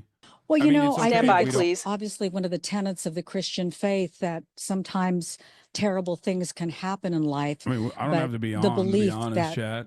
there will be another chance, that the broken hearts will be mended because of the faith in God. And so we saw a lot of that exhibited today. A couple of people told me, as brokenhearted as they were about the thought that they lost their home, that they had received so many text messages, so many calls, people reaching out saying, you can stay here, I'll bring you clothes. And all of that love and generosity that is shown gives people the strength to go on, because they know that very soon the sun will come up again and that better days are ahead. It is a promise that is given to us by God. And Laura, did you have the opportunity to listen in on some of the sermon? Yes, I got to hear a little bit of it, and we heard from several people speaking. Mute the There was a programming? visiting No, why? Minister here as well, and she was quite can if I want eloquent in to, her but why would I words mute it? too. Who cares? But We're mostly waiting. I think it was people being together, the fact that they were able to pray together and hold each other and be together in their faith, that gives them the strength and the courage to go on. And we all know that tough times impact all of us in many ways, whether it can be sickness or, like this, a sudden loss of a home or a spouse. But somehow you get through it, and being together is really at the core of what compels people to go forward. It's always a little better with support from everyone. Thank you, Laura. And that sense of community is just so important. The energy. And speaking of community, we're seeing people from all over the world coming to our aid, including our neighbors to the south. Firefighters from Mexico arriving at LAX yesterday to help in the firefight. California Governor Gavin Newsom sharing this video. He was there to greet them in person. They're joining the 14,000 plus personnel already battling the Palisades fire from around the country. And we learned that they have to be trained a bit, so they're going to Beaumont first to be trained, and then they will join other people on the fire lines, other fire professionals. Well, today, Governor Newsom ordered another 1,000 members of the National Guard to Southern California. Fox 11's Mario Ramirez reports on their efforts. Tens of thousands of residents remain under mandatory evacuation orders in this area. And now you can see here behind me, the California National Guard has moved in to help with wildfire efforts in the area. This is called a MAT-V. It's made to withstand explosives, right now being used as a show of force to deter criminal activity. We're talking about 400 Guard members that have now been deployed to assist law enforcement with traffic control and securing these fire zones. It comes as 20 people have been arrested for looting in evacuated areas between Wednesday night and Thursday morning. Governor Newsom approved the deployment, saying the state's using every resource to protect these communities, also warning that looting will not be tolerated. Not anxiety, it's just that now, if we take a look across the street here from Woodbury and Santa Rosa, it needs to be you can cleared. see the amount of debris still covering the streets. We've seen downed power lines and trees all over the neighborhood that have yet to be taken care of. As for the National Guard, Sheriff Robert Luna says additional CalGuard troops will be deployed in the coming days as the Eaton fire continues to burn in the hills above Altadena. In Altadena, I'm Mario Ramirez. Back to you. Thank you, Mario. The weather, the key part of this story in the days ahead. Our chief meteorologist, Adam Kruger, and a worrying forecast. That's right. We've got the red flag warnings posted now through Wednesday. We mentioned earlier, though, how it will be especially dangerous or particularly dangerous by Tuesday morning into Wednesday morning. More on that in a moment, but I want to share some little bit of good news with you, and we've seen this from the aerials, or if you've just been outdoors today, you can see there's certainly less of a hazy appearance to the sky as the fires are settling down a little bit. We actually have mostly good air quality across the area. A couple sensors right here measuring moderate air quality, but that's as bad as we see it right now. It doesn't mean we're in the clear for the rest of the next couple of days or a week or whatever. And we've seen that the smoke can kind of like come and go. But for the moment, we have actually pretty good air quality across a lot of the area. But we have those wind alerts in effect, and we talked about this earlier now. So all colors right here are currently under a wind advisory, but then it's these yellow spots that by Tuesday morning early at 4 a.m. will officially switch to a high wind warning, and that will be in effect until noon on Wednesday. And that's when we're in that particularly dangerous scenario where it's extreme Santa Ana wind conditions, essentially. And if a fire were to start, it could get out of control very quickly. We've got those gusts that could be up to 60 to 70 miles per hour in those yellow areas. But even in the tan spots, gusts could peak at 45 to 55. in these next couple of days.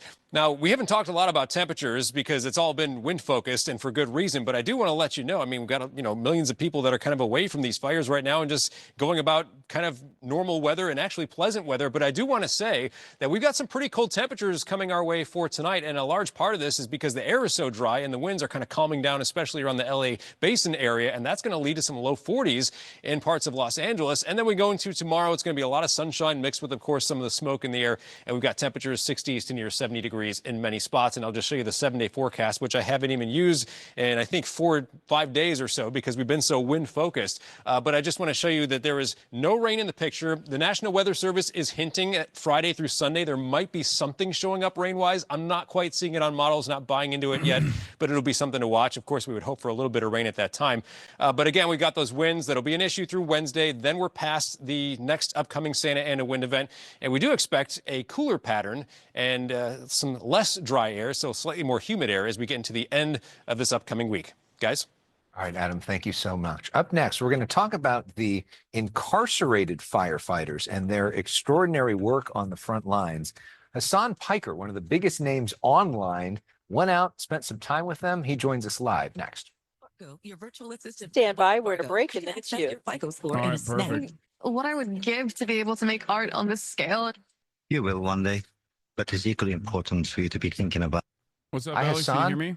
I can hear you. You can hear me. Yes, perfect. Hello to your crowd, right? Yeah. You got You're 30,000 streaming right people now? watching you right now. They can see Oh, you. very nice. Hi, everybody. Nice to see you. We got a big crowd watching on TV coming out of the football game, too. Well, we'll start off by just sort of talking about what you saw out there, and then what are the key lessons that we can learn from it going forward. Absolutely. So we're going to be live on the Fox 11 in probably a minute or two. And we appreciate you reaching out, and thanks for the work you do. I mean, it's important, and I think it's good to highlight this. Yeah, no, thank you. You guys have been doing tremendous coverage as well. I've been tuning in just to figure out what's going on in my backyard. So. And are you okay? You're okay? Everybody's safe? Yeah, we had a brief scare with the Runyon Canyon fires where my best friend, who also streams on Twitch, that was like directly on top of them. So they had to evacuate by foot because there was so much chaos and traffic. So I had to go pick them up in my car. And they stayed with me overnight, but then they released the evacuation order, so they're back. Yeah, firefighters did an amazing job on that one. They basically put that thing out in like an hour. That's awesome. All right, well, we will see you on TV real shortly. Thanks again, Hasan. All right, yeah, thank you for having me. Per gallon, the Prius offers an incredible 644-mile range. And now you can get a low $289 a month lease on a new Prius. Yes, just $289 a month. We make it easy. Toyota, let's go places. Ashley's Stellar Sleep Celebration is going on now. Snooze now and pay later with 0% interest for 60 months in-store only. And receive a $300 gift with purchase. Hurry to your local Ashley store or Ashley.com for better sleep and savings today. Can't skip these ads, chat. If you've been hurt in an accident and you need TV results, call Sweet James. Here are just some of the recent wins for our injured clients. Call the firm that wins big. Call Sweet James. Once Fox is local, it's where free live news, Good Day LA, local breaking news, and more are on your phone. If you've been watching our coverage, you've seen some of the firefighters that are out on the front lines are actually inmate crews, incarcerated firefighters. Hasan Piker is one of the top streamers on Twitch. He's actually streaming live on Twitch right now. Hello to his streaming audience. He is also a progressive pundit, and he spent time, went out, and met some of these incarcerated firefighters, streamed live with them, and learned a lot from talking to them. Hasan, good to see you. Welcome. It's good to be back, Alex. Thank you for having me. Talk to us about what you learned meeting these firefighters. So approximately at any given moment when there's wildfires happening in wildfire season in California, there's around 30% of the people fighting those wildfires are incarcerated firefighters.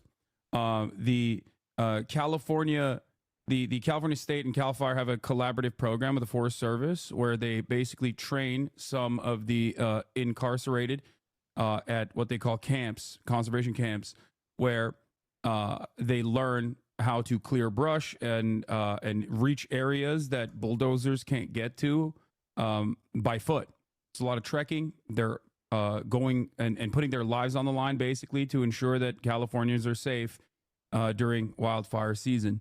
I met a now friend, Scott Budnick, who is a Hollywood producer. He produced Hangover, Project X, and Old School, and many other projects. He actually started this thing called the Anti-Recidivism Coalition. And I found out that he was actually working with the governor and also simultaneously expanding these programs. And I got to meet some of the youth offenders. This is a camp pilot program that they just started in 2023, where they, for the first time ever, are bringing in youth offenders, young offenders that have been incarcerated under the age of 25 or committed crimes under the age of 25 that are now part of this training program as well. And I mean, it was an incredible experience overall. And one of the things that I was kind of shocked by is the fact that these guys just kept asking, like, why do you care about us? Why are you here? Like, they were shocked at this level of attention there, because they don't have access to the news as readily available. So they're not exactly aware that, like, there are a lot of people in the civilian population that's talking about these guys right now. And one of the things that struck me was the fact that they understand that these are very dangerous conditions that they're putting themselves into, but they really are appreciative of the fact that they get a semblance of dignity and a way to help with these communities that they're a part of. So it was truly a tremendous experience overall, and very eye-opening. And we talk about people going behind bars. Most people that go behind bars are eventually released.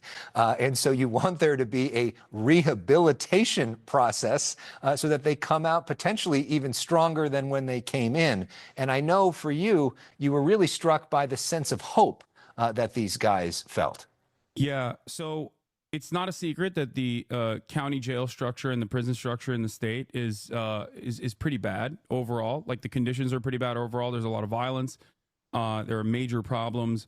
And from what I understand, aside from the fact that being able to volunteer for these programs allow these inmates to shave off some of their very long sentences, it also gives them an opportunity to train and potentially an opportunity for gainful employment after they're out, after they're released.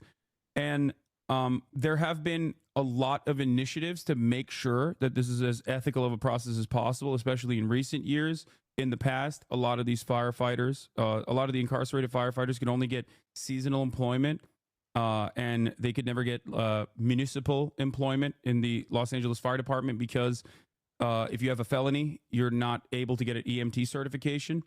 And if you can't get an EMT certification, you can't become a municipal firefighter. But nowadays, they're working on expunging some of the records as well for demonstrating good behavior and service for the community.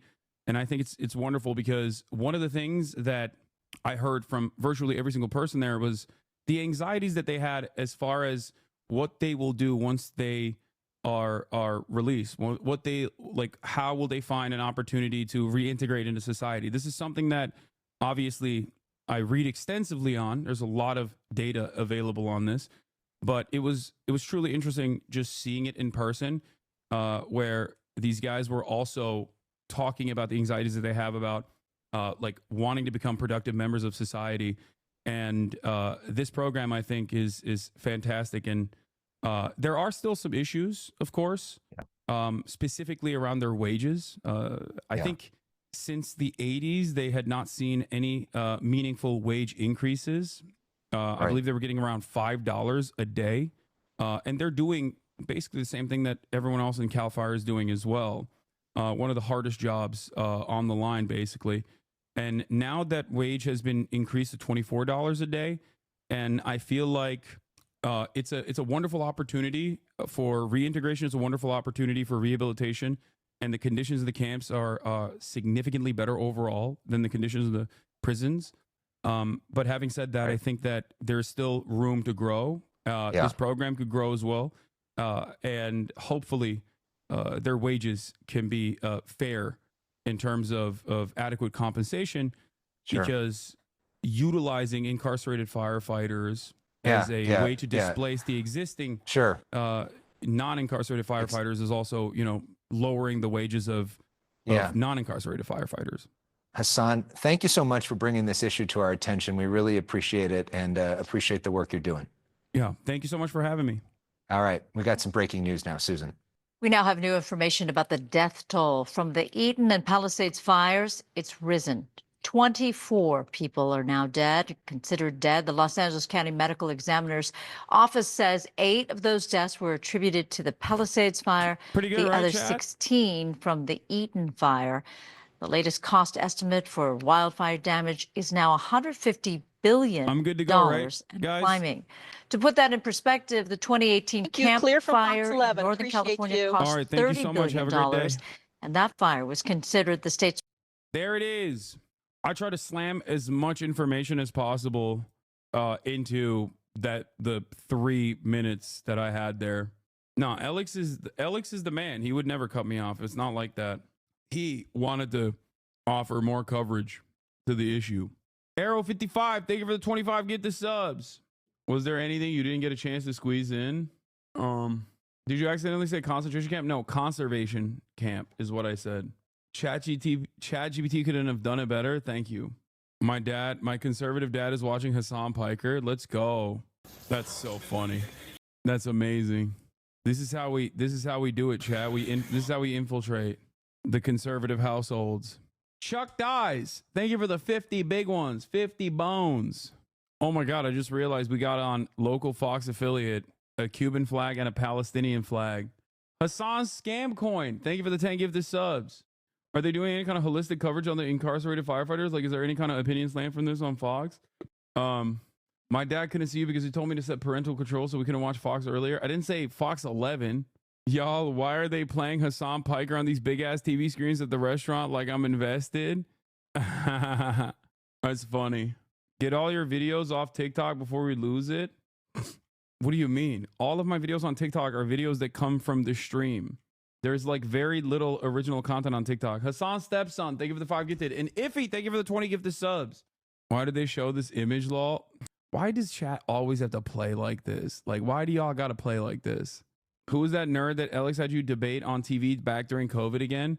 Oh, it was Michael Knowles. That's crazy that I'm literally live for 5 seconds at LAX, and the first thing I saw when I looked up was Hasan on the big screen. That's true. Everyone's currently tuned in to local news. Tim Pool's hairline, thank you for the 5 gifted. You forgot to turn off the filter on Zoom? No, dude, I look hot bald, by the way. You know the band Muna? The lead singer shared a clip from your stream yesterday on their story. I didn't see that. Yes, Elix is another Alex in the HasanAbi universe, in the extended Alex verse. What is this red flag warning? I was peacefully catching up to my local news to be in the know, and OMG, who is this? Red flag warning. At this point, yeah, eventually I will know every single person named Alex in the United States of America. Did you prepare talking points? I keep asking because as a regular public speaker, I like to see people just dome off so confidently. No, I did not have any talking points prepared ahead of time. Brother, you saw me. I do have the gift of yap, which is why I have the gift of yap, which can be dangerous at times because I get overconfident and don't prepare at all. An honest constructive criticism: in the future, you should talk more about the personal humanizing stories like the ones you shared with us earlier in the stream, just talking about the guys as people that they are and how you felt so safe being around them, etc. Yeah, I wanted to get information out about the program. I wanted to shout out Scott, and I wanted to shout out ARC, the Anti-Recidivism Coalition. And then I also wanted to talk about the program extensively and bring up wages in that limited time, so I didn't get to talk for longer. But yeah, let's get back to this Brit lad. What, Hasan? Some of the YouTube live chat messages, lol. Dude's a tanky commie, gay poser. Bro lives in a mansion. I can't take anyone seriously who has a Palestinian flag on display. Get the F out of here. I mean, come on, dude. It's YouTube comments. Who cares? Why were you looking at the side if you have no talking points? Because I didn't want to get the name wrong of any of the people that I brought up. She rival to our Marvel. All right, let's keep going.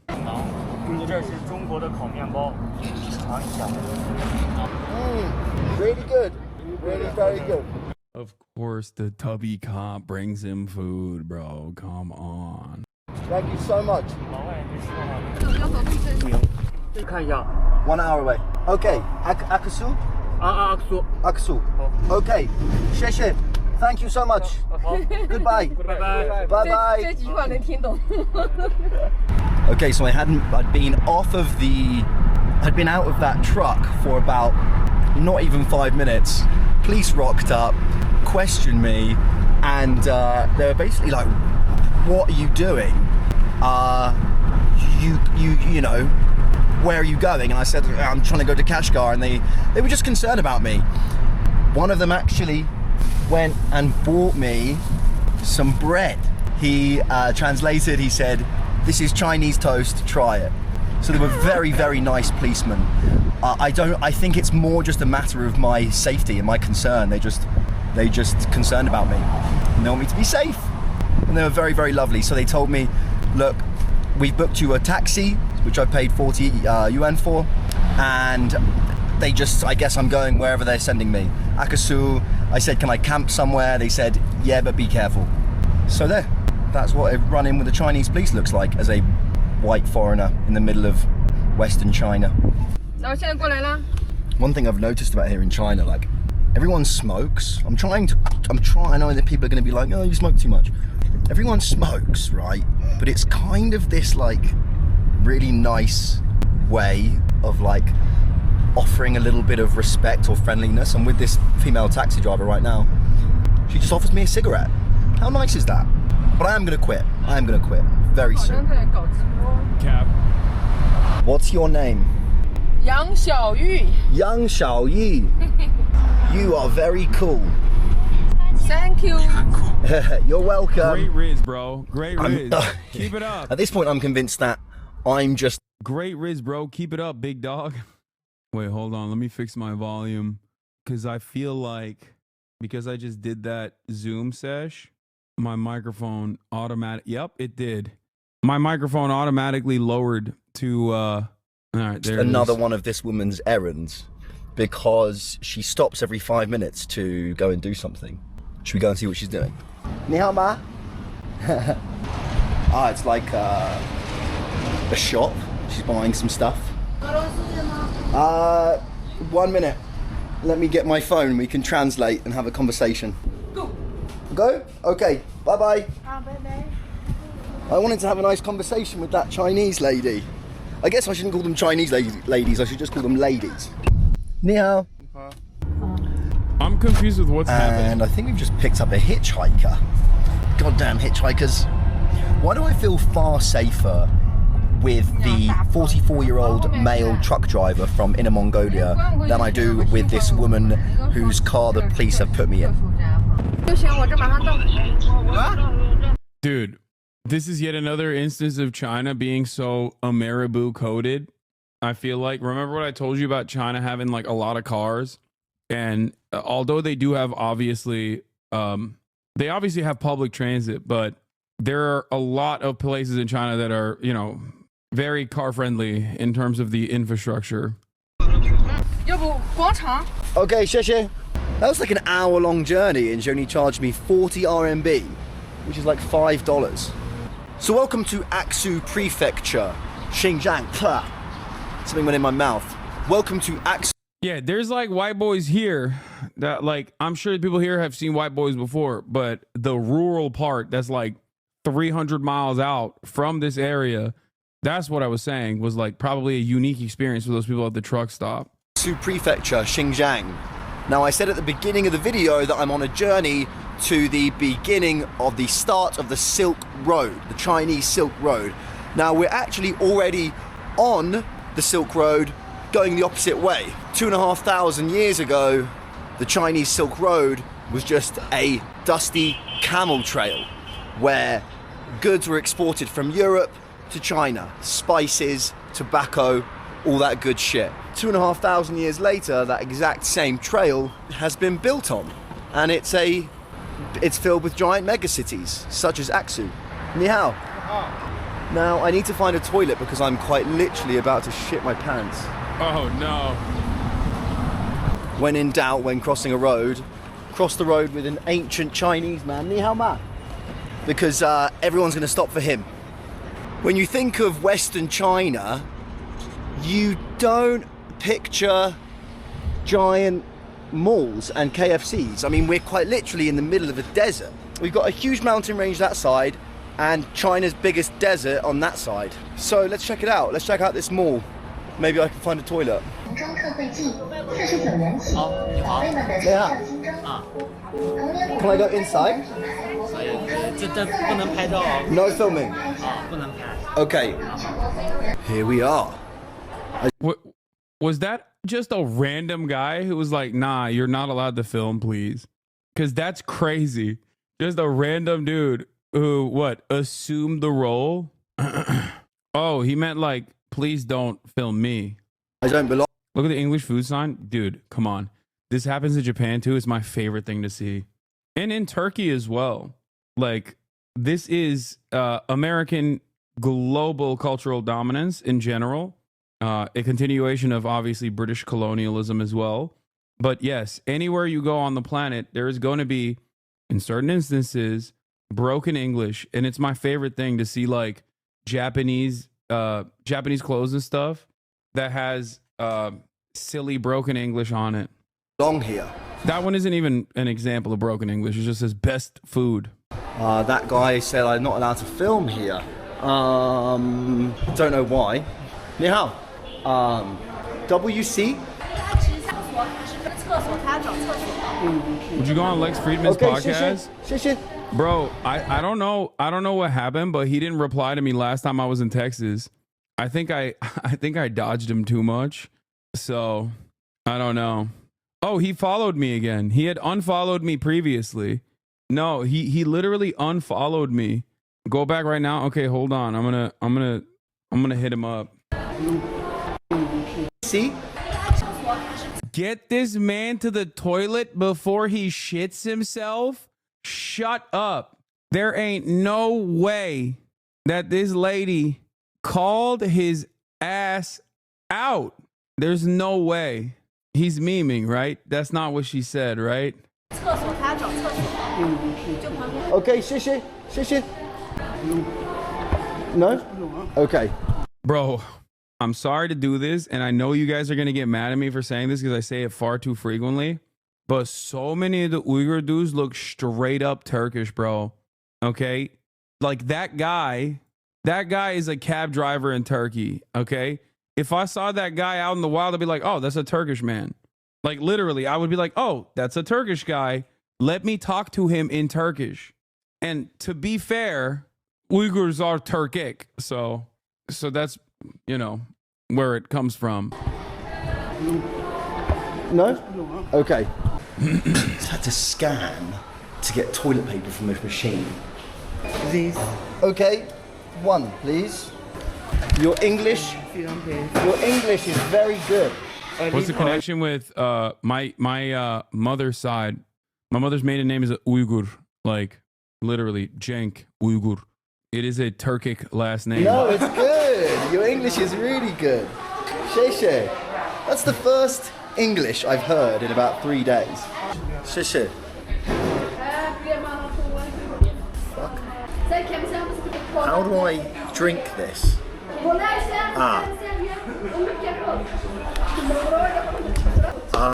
He swapped out the colonizer fit to the gumbet fit. This is a typical standard British guy in gumbet in Turkey, or hold on, what is it? Magalov. Is that what it is? Wait, why did he change his? Wait, why did he change his outfit? Did he change his outfit? Oh no, he changed his outfit beforehand. I was like, did he shit himself? He shit himself, so he had to change his outfit. Gammons with Iberian villas.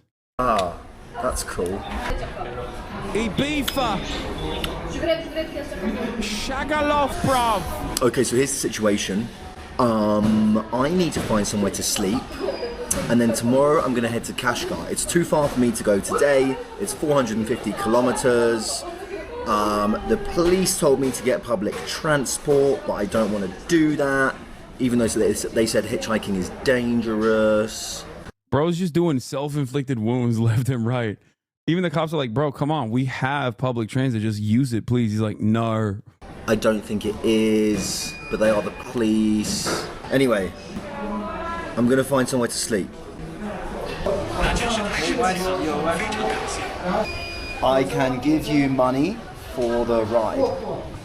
不用了，我很乐意帮助你。谢谢，谢谢，谢谢。In a huge turn of events, I met this lovely family at a coffee shop, and I asked them, is there anywhere I can camp? And he said, I can take you there. So now I'm going with these guys. We don't speak the same language, but they are going to take me to a campsite. I like Akasu. It's a nice place. Akasu. I like it. This is Akasu. These are the Akasu children playing in the park. That's not a park, man. This is the pink lady of Akasu, wearing all pink. It's really brave. He said it's really brave and amazing that I came to China alone. 谢谢, thank you. I like China very much. The people are very, very friendly and nice. That's so cute. He wrote a note, it said, you are really brave to come to China alone. Billions of anti-China propaganda versus one dude vlogging. I mean, the New York Times is getting distributed to a lot more powerful people than this guy's videos, let's be real, you know? Okay, I'll put my bag in. Unfortunately, it still works, is my point. Now is an RV camp. You will stay there for one night. Stay there for one night and then you can go to Kashgar tomorrow. The place I am taking you to now has many RV camping sites, where our buses are parked. They are all there for tourism. You can ask if anyone is going to Kashgar tomorrow. I'm glad to meet you too, and I'm happy to help you. 谢谢. Thank you so much. Yeah, that's everything. And they're even walking me to the campsite. I don't deserve this kind of treatment. Yeah, it's crazy how nice everyone is, but I think it's because of the vibes he puts out. I'm a degenerate. 谢谢. 你好. Okay. Can I camp anywhere? And do I need to pay anyone? 这个地方有水有电，全部都是免费的，不用付钱给任何人。 You don't have to pay anyone. Fantastic. Okay. I can go. Yes. Oh, beautiful. Perfect. 谢谢. This is perfect. Thank you. Thank you, sir. You're welcome. 谢谢. He's very polite, but he also gives out bald and banker vibes. No, man, it's just because he's British. Like, look at the way, like every now and then he says like a woman is hot or whatever, but even then it's not in a creepy way, I don't think. I'm not getting any creepy red flag vibes from this guy at all. He's like, yeah, he's the opposite of bald. But, I mean, he's also kind of bald, but that's what it is. It's just, he's British. Yeah, he seems very nice. He seems very nice. He has a really positive attitude. Yeah, someone in the chat said, bald would have made a joke about going blind after drinking the Chinese whiskey, and you locked it down. That is 100% what he would have done. That's how they colonized us, bro. Don't fall for it. Yeah, the British colonized by having good vibes. You're giving way too much credit to the British, okay? That's crazy. Famously good vibe to British. Famously. Okay. Bye-bye. Goodbye. Mwah. Thank you. Goodbye, everyone. I've been in China for... I'm not gonna lie, I think right now is the best possible time to go to China as a white boy, as a swagged out white boy that's a little quirked up. Okay? And the reason why I say that is because there's still a lot of like xenophobia in the world, in the Western world specifically. Okay? This clip should be, oh yeah, I saw this. This clip should be talked about, this clip should be used to talk about rehabilitation instead of incarceration across North America. Yeah. Here's why I think it's the best possible time to go to China as a white boy. That's a little quirked up white boy. Okay. Well, one, World War III. But two, more importantly than that, before that, like there's a lot of people that have been living in China. There's a lot of expats or whatever, right? Sure. But all those people are already Sinophiles, right? Because those guys are already like nice. Okay. The real danger is when, you know, every Tom, Dick, and Harry starts going to China. When that happens, it's gonna turn into Japan. They're gonna develop resentment and start openly and actively hating every white boy that comes through, because they're gonna be reminded of the last time they encountered a white boy, and the white boy was a piece of shit. Once the market is saturated with the worst of the worst, the British and the American tourists, okay, or Israeli tourists as well. It's like the 3 top dogs of horrible tourism, okay? Once that happens, it's over. They immediately will be reminded of the horrible experiences that they had last time they encountered one of these 3 yeah, the 3 horsemen of the tourist apocalypse. Once they encounter those guys, it's like it's so bad. I would not say Australians are the same, okay?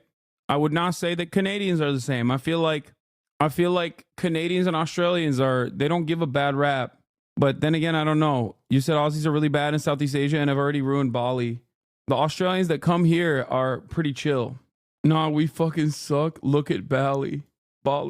Dude, American tourists are so bad that one singular kick streamer can genuinely change policy. Like, it can change the trajectory of an entire nation state. And I'm, of course, referencing Johnny Somali. Think about how, like, awful and filthy and disgusting we are all around the world. Just a stain, okay? Just a stain. So bad that in the aftermath of, like, American tourism accelerating, they literally change their laws, bro. They change their laws. They change their local laws. I feel like iShowSpeed is trying to do his very best to defend the reputation of America. You know what I mean? Like, one country at a time. But then again, he might get assassinated in Argentina because he's doing a South American tour right now. And I'm really worried for him. I'm genuinely worried for his health and his safety in Argentina. Like, it's not even a joke. He is known as the #1 Cristiano Ronaldo defender, and he's black in Argentina. Like, that is a terrifying combination. Yeah, in Malay's Argentina, by barking at babies. Yes, that's funny.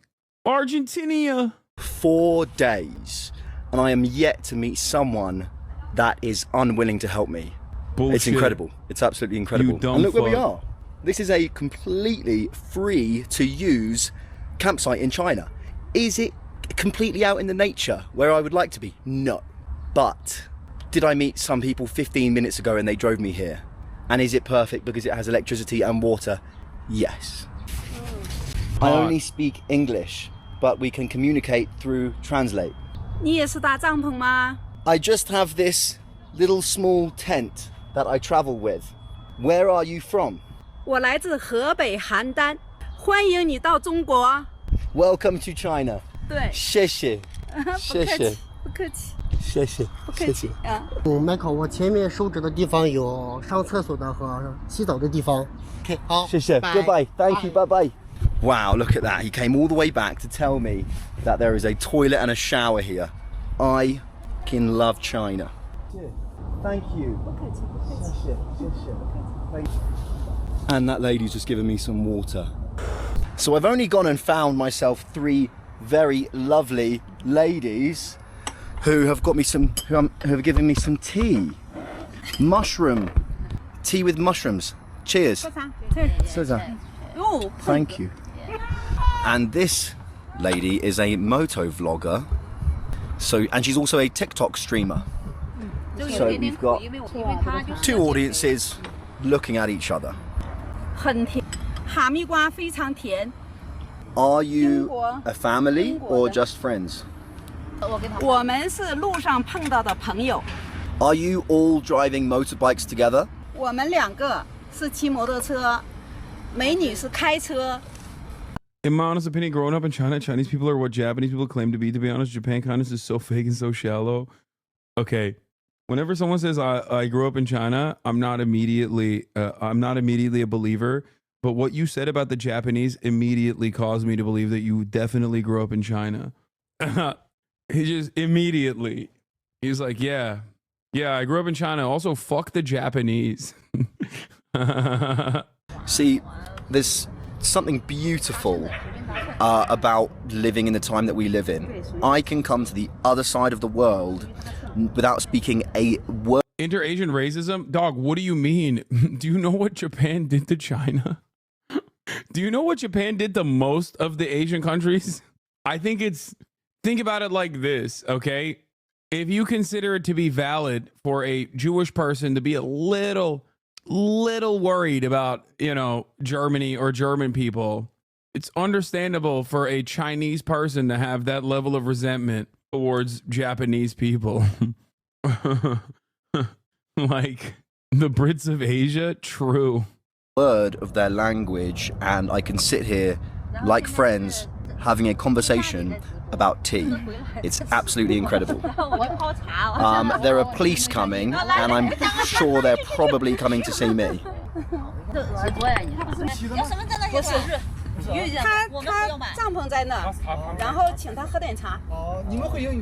Japan, with its own version of like indigenous ethnic cleansing, is so, and also rampant colonial expansion is so Western coded.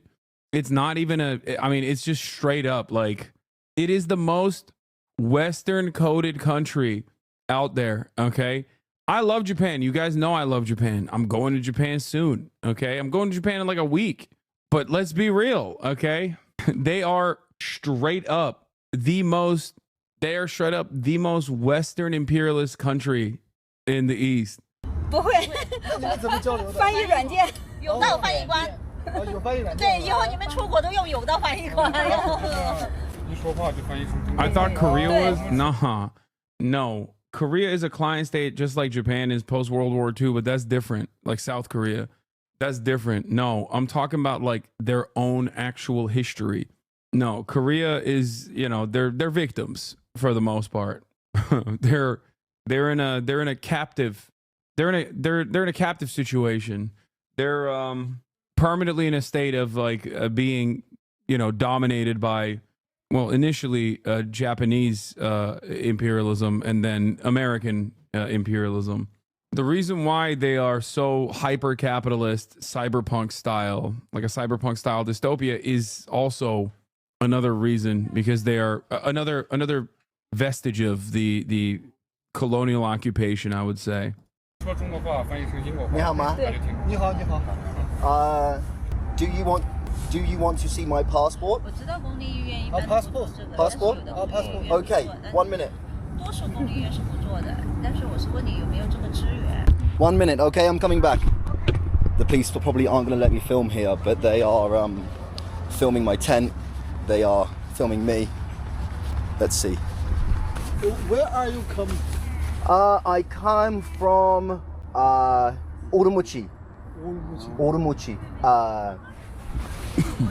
I came from Vietnam, arrived in Urumqi about 4 days ago. 几号来的这里? Wait, what? Nanking L? Japan did F up with Nanking. How dare you stain Japan's reputation with the communists, but I own a yacht ego. Quit hating on empire. Everyone knows Japan is the best. Get your turkey, dirty blood black back into where you belong, aka dirty LA and land of Erdogan. What's really funny is this guy is Turkish, by the way. Abi, Zintir listesi yapabilir misin? I think he's Turkish, but I don't know. Maybe he's Google translating. Yeah, he might have just been Google translating there. LA, the land of Erdogan. I'm going to unban him. He's not being serious. He said LA, dirty LA, aka land of Erdogan. I don't think he's being serious. I arrived either very, very late on the 4th or very early on the 5th. I can't remember. Thank you so much. Goodbye. Thank you. Bye-bye. Thank you. I just don't understand cop interactions like this. It just like freaks me out sometimes when they just like come over ask you a bunch of cop style questions, and then they just leave. Like, that's weird. He should be detained. Detain this man immediately. What's happening? He should be detained physically and forcibly and then also charged with resisting arrest. 来，给，你坐。我不坐了，我过去了。我把我这个喝了，要完重新洗了给他倒。sit down。谢谢。给你坐一下嘛，喝一会儿。你坐，姐，你坐。谢谢。That was the. It's because they realize that he's just being an idiot? Nah, dude. It's because they're not American cops. American cops are they're unimaginably violent, dude. I'm sorry. Like, go anywhere else on the planet and talk to a police officer, and they will be helpful. They're like, yeah, I'm a public servant. Oh, are you lost? Let me help you to the best of my ability. American cops are like, why are you wasting my time? This is burning into my valuable Candy Crush time. I will kill you for this crime. Like, there's no... I mean, I guess like the only other place I've heard like horror stories of cops is Russia. And I guess some parts of Western Europe are now also catching on. Brazilian cops are going to F you up, to be fair. Yeah, I can't speak on Latin American cops, but I mean, guys, there is literally no equivalent to the firepower that the average beat cop has in the United States of America, okay? So across the board, with the exception of Israel, which ironically also trains American local police departments, those are the two nations where cops are geared out. If you go to major cities in Europe, you'll see gendarme, okay, military police, and only the military cops have that same, like, not even the same level of gear, really. Like, military cops in major cities in Europe are not as geared up as American cops are. Like, the average beat cop in like an Indiana suburb, you know what I mean? There's no real equivalent. Russian cops have IFVs in shit, and they have used it for counterterrorism. French cops, haven't you seen Lahain? Yeah, French cops are, that's why I said like Western European cops are not the best either, but I've been stopped by the police today, and they were very lovely. Why do the police often stop the foreigners? 因为新疆是特殊，少数民族特别多，现在的治安好了，外国友人特别少，登记外国人也是保护你们外国人。他们来登记你也不要害怕，没什么事儿，因为我是这个房车营地的负责人，外国人特别少，如果我这边不汇报你出了什么事就 Don't be afraid that there is nothing wrong with you when they come to register, because I'm in charge of this RV camp. There are very few foreigners. If I don't report that something happened to you, it will become an international problem.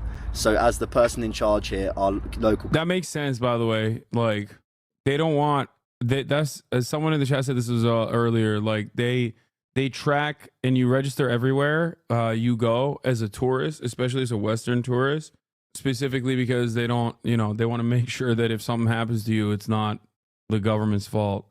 That would be a major crisis, dude. British man murdered in Xinjiang. Bro, think about the way the New York Times reports on museums, okay? Think about the way the New York Times reports on museums in Beijing, okay? If they're reporting on museums like that, they're gonna make endless propaganda off of I'm sorry, but you don't understand Chinese culture at all. I mean, I don't. Even though I do have Chinese relatives, you're literally spewing Chinese propaganda. Oh, maybe that's because that's why I don't understand Chinese culture, because I'm spewing Chinese propaganda because I said they're like a normal country. You got it. I mean, I do have Chinese relatives, but you're right. I should have said that the Chinese are a hive mind and they're reporting everything that he's doing because he's a white boy with swag and they want to capture that swag. They want to actually arrest him for the crimes of Huawei. Normal countries committing genocide on Uyghurs. Where are the Han hogs, bro? You've got Community Street. The local police station patrol has to register you. There is nothing bad to protect you. That makes so much sense. Thank you for clarifying the situation. That makes so much sense. Thank you for clarifying the situation. Right, time to actually enjoy my delicious cup of tea. 等于说做公益了。哦，做公益，这肯定赔本的。因为你洗搞搞水。对，水还有 Lovely women, those They do arrest neighbours tourists. that gave me the tea and the fruit. For what? For what kinds of crimes were the tourists committing? I didn't say that they don't arrest tourists. Dude is also talking to Uyghur people in Xinjiang right now. They invited me to go out with them. They're going to an old street. But it's late, it's 9 o'clock. I'm so unbelievably tired because I slept in a parking lot last night and didn't really sleep much. And I've just had a fucking mental day. So I'm not going to go. It is kind of funny because chatters are like actively debating, not me, but this guy technically, who's like, man, I didn't really know enough about China, but it sure seems amazing. And chatters are like, dude, look away from the video right now. Dude, what are you talking about? Behind the scenes, behind the video, they're killing him. They killed him and they cloned him actually in a Chinese semen extraction factory. And now that's the reason why he's like slowly but surely developing positive feelings about China. Close your eyes. Stop watching this right now. I want to see him in Kashgar, capital city. He's going to get there. What is this? How long until the Chinese government captures me? Wait, what? The side of China that the media won't show you? Damn, there's a lot of stuff that he did. How to find a secret CIA base in Laos. Don't tell anyone. Okay, this guy's amazing. A chatter unironically recommended a China hog earlier. No, this is not. No, this is. No. This is an American hog who makes a living shitting on China. I want a Chinese hog that is like a Han supremacist hog who is critical of Xi Jinping. You misunderstood the assignment. There's plenty of people who are like, yeah, oh, I hate China. It's the worst. It's riddled with, I mean, go to mainstream media. Look at Epoch Times. Look at Falun Gong. I want to see a guy who is like a right-wing Chinese guy who thinks Xi Jinping is doing too much DEI. I don't think that guy, I mean, it's hard to find a guy like that, but that's an American thing. No, it's not. They have affirmative action. Brother, they invented affirmative action in like 1738. What are you talking about? It seems. They started affirmative action programs in like 1730 something. And considering how vast it is, considering how large it is, China, I mean, and considering how many ethnic minorities exist inside of its national boundaries in autonomous regions, it seems like they've continuously tried to engage in whatever they can in terms of affirmative action. So I suspect that there's got to be like Chinese hogs that get mad at that, where they're like, why are they giving so many benefits to the Tibetan? Like, I remember my grandfather, my father had issues with the one child policy. You know what I mean? Like, they didn't. Them goddamn Uyghurs were breeding like rabbits out there in Xinjiang when I didn't have no siblings. You know what I mean? Why are they building a dam in Tibet? They should be building a dam here in Beijing. Stuff like that gets censored, so you're not going to see much of it. Yeah, that's what I'm saying. You probably love to talk to my dad. He talks to me about how the CCP is shipping in African workers and giving them affirmative action. Wait, is your dad Chinese? I feel like a lot of the problem is a lot of the people that have attitudes like that are oftentimes like Chinese people living in America, where they still have like a lot of national pride in China, but they also have like weird American tendencies. Like that right there seems just like a American hog. You know what I mean? Make the Great Wall great again. They all probably live in Taiwan and vote for the KMT. The KMT is now the KMT no longer is the Western facing party. They are now, the KMT now is officially the not pro China, but like China Unification Party. So they're not, things have changed. I just directed that Fox 11 interview. Good job. Hell yeah. Chiang Kai-shek rolling in his grave. That chatter said, yes, their dad is Chinese, but living in America, I assume. They're cooking you on Reddit about the firefighter interview, saying that you're telling them they're being taken advantage of while they're just grateful to be outside the pen is crazy. They're cooking you on Reddit is a sentence that should never be uttered. It should be followed by a deep sense of humiliation. Okay? They're cooking you on Reddit is such a pathetic string of words to put together. It's almost as bad, or depending on or depending on the situation, perhaps even worse than they're cooking you on Twitter. Bro, they hate you in the Weimar Republic. Bro, I was on 4chan. They're cooking you over there, dude. They hate your ass on 4chan. Make no mistake. For thousands of years. All right, I'm getting tired. I'm going to end it here, chat. Yeah, it's like that one chatter that said, in Russia, you are an abomination. They're calling you a what did they say? In Russia, you are known as an abomination. All right. Cooking you already killed the good vibes? No, not at all. Don't get mad at that guy. Yo, they call me a gay banderite. Exactly. Anyway, everybody, from everyone's favorite gay banderite, Azov Battalion Defender, Sam Piker is out. I love you all. And tomorrow, we'll be back with some more news. Monday News Day. I might have a fun little guest for you all as well. Christian Divine in the building.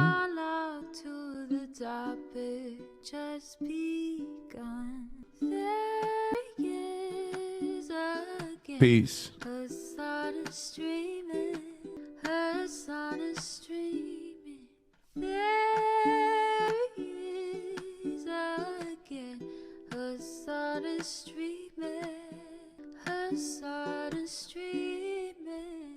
Reviewing the P.O. box, Uncle Uger's face. Sudden discord active prop, great names take on break. Tiny Bernie Sanders, LGBTQ Air Force. The whole left at your fingertips, on A at your door. H3 crowded debate, the Young Turks online show. 3 full fucking years of this, plenty more to go. 90-day fiance, talks of champagne bourgeoisie. A Trump rally live reaction, a mass riot at DC. There he is again, her son is streaming, her son is streaming. There he is again, her son is streaming, her son is streaming. Reading live stream fail comments, Austin show chat advice, and all the ways the right-wing pipeline can suck you in online. JCS react, Lord frame gets broken, cover blown. A full-blown mass pandemic, monster streaming at your home. Total radicalization coming out to find. The system you were taught to trust in was broken the whole time. All these daily streams, whether big or whether small, have helped me and so many find the meaning through it all. There he is again, her son is streaming, her son is streaming. There he is again, her son is streaming.